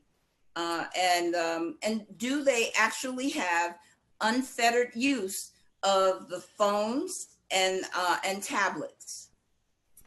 I know my colleague spoke about remote, about the visits, but I'm talking about actual access to the phones and the tablets, so that they are engaged. They have something to do, especially in light of the fact that the CBOs are no longer coming into the facility. Yes, Councilmember, let me start off, and then Deputy Commissioner Hemmeter can elaborate. Very important questions. With regard to education, I think, you know, I think what we found initially, just as, you know, we saw with so many families who were trying to connect their kids with distance learning at home, is that there was, to use a bad pun, there was a learning curve in getting up and running with remote learning. It wasn't easy for anybody. It was a very different way of operating than any of us was familiar with. And so it did take a time for us, first of all, to make sure that we had the right equipment from DOE. It took some time to make sure we had the right connectivity in the facilities so that we could use the equipment. And then it's been also a process to work with the young people to make sure they knew how to function in a very different, you know, style of interaction with education. So it was a process of getting there. I think we have made progress. I think we're there now. We do have the equipment, we do have the connectivity, and our staff at our end, the youth development specialists, the case managers, the program counselors, are all working with the youth now to make sure they really can use the technology to engage in distance learning the way that that we want them to, and to make sure that they can fully take advantage of the educational opportunities that DOE is making available to them. They do also have, as I mentioned in testimony, they have tablets that they can use for other kinds of activities, like video games and reading books and watching movies, things like that. There are recreational activities and things like that. So we're doing as much as we can to keep kids engaged, both in the remote learning activities, but also in a range of other things, so that we make sure they have as much constructive activity and as little idle time as possible. So the infrastructure is now in place. You have Wi-Fi. All of the infrastructure issues have been resolved, and they are available now for them to use. And when was that? And when did you actually accomplish that? What was that timeline? I don't have the detail on that. We can get that to you. I don't know, Sarah, do you have the details on the timing process? Sorry, I didn't know if I was muted. I'd have to get back to you. I know that the Chromebooks or the tablets that the DOE gave to us to hand out to the kids, there were definitely challenges with that in the beginning. And we had to pull them back and redo things. And so that definitely was a challenge, but they do all have tablets now that they are handed out daily for educational and the programming purposes. If the young people, you know, the longer the better their behavior is, the longer they get to keep the tablets and use them as well. We also are as the weather is turning nicer, the kids are going outside also. They've always had access to the gym and the outdoor spaces for the recreation. You know, the kids want to play basketball, which has been a challenge during this time where we're trying to keep the kids apart and socially distanced. So we are working with them on calisthenics and other things in the outdoor spaces as well to get them up and moving around, so that they aren't just sitting using the tablets all day as well. So we're trying a mix of different things with the kids to keep them active and engaged. But didn't you say to Councilmember Ampra Samuel that there were some issues with infrastructure and Wi-Fi, and that's why there was some issues in terms of teleconferencing with their families? In the visit, in the visiting area, there have been some challenges with the Wi-Fi. So the areas where the visiting is taking place, We have only been able to put up 5 tablets there because of some challenges with the Wi-Fi. And so what is your, and what's your timeline in terms of correcting that? Since apparently you do have Wi-Fi in the building, right? There is Wi-Fi for the tablets and the education, yes. And so now you are actively working to get the sitting area or the visiting area wired for Wi-Fi? It is wired for Wi-Fi. We have been having some challenges. There was just an issue the other day in terms of in the visiting area for that. We've had some challenges with it. And is that only at Crossroads or is that also at Horizon? It is at Crossroads. It's just at Crossroads. My understanding, it's just at Crossroads, but I can verify that. Okay. I want to thank you for allowing me to have the time, Chair Powers, and we really need for you to make available all the resources that you can to make sure that while these young people are suffering through this isolation that we all are, that their mental health and their physical health issues are addressed. Thank you. Thank you. I believe Chair Landsman has one more question. Thanks. This is for the law department. Are you folks still around? Hi.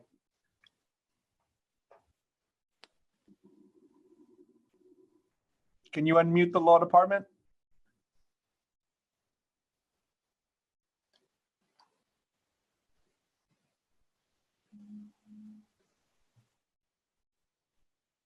There you go. So we heard from Makjay earlier about this intense deliberative process for trying to get adults released from adult detention. And I want to know if there's been any a comparable process to get juveniles released, what the law department's role has been, and how many young people, if any, has the law department consented to release, at least, for those who are being prosecuted by the law department. Yes, thank you, Councilman. So there was an intentional effort to this, which began actually on March 13th when Deputy Commissioner Heminer and I spoke, and we were given lists of the youth who were in detention. And we began to go through the list on a case-by-case basis, reviewing every single case of the youth in detention. It was a multi-layer review by the law department, starting at the line level up to the unit chief, up to the deputy chief of litigation, including myself. And as a result of that, the initial reduction that had happened with juvenile detention, the population in secure detention was decreased by 66%, and in non-secure detention by 53%. As this was happening, ACS also did a similar review of medical conditions as we've heard about in the adult system today. And so we were provided them with a list of 20 youth who may have conditions that make them more vulnerable to the virus. And so there was, again, an intentional review. And we believe it was that number because we had reduced the population so much previously. So we did do another review of these. This included all the youth in detention. So it was a review of each case by our office, as well as with the assistance of the Department of Probation, with Makjay and ACS, with input from NYPD, as well as the DA's offices. And so a group of that youth were deemed appropriate for release. That has to do with the number of cases that were in at the time. And so that number of cases ultimately resulted in an original list of 53 youth, 32 of whom were released overall. And as the commissioner said, with both reviews, there has been a 1/3 decrease in the population in detention.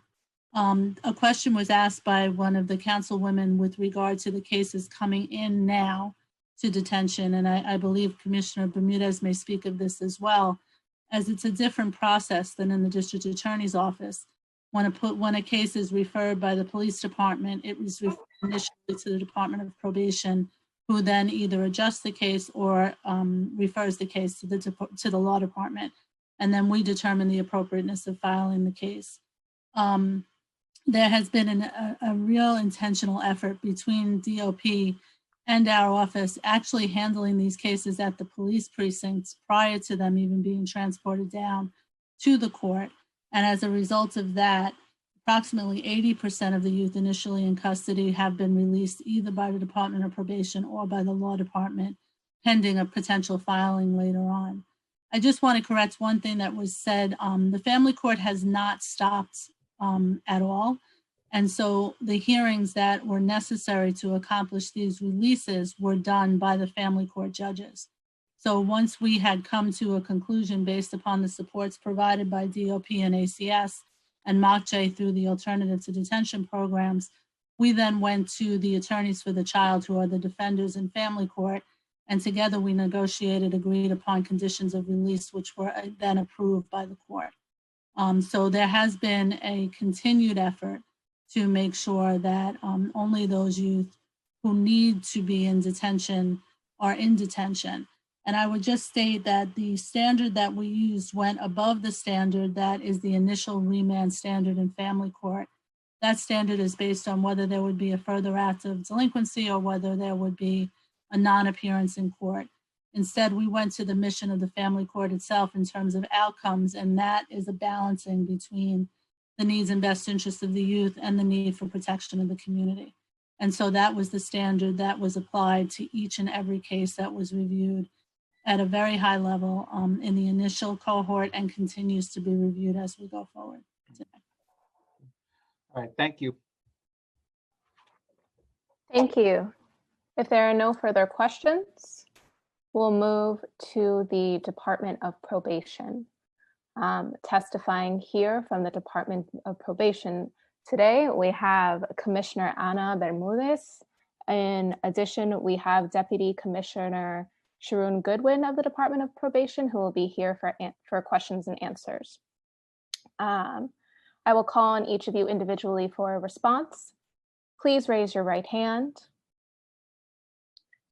Do you affirm to tell the truth, the whole truth, and nothing but the truth before these committees, and to respond honestly to council member questions? Yes, I do. I have to say your name first. Oh, sorry. Commissioner Bermudez. Yes, I do. Deputy Commissioner Goodwin. Yes, I do. Thank you. Commissioner, you may begin. Thank you. All right, let's bring this home. Good evening, Chair Powers and Chair Landsman, as well as members of the Criminal Justice and Justice Services Committees. I am Ana Bermudez, Commissioner of the New York City Department of Probation, and with me is Deputy Commissioner Sharon Goodwin. Thank you for the opportunity to testify about the important work of the Department of Probation and the recent bill introduction to reestablish New York City's local Conditional Release Commission. As you know, probation is the largest alternative to incarceration in New York City and plays a crucial role in keeping us all safe. At DOP, we understand that safety is more than just one's physical well-being, but that it's the network of trusted relationships built around a person to keep them on track when times are tough. This has never been more apparent and important, and I'm very proud of this agency's ability to be nimble and adapt to the present circumstances. The 17,225 people currently under supervision, divided up between 16,000 adults and 1,225 juveniles, are being safely supervised by our dedicated and professional probation officers through electronic means, mostly like phones, text, videos, and web check-ins. Similar to how we expanded intensive community monitoring, or ICM, for youth that would otherwise be detained when we saw the need with Raise the Age, we have adapted to this new now by transitioning our programming online so that clients and other community members can stay engaged with the people and programs they have grown to rely on during this time when they're needed most. Our groundbreaking Credible Messenger mentoring programs, such as Arches and the Parent Coaches, our unique partnerships like the Made in New York Animation Project, Neon Arts, thank you, City Council Member Holden, and Neon Photography, as well as our behavioral health specialists, are all available remotely for clients and their families to access. And touchingly, as I have spoken with probation officers about their experience with remote supervision, they often report that clients are calling to check in on them and to see how they're doing during this crisis. So for those on probation where regular in-person check-ins are necessary, we are employing social distancing and other recommended precautions to keep individuals under supervision, probation officers, and the public safe. In fact, the part of our in-person operation that has increased the most during this pandemic is our Neon Nutrition Kitchens, which, with the support from the Young Men's Initiative, have now tripled their capacity. We are now serving some 12,000 people per week, a more than six-fold increase of our typical pre-COVID volume. Though that is a sobering statistic, it is also an uplifting one, as it shows the incredible impact the work of this department is having on the lives of our clients, their families, and the communities in which they live. We could not have done this first and foremost without our dedicated staff, who came up with the Nutrition Kitchen idea in the first place, as well as our partners like YMI and the Living Redemption Youth Opportunity Hub in Harlem, who stepped up to the plate, no pun intended, when our previous location had to close in Harlem. And it comes to no surprise to us that the neighborhoods with the most positive COVID-19 cases are home to communities of color and whose residents are disproportionately employed in frontline service. COVID-19 has revealed the racial and economic inequity that is deeply embedded in our city's socioeconomic infrastructure. Our neons aimed to be the opposite of that, instead serving as engines of equity by working with neighborhood residents to develop ground-up solutions for what their community needs. By being rooted in partnership with both residents and service providers, the Neon model has allowed us to invest valuable resources and help to restore a sense of agency in these communities. We are seeing the results pay off. For despite decades of concentrated disadvantage, the residents of our Neon neighborhoods are successfully completing probation at a rate of more than 4 out of 5, the same rate for residents of neighborhoods that do not have these structural challenges. Though there is still a lot more work to do, I am proud of this department's contribution toward ensuring that justice system outcomes are not defined by a person's zip code. Though the Local Conditional Release Commission has not been operating during my time as commissioner, I am familiar with its duties and scope. As commissioner of DOP, I would be an ex officio and non-voting member of the commission, and anyone granted conditional release would be supervised by probation for a period of 1 year. An advantage of the LCRC is that all components of the process would be housed under one roof within probation, ensuring both a consistent programmatic ethos and seamless integration across the conditional release continuum from application through community supervision. The department does not have any objections to this legislation and would work with you to not only ensure its implementation, successful implementation, but to prioritize connecting the work of the commission with the communities that have historically been disproportionately represented in the jail and prison pipeline. Thank you for allowing me to testify. And moreover, thank you, council members, for the incredible and continued support you have shown this department and the people we serve over the years. I am pleased to answer any questions that you may have. I'll now turn it over to Chair Powers for questions.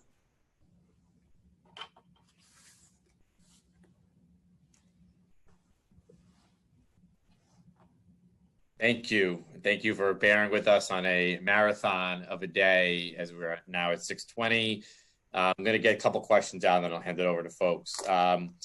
I thank you on the feedback on the bill about the local commission on release. Can you tell us what staffing for that would look like if we did pass it? Does that require additional staffing? Do you believe the department could staff it, or any ideas on that?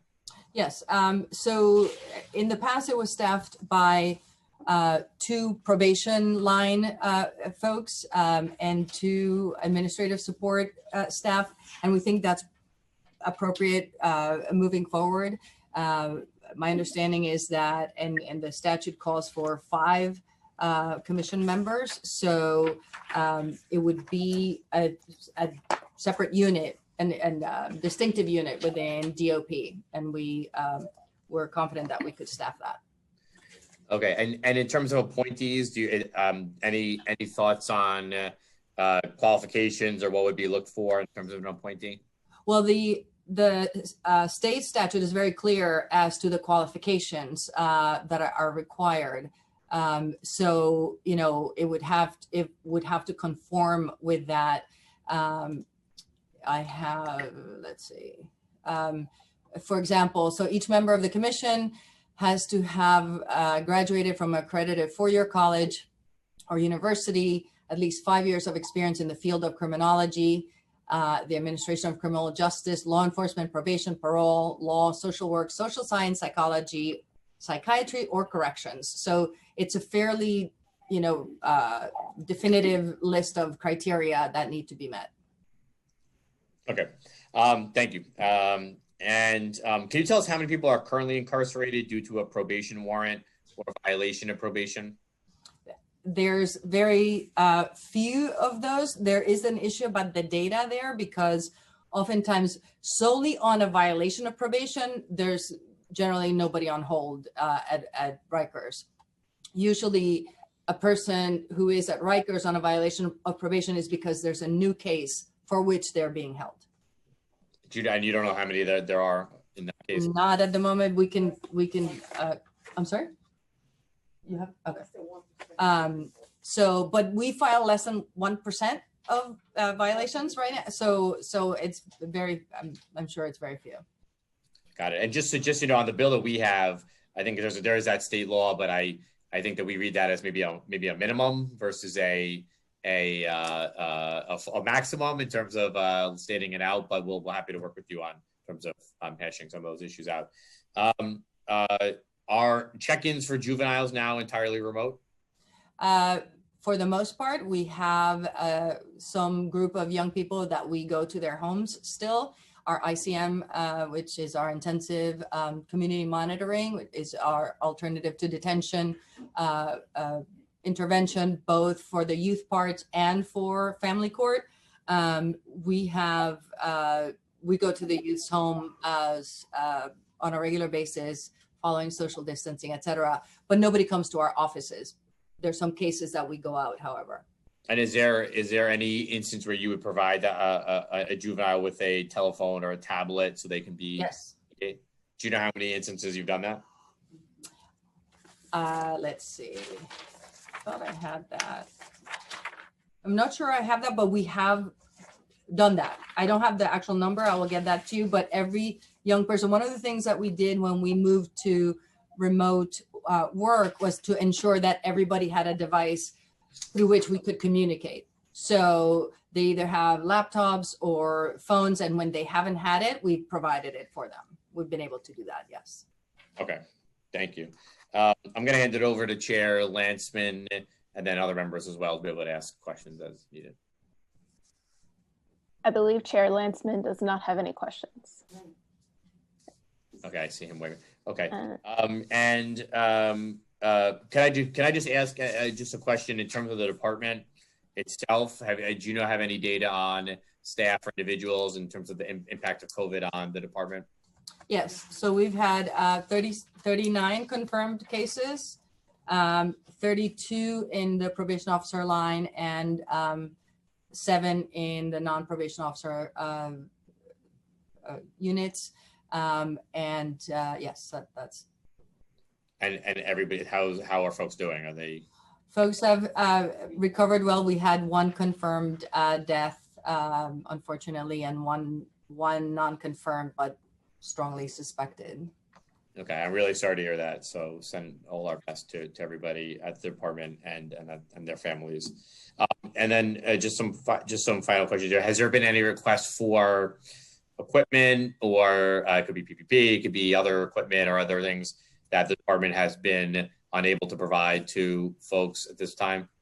So far, we have been able to provide what we need. We've been working very closely with our union, the UPOA, and between them and us, we've been, been able to outfit our staff with what they need to go out out in the field when needed, and to do the nutrition kitchen food distribution as well, which will also actually providing through our nutrition kitchen food distribution, also PPEs for the public.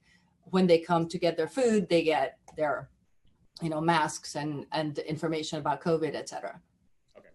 Got it. Well, thank you. Thank you for spending so much time with us today. And we send all our best to everybody at the department and to their families. Thank you, and hope you're staying safe and healthy as well. Do we have any other questions from folks? I don't see any at this point. Okay, thank you. Thanks so much. Thank you. Thank you. We will now turn to public testimony. I'd like to remind everyone that unlike our typical council hearings, we will be calling individuals one by one to testify. Each panelist will be given 3 minutes to speak. Please begin once the sergeant has started the timer. Council members who have questions for a particular panelist should use the raise hand function in Zoom, and I will call on you after the first group of panelists has completed their testimony. For panelists, once your name is called, a member of our staff will unmute you, and the sergeant at arms will give you the go-ahead to begin upon setting the timer. Please wait for the sergeant to announce that you may begin before delivering your testimony. I would now like to welcome Dalvani Powell to testify. Starting time. Mr. Speaker, Chairperson, Council Member. My name is Dalvani K. Powell, proud president of more than 800 majority African female members of the United Probation Officers Association. For more than 33 years, I've worked in adult and family court services as a probation officer and supervising probation officer. Probation officers prior to appointment must minimally have a 4-year college degree with related experiences or a master's degree. As peace officers, we carry firearms and undergo 8 weeks of training. We are community correction supervision, the best incarceration alternative. We provide services to adults and to youth who have been convicted of a misdemeanor or a felony. Youth can be placed on probation from 6 months to 2 years, while an adult can be sentenced to probation for as long as 10 years. Probation officers enforce the conditions of probation. Officers' teams interview potential clients and supervise probationers/clients for 24 hours a day, 7 days a week. After court findings and convictions, officers complete mandated pre-sentence investigation reports. These critical documents include recommendations of community supervision or incarcerations. Officers make sure services are provided to those under our supervision. The objective is to keep people out of jail. Every probationer is an individual. We do not believe in one size fits all. We prepare supervision plans to meet the needs of our clients/probationers. These plans are adjusted accordingly to each goal as each goal is met. Probation's primary objective is community safety and to assist those who we serve to become law-abiding citizens, as well as have new and meaningful lives. Probation is a second chance. COVID-19 has not changed our work. Probation officers and supervisor probation officers are required to make home visits. We are on the streets, essential personnel protecting our city. Electronic monitoring is now an important tool for many reasons. It allows keeping more people out of city prisons while providing additional safety to the community at large. Whether an adult or youth should be incarcerated or placed in the juvenile facility during the COVID pandemic must be contingent upon public safety risks. Who can effectively provide this oversight are trained, experienced probation officers can and will. To the extent that we have to come in direct contact for their safety and for the safety of my members, we will have to take all safety recommended precautions. Therefore, to keep us on the street, we need the proper equipment such as PPEs, larger vehicles, the frequent cleaning of our offices and our reception areas, as well as the installation of plexiglasses in our offices when we go back to our new now. Thank you for this opportunity to testify. Thank you. If there are no questions, we will move on to the next group. Thank you for your testimony. I would now like to welcome Vidal Guzman to testify. After Mr. Guzman, I will be calling on Donna Hilton, Sharon White. Oh, apologies. We have one question from Councilmember Powers, from Chair Powers. Hi there. Sorry about that. And thank you for sticking through a long hearing. I just want to say thank you to everybody who's been on this for seemingly all day now. But just as you talked about going back to work and all the all of those things you're going to need, including plexiglass equipment. Have you been talking to the department about your needs, and have they indicated that they will be able to accommodate the needs of your folks whenever they may have to go back to work?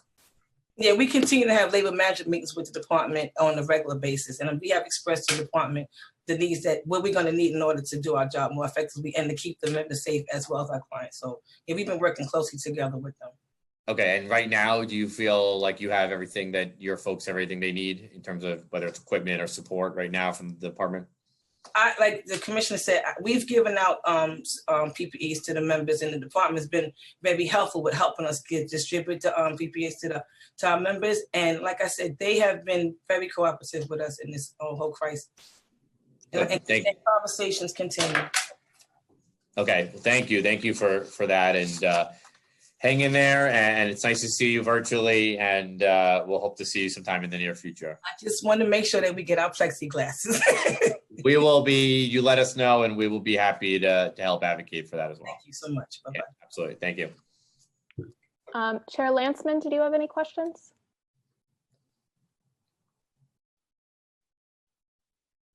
Okay, we will now move to our next panel.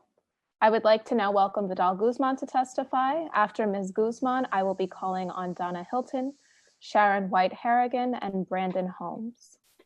Time starts now. How you doing? Thank you everybody for giving me the opportunity. My name is Vidal Guzman. I was on Rikers Island, also the Manhattan Tombs. I'm also a Harlem resident. I am the outreach and engagement organizer for the Close Rikers Island campaign. And thank you for hearing from me today. I want to talk about the conditions on Rikers Island, the culture and the response to COVID-19. It has people of fear for their life. We heard from people who are on Rikers Island, their loved ones, through our Free New York campaign, as we heard some of the DAs talk about it. The fear that I can hear and see in family members' faces and voices tell us that they are worried about their loved ones. The Department of Correction was not prepared. We knew they was not prepared when they gave masks too late to people detained, from people who was incarcerated on Rikers and women who was incarcerated in Rosie's.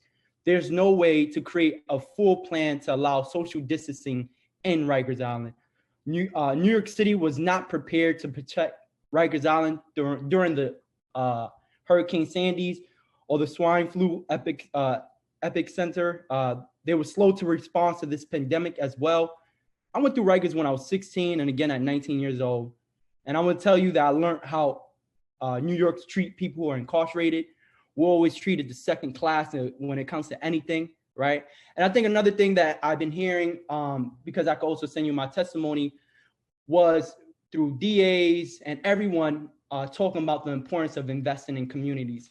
So for a lot of people who know that the Close Rikers Island campaign created a Build Community platform, it's called the Build Community platform called 2.0, that talks about every single issue that every city council or DAs or anyone who actually spoke before us concerns, right? Some of these Build Community platform talks about the public health, housing, employment, economic developments, education and school system, community programs and services, conflict transformation, alternative accountabilities, and structures and investments. So when people talk about answers about what public safety actually means, public safety has to be defined from the community side first.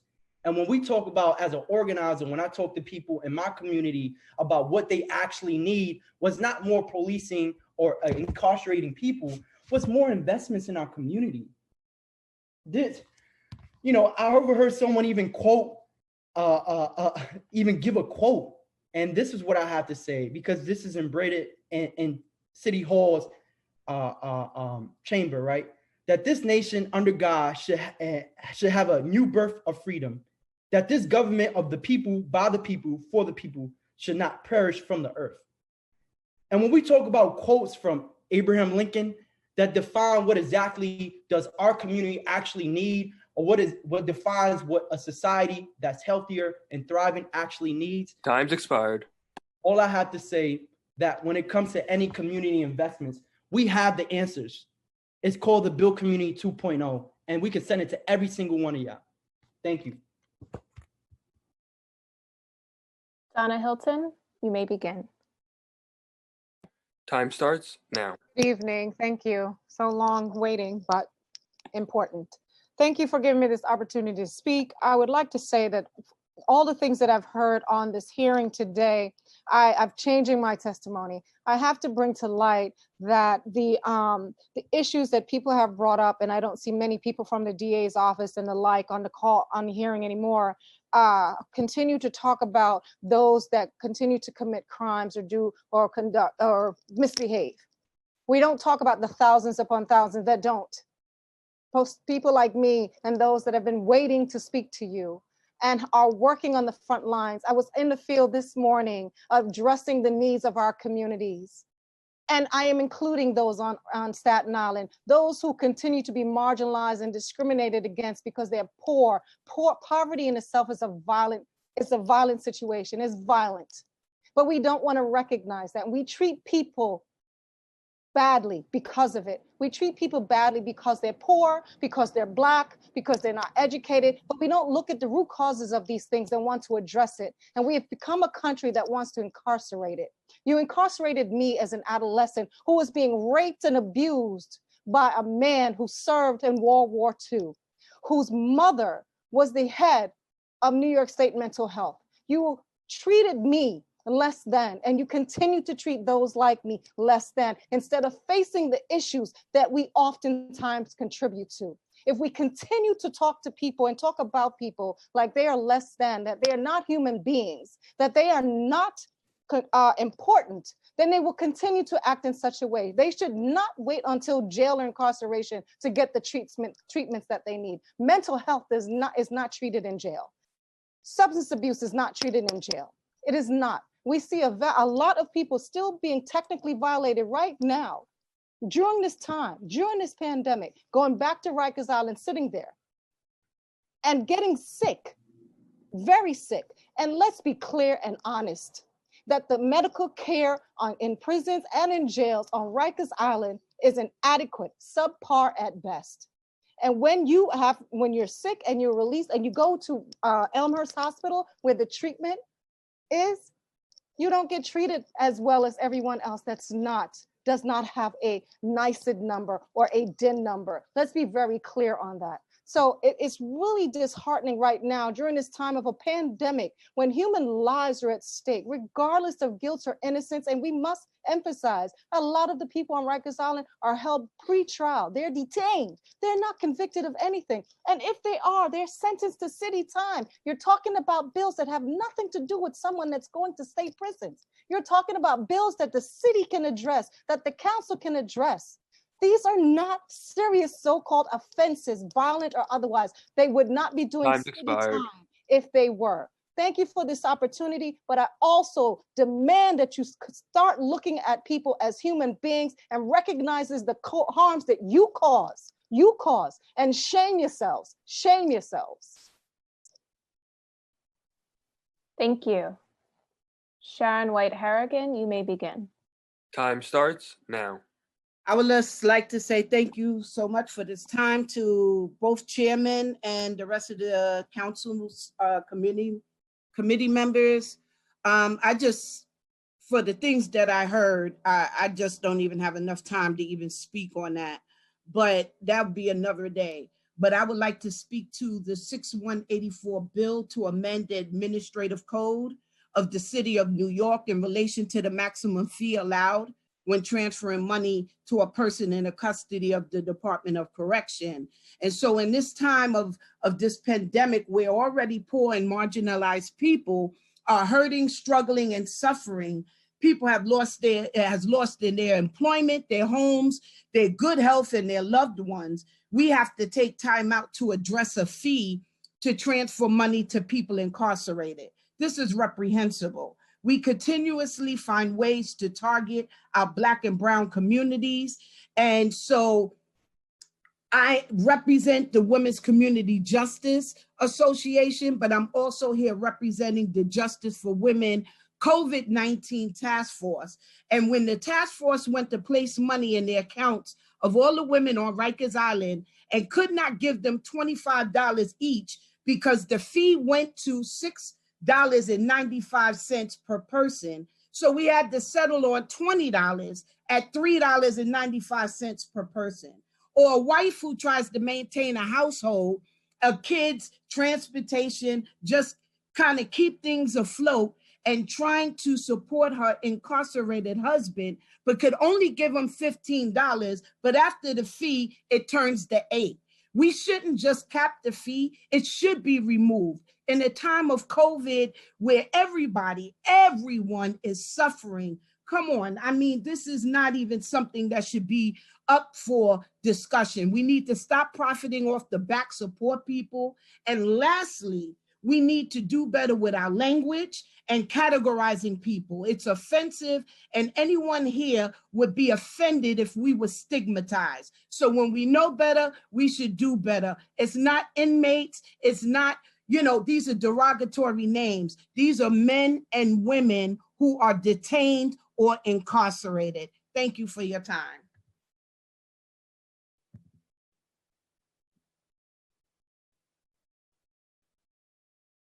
Thank you. And I just want to clarify, I think we are in agreement with you about the fees, and in this council have tried to pass legislation as long as I've been here in the chair to eliminate any sort of area where we think the city is making money off folks who are incarcerated. It's unconscionable. It's hard to believe at any point that has been the policy of this city. On this particular one, we are looking at some of the state laws and how this bill interacts with the state laws and what we're allowed to do. Of course, I think if we are able to, we would get this to be no fee. And I want to share that intention because I would be look at some of the state law this interacts with. But I am very grateful to a lot of my colleagues who have introduced and passed legislation in this council about telephone calls. We've done fees on bail and other things, and that's where this is intended for you guys to share that, so you understand where we're coming from as well. Thank you for the testimony, and I think Alana will move on to the next one. Thank you. Next, we have Brandon Holmes. Time starts now. Good evening. I'm a lifelong New Yorker whose family has been on the other side of the bars at Rikers Island, and I'm testifying on behalf of Just Leadership USA and the Close Rikers campaign, and as a member and supporter of Jails Action Coalition. Thank you to the City Council and all Central member staff who have shown a commitment over the last 2 months to holding this administration and its agencies accountable to protecting the most vulnerable New Yorkers during this pandemic. We have a long way to go to complete the New York City we are fighting to build. And because of this, I want to acknowledge the urgency of the current budget-making process. We need a council that is going to be relentless. Many of you have participated in the height of a grassroots movement to end mass incarceration, a movement to respect Black lives, and to invest in the infrastructure needed to afford housing, education, and healthcare as rights for all New Yorkers.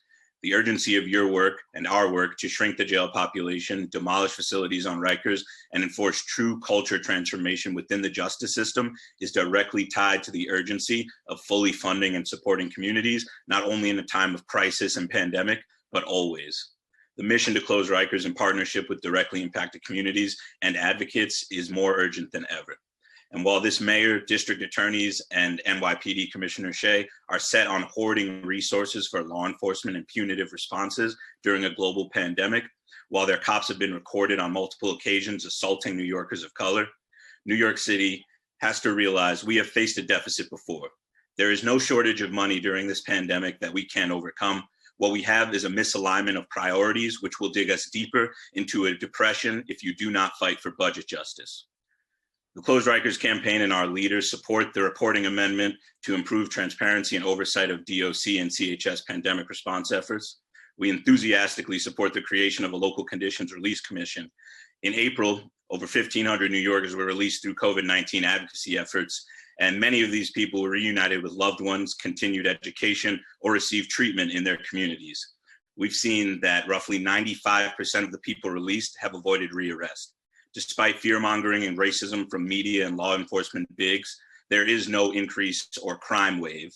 In the past several weeks, though, we have seen a slight increase from the city's low of around 3,808 average daily population to 3,943 reported May 18th.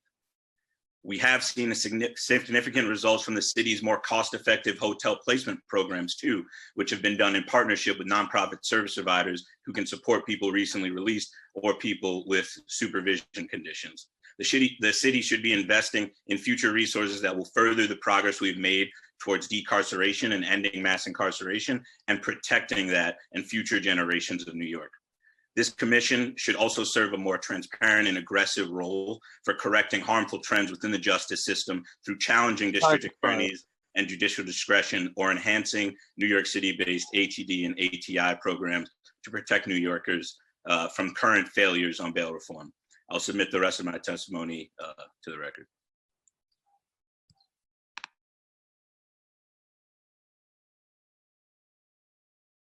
Thank you. Are there any questions from Chair Powers?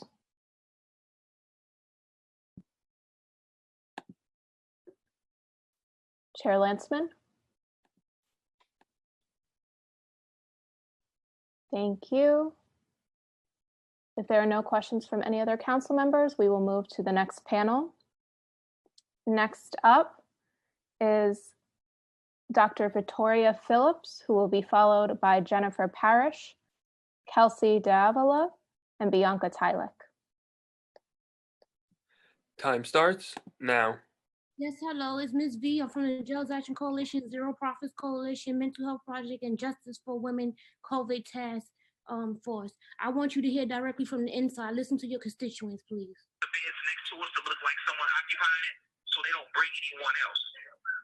He signed a paper that I wrote. He's one of the guys signed of the 48 people who all went through these symptoms and all these problems with the COVID-19. There's a guy named Jesus Alvarez. He was held well over his time. He's supposed to have been released. They couldn't find out who his lawyer was, who was paroled, so he was just stuck here. My friend, the other one that's on the line with us, we found out who his lawyer was. His lawyer got in touch with the parole officer. Within 3 days, he was out of here.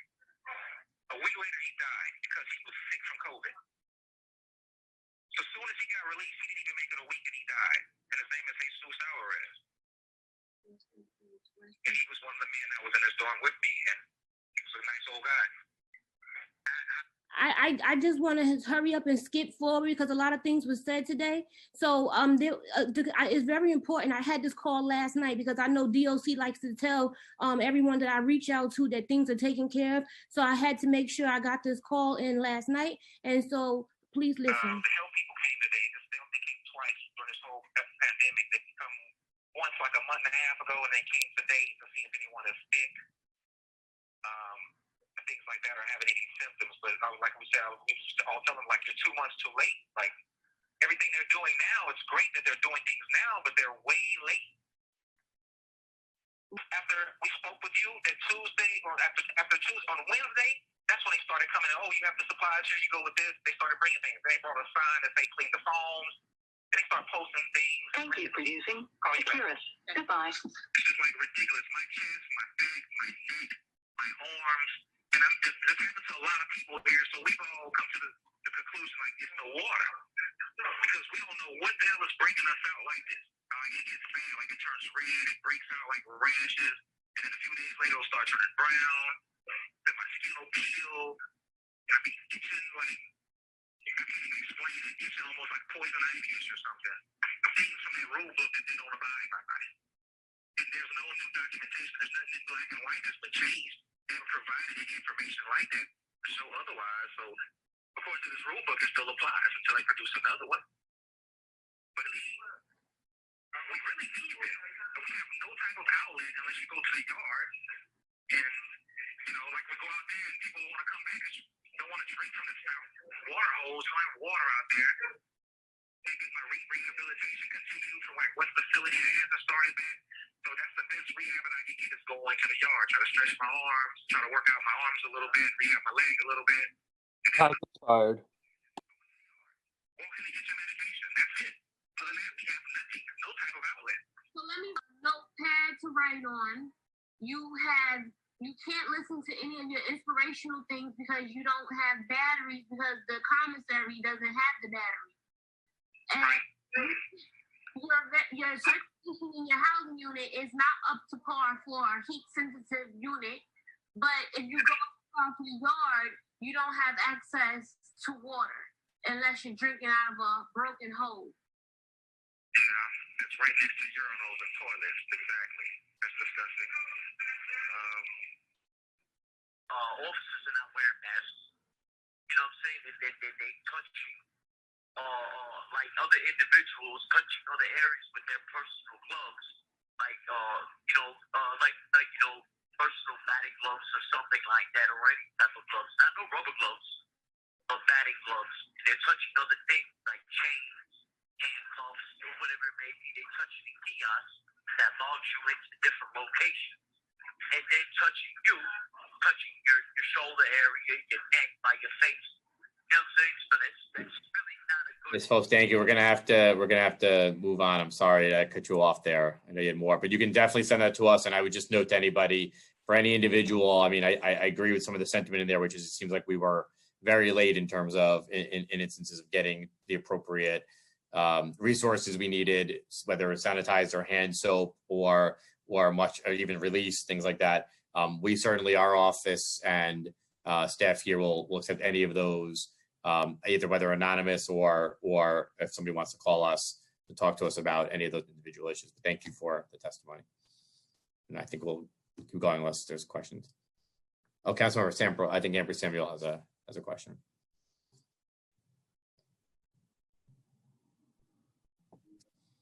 I just wanted to say real quick that I appreciate you, sis, for that, because when we're conducting these hearings, we say that we are making sure that we hear from the public, hear from our constituents, and allow people to be able to testify on whatever the subject matter is. And what we're never able to do is be able to hear directly from our brothers and sisters who are detained.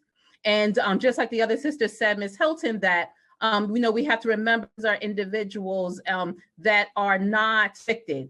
They are detained, right? And so they, our brothers and sisters are still even able to vote during this time. And so again, I just want to say that I appreciate you for being able to come in and allow us to hear the voices, because we were not, that is something that we're never able to capture.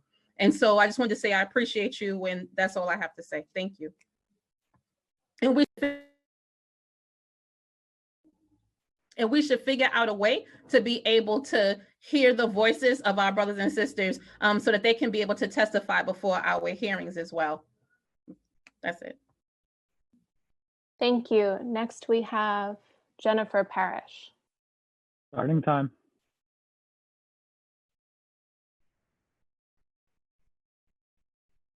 Good evening. Thank you for this opportunity to testify. My name is Jennifer Parrish. I work at the Urban Justice Center Mental Health Project, and I'm a member of the Jails Action Coalition. There are still more people in the jails who should be released.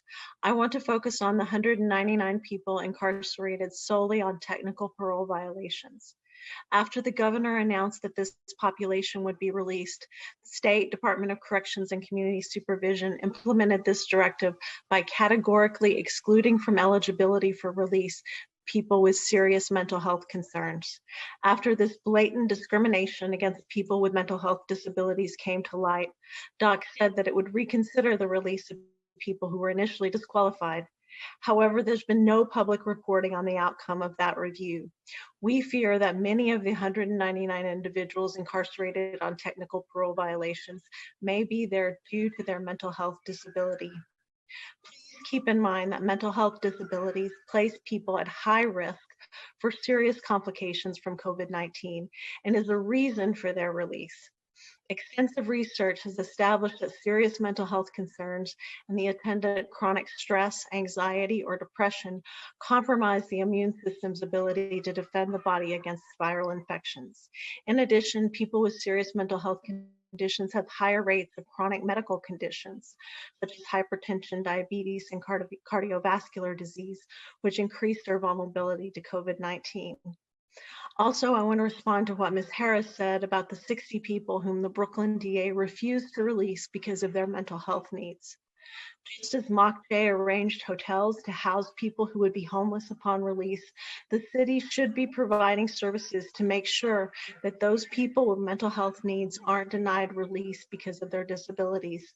For example, the city could involve mental health treatment providers, such as forensic assertive community treatment teams, to provide those services to these individuals who could also be placed in the hotels.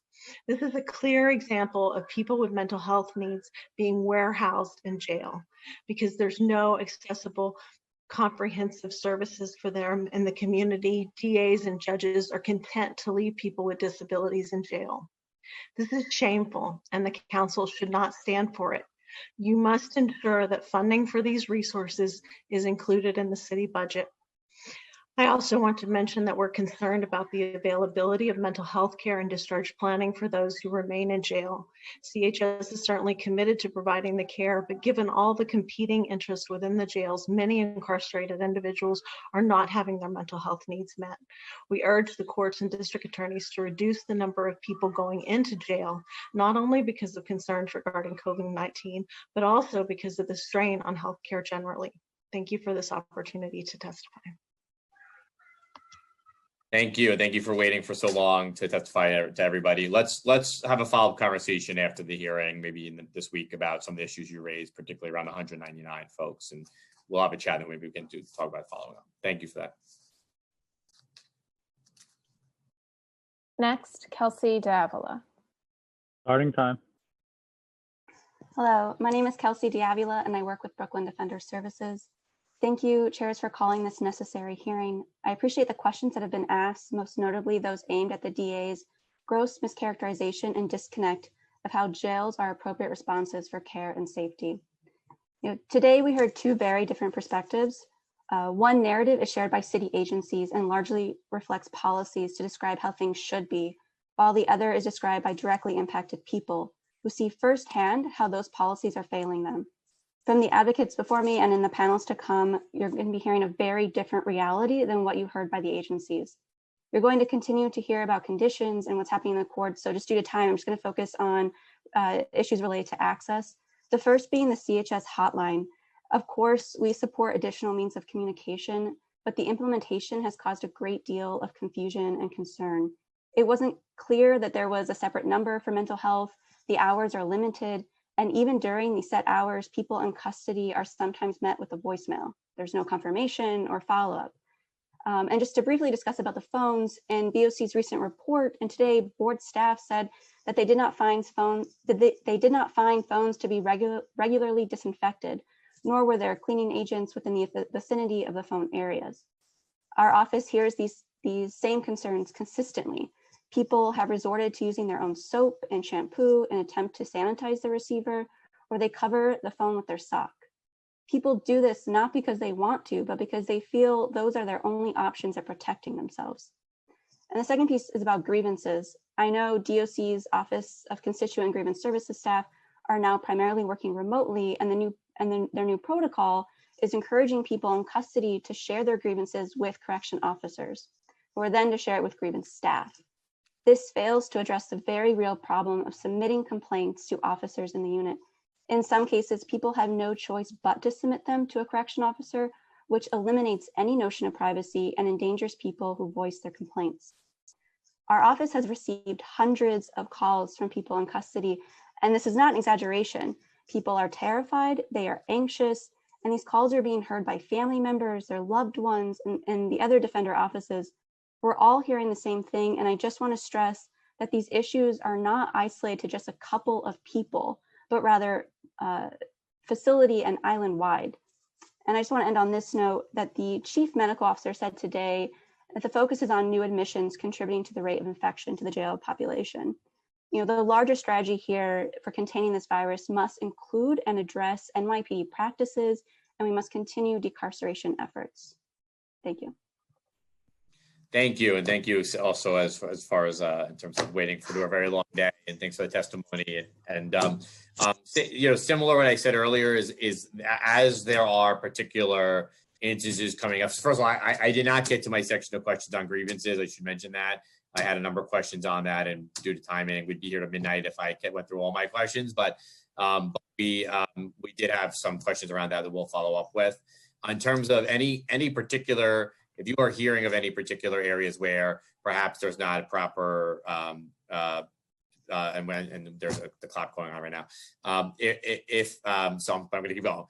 If there are particular entities that you think are worth bringing back to us, we are having regular calls with all the agencies that were on here today to talk about specific issues and raise them. Our staff who are on here have been in regular contact with them about particular areas where we think there's something that needs attention. And of course, there's the Board of Corrections as well. We can raise those to them as well. And I just raise that because I don't know that everybody understands or knows that we are in a sort of constant communication with them, bringing issues and vice versa. So on the very particulars of any particular housing unit might need something, or if an individual raised something, those are things worth relaying to us in addition to the work you're doing. And we will do our job to make sure that we follow up with them and get attention on them. So thank you. I appreciate that. Thank you, Chair Powers. I think we have a copy of your testimony as well. So thank you. Thank you. Next is Bianca Tylek. Starting time.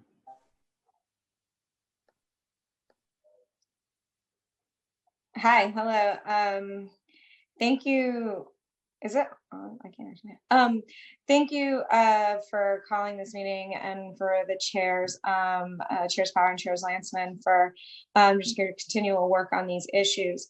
I want to reinforce all of the calls that advocates have been making for obviously releases from the facilities, as well as the conditions. But I also do want to talk really specifically today about the bill around money transfer fees.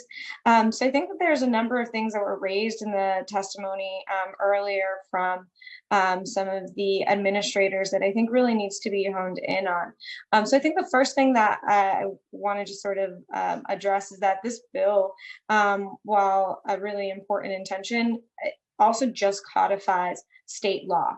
There is the fact that there's state law that exists, and the city has been getting a waiver from that state law to charge more is something that kind of hasn't been raised. And the fact that there has to be a city law to simply ensure that our city agencies actually abide by state law is reprehensible. It seems absolutely ridiculous and quite low of a bar. And so in saying that, it feels like the city should do more than what is required simply by state law. Having to pass that city ordinance seems a very bizarre sort of tactic, and it feels like we can and should do more. Importantly, there was a question asked to DOC around whether it has spoken to to DCAS about other free opportunities to make city payments. And in fact, they had not. And this exact question was raised by the city council back in 2016 when another similar bill was being considered. And at that time, city council members had once again asked whether DOC had in fact checked with DCAS about freeways that people would be able to make money transfers. They had not then, and now 4 years later, they have still not. And so it's absolutely imperative that the city council actually hold DOC accountable to that, because we know that there are actually several other agencies, jurisdictions around the country, states and counties and cities that are actually doing this themselves, where the fees are far lower. Arkansas, Maine, Montana are all doing that. And now during COVID, this rate is actually really, I mean, when we're talking about families or people inside rather using their own cleaning supplies, things that their families bought in commissary with that money that was transferred, having to use that money to pay for these items, then absolutely these should be free right now. And when we talked about free phone calls, that cost of free phone calls, was a cost that the city took on, and it feels like this is in that place. More than families are spending $2 million a year on money transfer fees, something that obviously they should have never had to pay, and now during COVID, certainly they cannot afford. The very last point, and I'm going to stop, is just that payment processing fees, like just generally do not top 3% in the free world. There's absolutely no justifiable reason that JPay, this predatory company, is charging as much as 35% to make a payment transfer. Thank you for your time, and we'll be submitting written testimony with more on the technical aspects of this legislation. Great, thank you. We'll take your written testimony when you have it, and we'll schedule a follow-up to talk about some of the points you raised when it comes to the bill. And we are trying to address some of those issues. And I think I appreciate all your work you've done with the council on this in these areas, at least since I've been the chair for the last 2 years. And I think we share a lot of the sentiments that you raised, and some of it's how to draft and how to work through some of those issues. But we're happy to have a follow-up conversation with you to talk through some of those issues. Thank you. Thanks for your time. Thanks. Thank you. I see no other council member questions. If there are council member questions, please use the raise hand function. Okay, seeing that there are no council member questions, we will move to our next panel. Next testifying will be Mary Lynn Werlwas, Lisa Freeman, Young Mi Lee, and Zachary Katz-Nelson. Mary Lynn Werlwas, you may begin. Starting time. Good evening, and I'm Mary Lynn Werlwas, the director of the Prisoners' Rights Project at the Legal Aid Society. Thank you for giving us this time and everyone sticking around so that we can all work together. It's actually been a very informative day. There are many things I think we've learned. One thing we've learned today, CHS and DOC have the data about COVID-19, scientific information that would greatly benefit public policy and help New Yorkers understand their health. They just haven't shared it. If we want data-driven policy in our city, we need the data. So we greatly appreciate the council's efforts to obtain important fact data, including cumulative infection rates, testing, housing density in the Department of Corrections that we need to guide our response to this challenge. That's why we support the legislation seeking this data and encourage your steadfast commitment following through. It doesn't slight the efforts of the hardworking people in CHS or DOC or the city to face the fact that the city jails, by their congregate nature, are not providing the physical separation and sanitation to stop this virus. The talk of an average occupancy in the department blurs the reality that in our city, 3 or 4 dozen men are confined during this pandemic in the same room, breathing the same air, using the same toilet 24 hours a day. That's simply a public health hazard to them and to all of us. We cannot morally burden the doctors and nurses who are trying to control this virus with the added weight of new admissions to the jail. The city must accelerate its decarceration work. It hasn't done enough, and work aggressively to ensure that vulnerable people are out of harm's way. Very disturbingly today, we also did not hear agency officials today acknowledge, let alone deal with, many of the facts that people in custody are not getting what they need. That we've heard about CHS phone lines, but not about the many complaints that they're dirty or not answered. We've heard about people not wearing masks, but not about their repeated and futile efforts to get them. We've been even hear insinuations that incarcerated people must prefer to clean the communal handset. That's their only link to a doctor, with a sock rather than a sanitizer. And on that last note, we've heard about cleaning, but not about the workers tasked with this critical public health mission, namely incarcerated workers. And this is a group of people most exposed and most likely to expose others as they hand deliver 12,000 meals a day to their brothers and sisters, move from unit to unit. Their risk is astronomical, their bargaining power non-existent. Just as we supported COVA at the Legal Aid Society in its efforts to obtain masks and protective gear, so too do we support these workers and ask the council to intervene and protect them doing this critical public health work. The work is just beginning. It's work for mortal stakes. Thank you for giving us this opportunity to do it all with you and for the council hearing all of us today.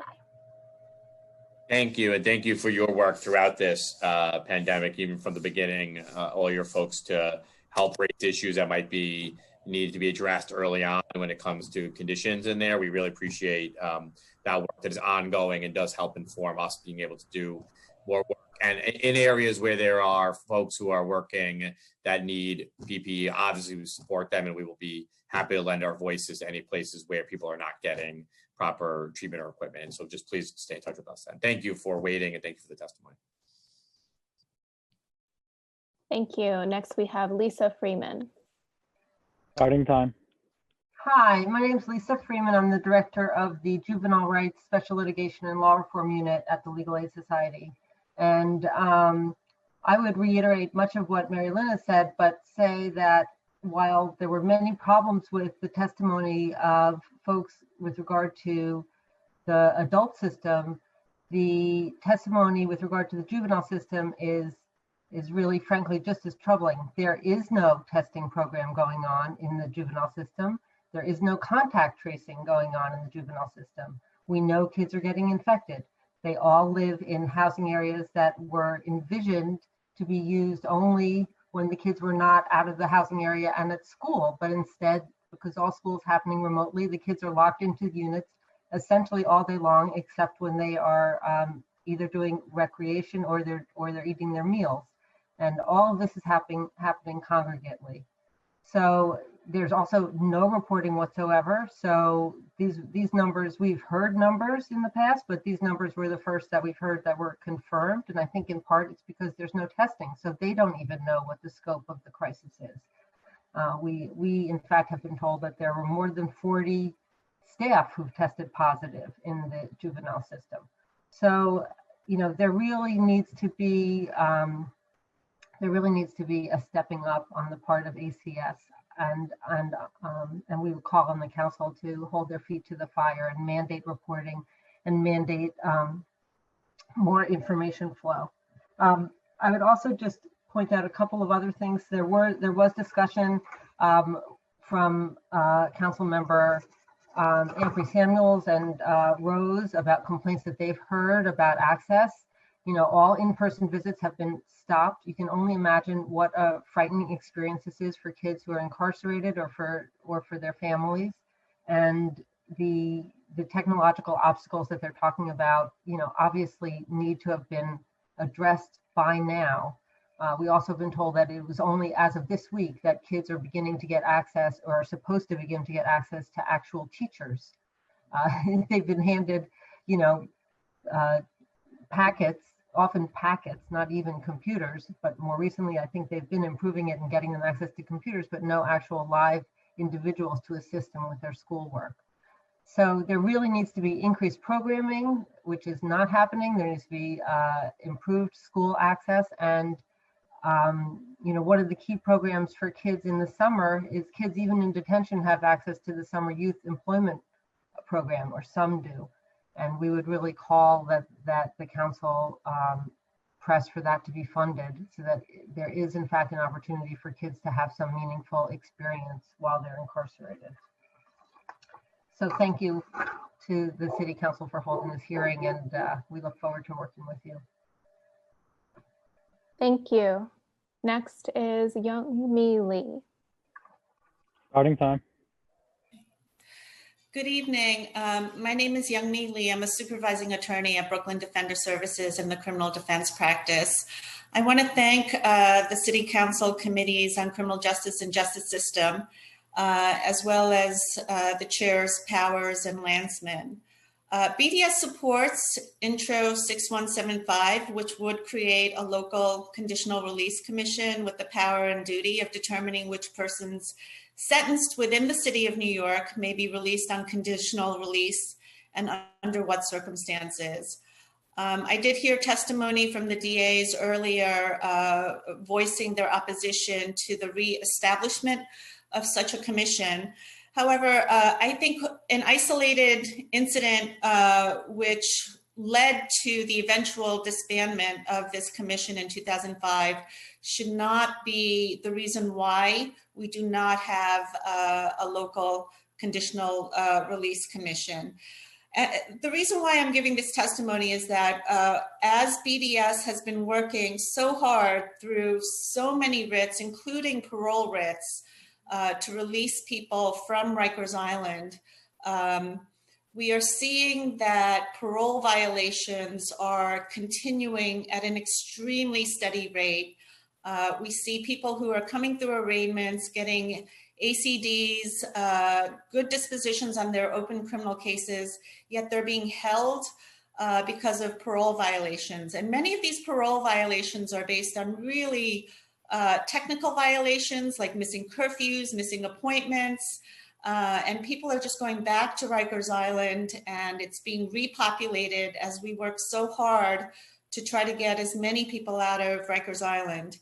We believe that a local conditional release commission working with the Department of Probation as opposed to the parole board will help depopulate, decarcerate Rikers Island. We strongly believe that these arbitrary decisions to just issue and execute parole violations would not be as rampant, especially for those people who are serving city jail sentences of up to a year. And for those reasons, if a local conditional release commission is established, obviously choosing who will serve on that commission is extremely important.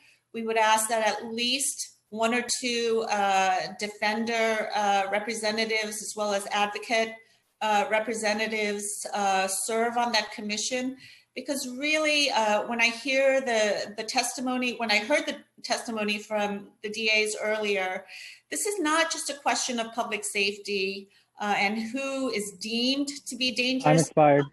It's really about the humane treatment and providing services for really the most needy people in New York City. And for those reasons, we do support the establishment of a local conditional release commission. Thank you.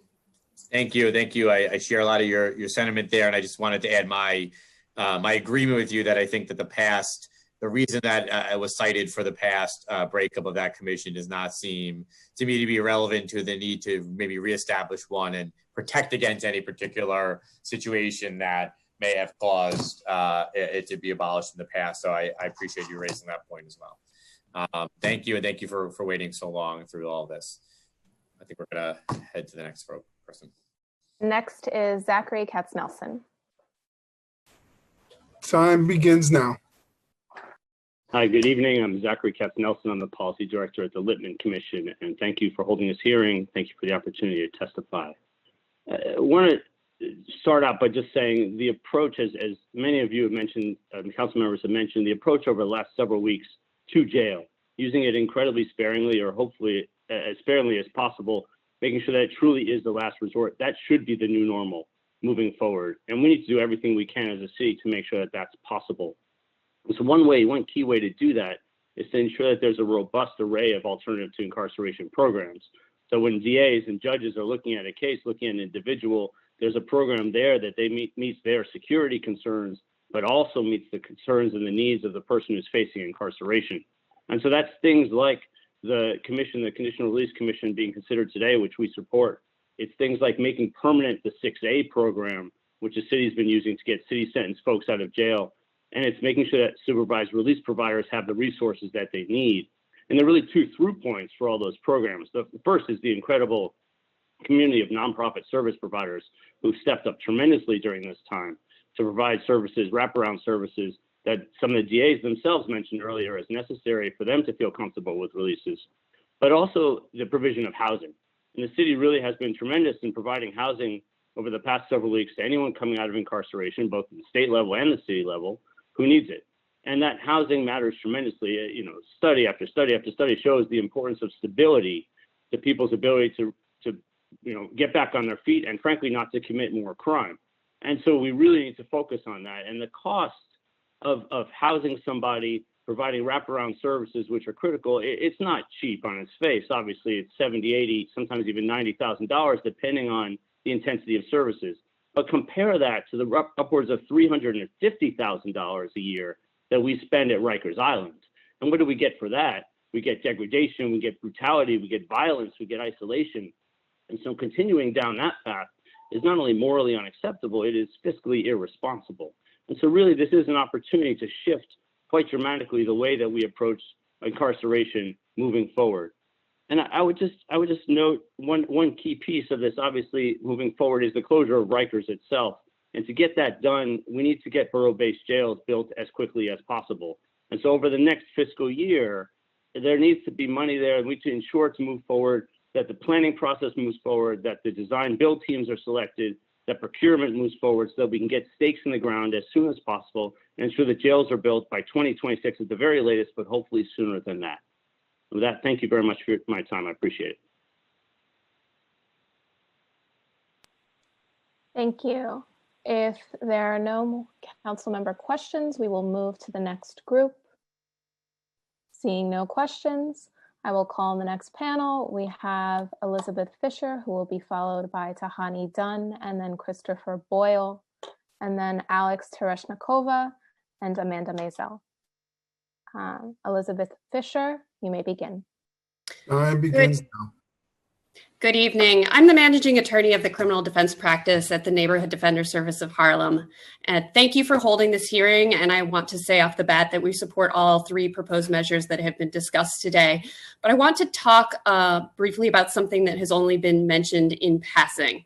From when the pandemic first hit, we have been fighting for the release of our clients from city jails and juvenile detention centers in order to protect them and those who are forced to remain in those facilities from this too often deadly disease.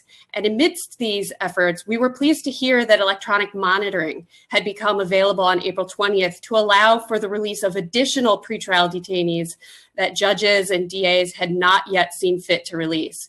Upon learning of this new initiative coordinated by MOCJ and the Sheriff's Department, our attorneys immediately began to ask for the release of our clients on electronic monitoring. And despite these requests, a month into the electronic monitoring program today, we have been unable to get the court to release a single client on electronic monitoring. Indeed, as of today, only 3 people have been released on electronic monitoring across all 5 boroughs. This initial failure of electronic monitoring to secure pretrial detainees' release has 2 primary causes that we've seen. One is that the requirements for eligibility, which are stable housing and a telephone, disqualify the poorest clients who could benefit from its use the most. Our cash bail system has already ensured that whether someone remains incarcerated pending trial depends mostly on whether they're rich or poor, and the electronic monitoring eligibility requirements exacerbate this inequity. Rather than requiring that clients show they already have access to stable housing and a phone, the city should help facilitate and coordinate access to these resources necessary for eligibility so that no one is declined release by electronic monitoring simply due to poverty. The other reason that we've seen that electronic monitoring has not allowed more people to be released from our city jails is that judges and prosecutors are simply refusing to use it. Even though it can mitigate concerns about flight risk, prosecutors and judges are not agreeing to release people who could be safely back at home on electronic monitoring. If prosecutors and judges begin using pretrial detention only for its intended purpose of assuring a client's return to court and not as punishment or as a tool to induce a client to plead guilty, there are far more than 3 people across our city who could be released and could be home and not in our jails now with the electronic monitoring program. Thank you. Thank you. Next, we have Tahani Dunn. Time begins. Okay. Good evening. My name is Tahani Dunn, and I am a criminal defense and prisoners' rights attorney with the Bronx Defenders. On behalf of the Bronx Defenders and the Bronx community, I would like to thank you for your attention for these critical matters and for the opportunity to testify before you today. Our office has submitted comprehensive written testimony. However, my testimony today will specifically address the persistent violations of minimum standards regarding punitive segregation and issues relating to access to counsel. In the course of hundreds of conversations with our clients and advocates in my office, it became apparent that every single one of our clients who has been placed in solitary confinement reported that it happened without a hearing. In almost every case, our client reported not receiving a ticket explaining the alleged infraction or the disposition stating the findings and the consequences. Their rights to due process are being compromised in ways that are unacceptable no matter what the circumstances may be. To make matters worse, our clients have reported that when they inquire into these due process violations and attempts to assert their rights, they are told by correctional officers that the disciplinary process has been suspended due to COVID-19. To our knowledge, no such suspension was granted by any governing board, body, or agency. The remedy for addressing these due process violations is to file an Article 78. However, gathering the necessary information to write and file this motion requires the ability to communicate with our clients, which, as I will explain, has been extremely challenging.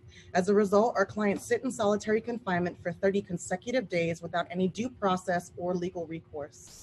Access to counsel has been significantly limited since the onset of the crisis. Without in-person visits, video conferences are the only way for attorneys and advocates to proactively communicate with our clients in custody. They are also the only means to conduct virtual court appearances, competency exams, and now grand jury proceedings, therefore creating a significant backlog, requiring requests to be made several weeks in advance. In addition to the backlog, urgent issues of confidentiality and technical difficulties affecting audio occur frequently. Our clients are rarely in the booth at the start time of the video conference, cutting significantly into the 30-minute time slot. 30-minute video conferences are inadequate for serious and case-related conversations, thus impairing our clients' rights to have access to their defense team in a way that could have devastating effects on the outcome of their cases. We ask that the City Council inquire into efforts to increase, expand, and systemize these video conference capabilities. We applaud DOC for providing people in custody with a round of free stamps and pre-stamped envelopes at the beginning of the COVID-19 crisis, and are happy to hear that this will continue.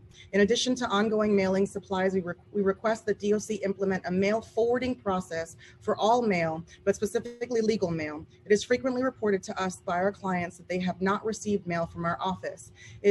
This seems to be due in part to the increase in facility transfers on Rikers Island and NYC jails. While advocates understand the need to move people in custody around to keep them and others safe and healthy, placement in new facilities should not hinder one's ability to receive their legal mail. Legal mail almost always contains sensitive and confidential information relating to a person's ongoing case, thus the importance of having mail forwarding system is essential.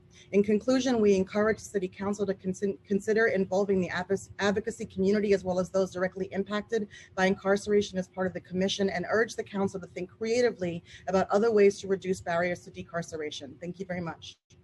Thank you. If you can send that over, just make sure we have it. I had not heard that mail issue, so we can take a look into it. And obviously, the issue around punitive segregation, very concerning. So if you can share that with us, so we can have our staff and maybe the board take a look into it. Absolutely. Thank you. Thank you. Thanks for your time. Thank you. Next is Christopher Boyle. Can everybody hear me? Okay. Yes. Okay, great. Time begins. I want to thank the chairpersons and the committee for having the meeting today, and we really appreciate it. But I've already submitted my testimony. I'm not going to read it. I want to go into a bunch of things that have come up during the many hours I've sat and watched the hearings here. The first is under my understanding is that the governor is telling nursing home staff that they have to be tested twice a week when they go into the nursing homes. I don't understand why there shouldn't be at least 2 tests a week for Department of Corrections staff, personnel, as well as clients and inmates going into the facility. I think it's pretty clear that there is this 2 or 3 day lag time at best, and it makes sense to double test people each week. I don't know why that's not happening.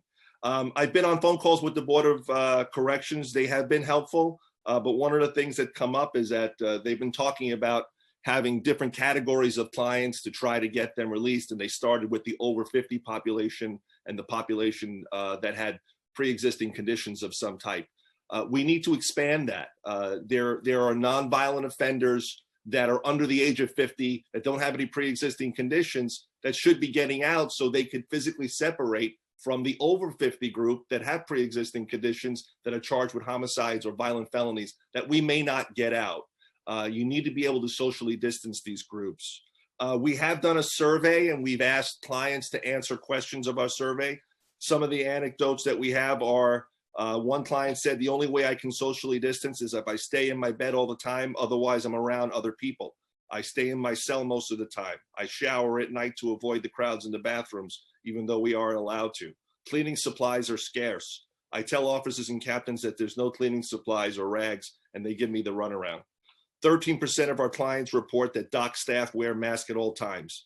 54% state that their masks are visibly dirty. 77% of individuals have been reusing the same mask for at least a week. Only 18% of clients state that they are able to observe socially distancing protocols. We tried to give PPE material over to a client. We mailed it to them. Department of Corrections wouldn't accept it. They mailed it back to us. We sent a FOIA request on April 24th to the Department of Corrections to get information from them about the PPEs and how they're handing them out. We followed up on May 5th. We followed up on May 14th. So far, we've received no response. I do want to add that we've gotten about 100 people out, and 98% have not recidivated. We've only had 2 clients that during that time period got rearrested. So 98% of our clients are staying out and staying engaged in reentry reform. I would ask about the electronic monitoring is a major problem. The fact is that this has been going on for about 3 weeks. And we all thought that the 50 electronic monitors for the 5 boroughs would be out, and we wouldn't have anybody getting them. And so far at 3 weeks, we've only had 3. I don't know why that's happening. Just want to say thank you for having the hearing. Thank you. Next, we have Alex Tereshmakova. Time begins.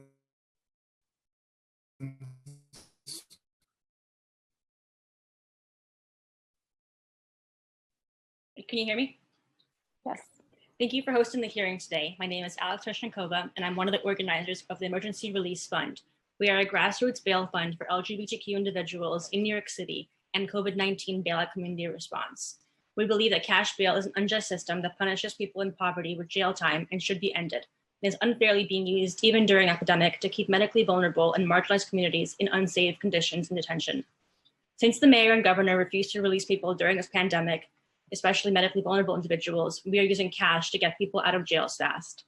Since the beginning of the pandemic in New York City, we have bailed out over 160 medically vulnerable and LGBTQ individuals from Rikers.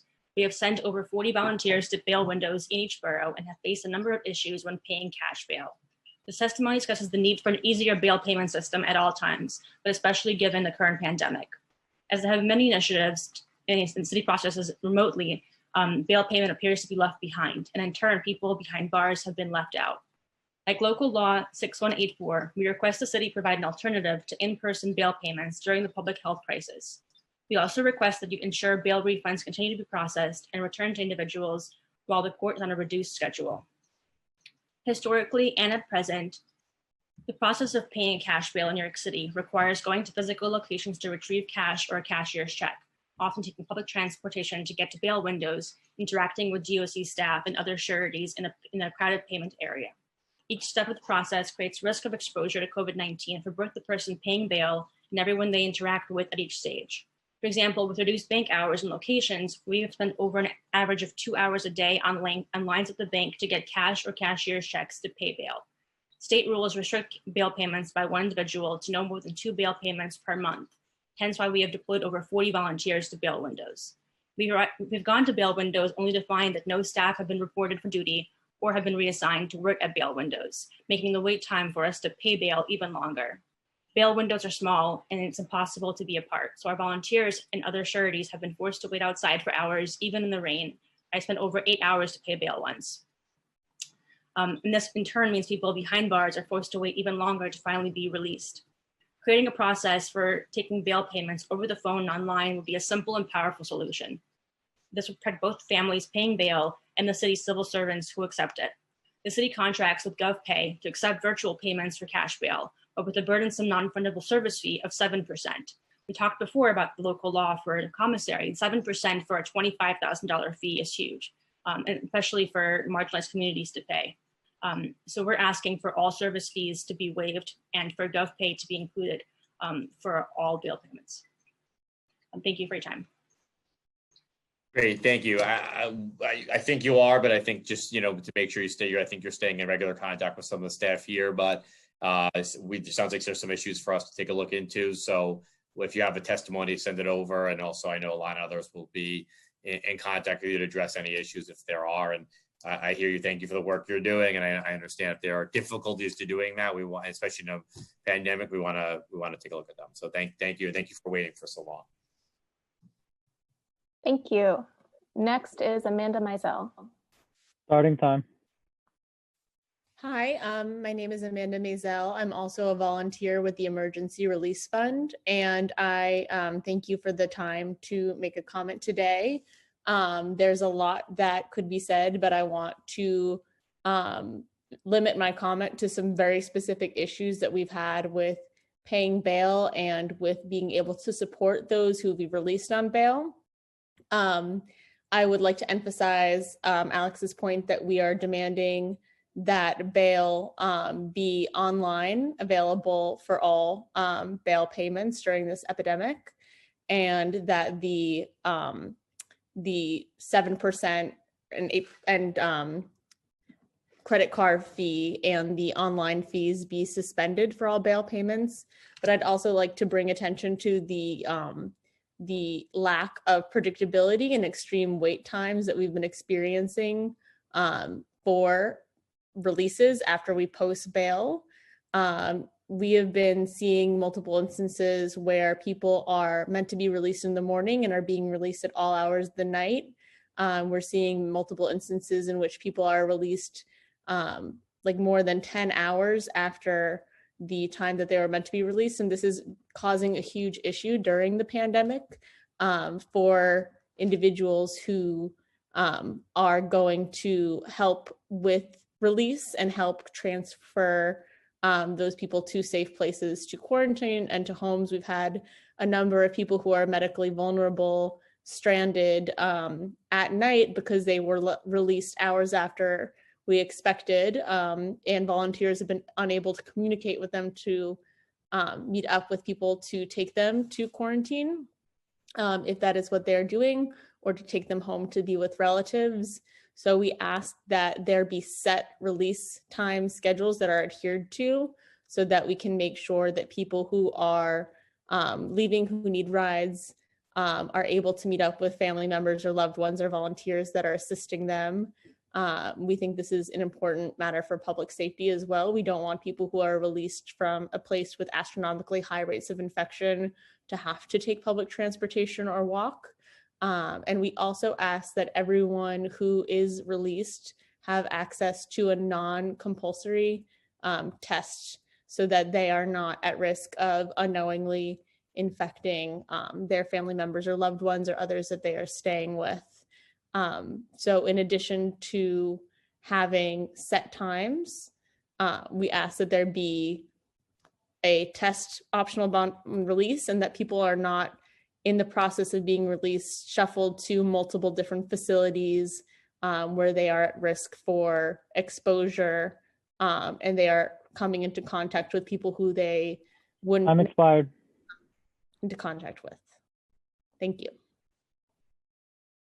Thank you. Not seeing any council member hands. We'll move on to the next group. We have, looks like 3 people left. We'll first have Tita Theodora Beal, followed by Kate Adamides and Kelly Grace Price. Tita Theodora Beal, you may begin once the time is called. Starting time. Thank you very much, and thanks for your stamina. I am here with the New York City Jails Advocacy Coalition for Fair Treatment of Rikers Detainees. I do not work in the legal system, but I knew an innocent man who waited for trial in Rikers in 7 Maine for 14 months.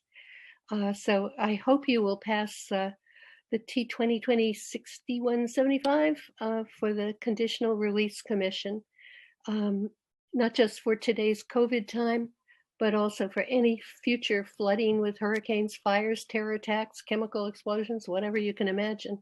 The commission would have the time to do what somebody said earlier: look at the bill, suggest improvements, and pass it so needed decisions can be made and action taken before COVID spreads too much.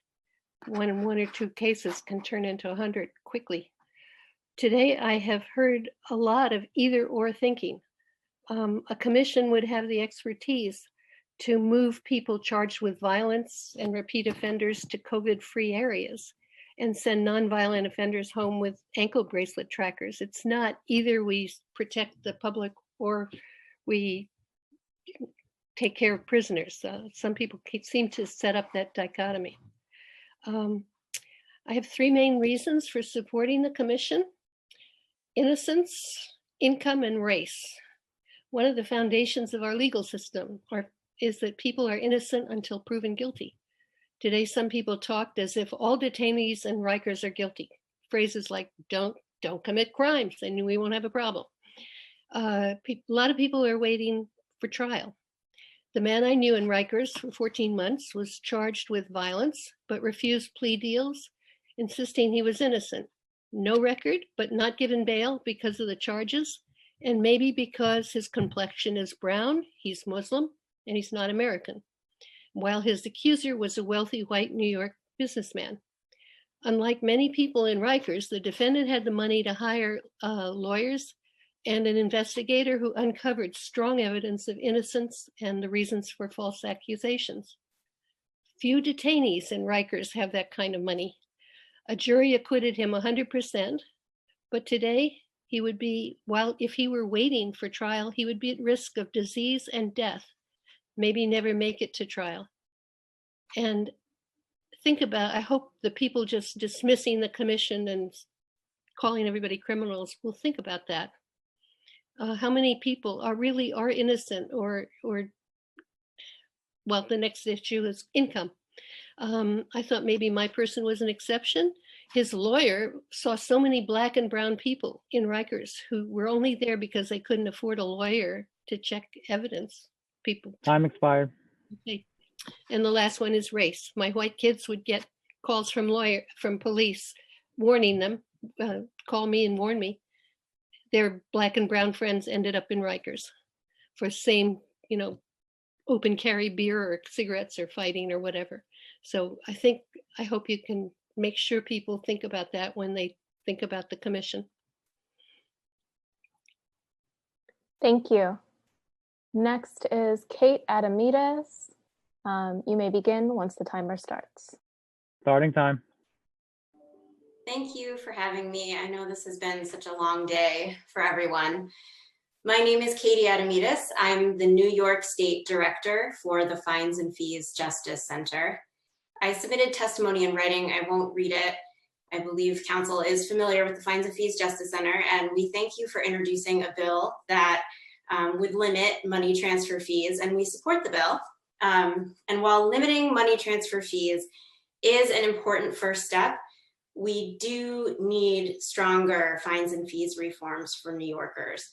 Especially now, these fines and fees are they're exacerbating the already disproportionate harm to low-income communities and communities of color that already pre-existed COVID-19, but in the wake of COVID-19, we're seeing the very same communities harmed by both the public health crisis and the fines and fees at the same time. So we knew that these practices were wrong before COVID-19, and they're even more egregious now.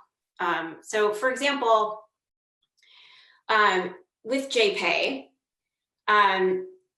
they continue to extract millions of dollars from people in city jails and their loved ones.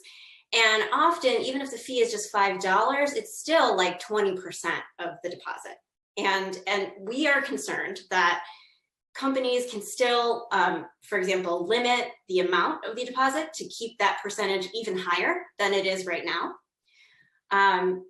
Our position is that fees should be abolished, especially now, but we understand that the city may not end money transfer fees. So if the city does not end money transfer fees entirely and only lowers existing fees, it must do so in a way that stops the worst forms of price gouging for people who are supporting the basic needs of their loved ones behind bars. So we would like to see the law prohibit vendors like JPay from reducing the current allowable deposit amount. And rather than a standalone flat fee cap, we would like to see a percentage cap up to a maximum of $5 so that we know that this price gouging by percentage wouldn't be possible. We also think that there needs to be more data publicly available and easily accessible about what these companies collect, and we want to see those contracts publicly made available so that these things are easy to track and easy to reform when they're harming our communities of color and our low-income communities. And we'd also like to encourage council to take up the other fines and fees issues that are harming people. We're so grateful to see that these issues are moving in New York City, but there are still so many, especially access to diversion. Right now, diversion allows people to make money, continue to work, continue to see their families, and continue to practice physical distancing rather than being behind bars, where on top of all the other harms that it already caused people, there's also increased risk of exposure to COVID-19. Thank you so much for letting me speak. Thank you. And last, we have Kelly Grace Price. Once the timer begins, you may begin. Starting time. Hi, I'm going to turn in my written testimony. I'm so tired after this 8-hour hearing, but I didn't hear anything about the furloughs mentioned. And I want to ask, please, Councilman Powers, Alana, and Councilman Lance, please look into the qualifications for these furloughs, because we've heard specifically from a press release on April 23rd from Court Innovation, and also in a little bit in the Intercept that quoted someone from MOCJ saying that 300 people have been released on these stay-at-home furloughs, and there's still LC supervision. What are the qualifications? Who's being released in this? Why can't this be used to release everybody? That's why I have to say alternative testimony. Thank you for a really great hearing, Councilman Powers. Thank you. I'm done. Thank you. Thank you. If we have inadvertently missed anyone that is registered to testify today, well, also assuming if there are no questions. Okay, there are no questions.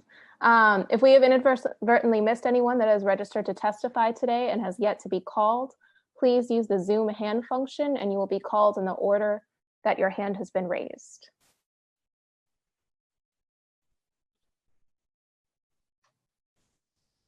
Seeing none, I will now turn it over to Chair Powers for closing remarks. Chair Powers. Thank you, Alana. I want to thank everybody. I see so many folks who signed in right at the beginning and have been through this entire hearing. I know some probably came and went, but we are deeply appreciative of everybody who has spent this seemingly entire day with us here to talk about what is a really important, essential hearing here when we talk about the COVID crisis and the bills that we are working on today, the three that I carry, to get more data, to set up a release commission, and to talk about the fees, I think are incredibly important for us to pass very soon, to make sure that we all, both the city council members and those who are doing the work out in the field, have the appropriate amount of information, have the appropriate amount of data, and are able to do our jobs, and also make sure that people that are inside of our city jails are being treated appropriately at this particularly very difficult time. We're not going to stop advocating for release. We're not going to stop many of the work that we have been doing since the beginning of this pandemic, but these bills, I think, help us bring us along the way. And I do want to offer one thing, which is I know that sometimes that these hearings go on for very long, and I know that sometimes many of you wade through many of this, but the public testimony is perhaps the most important part of all these hearings. We listen to all of it. We take all of it. I take notes, staff take notes, and we copiously go through them at the very end to look for issues that in the legislation, issues to raise with the agencies, and of course, other ideas for legislation, other issues we should be focusing on. So I mean that very seriously when I say you should follow up with us, you should talk to us, and thank you for spending that time with us, because it helps us do our jobs even better. I'm not sure that we set a record, but we certainly came close when it comes to at least a virtual hearing. I want to thank Chair Landsman. I want to thank all the staff. I see Councilmember Holden. I know Councilmember Cohen had been on since the very, very beginning and listening and paying attention. So thank you to them as well, and any others I might have missed. And I'm exhausted, so I'm going to leave you at there, but I'll hand it over to Councilmember Landsman, and a very gracious to all of you for spending so much time with us today. Thank you. Keith, thank you. Thank you to everyone who testified today, particularly to the members of the public who stuck it out to the very end, and to my colleagues. This is one of the most important issues that we are trying to deal with in this coronavirus crisis. It's been said, and I don't think it's an overstatement, that at least in New York and maybe in the United States, the Rikers Island is the epicenter of this crisis. I think everybody on this panel, the staff, and all the witnesses can take a lot of pride in having moved the ball forward very considerably from where we were just 2 months ago. But as people have testified to, there's still work to be done. So let's keep doing it. Keith, thank you very much. Thank you to the staff that made the mechanics of this whole day work, and look forward to continuing working with everyone. Thank you.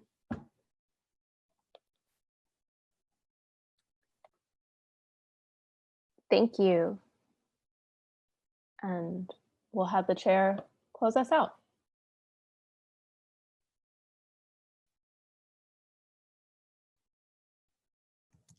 Thank you, everybody. We are closed here. I'm going to gavel out. Thanks so much and have a great night. Talk to you soon. And Zach, you have wonderful, beautiful kids. Thank you.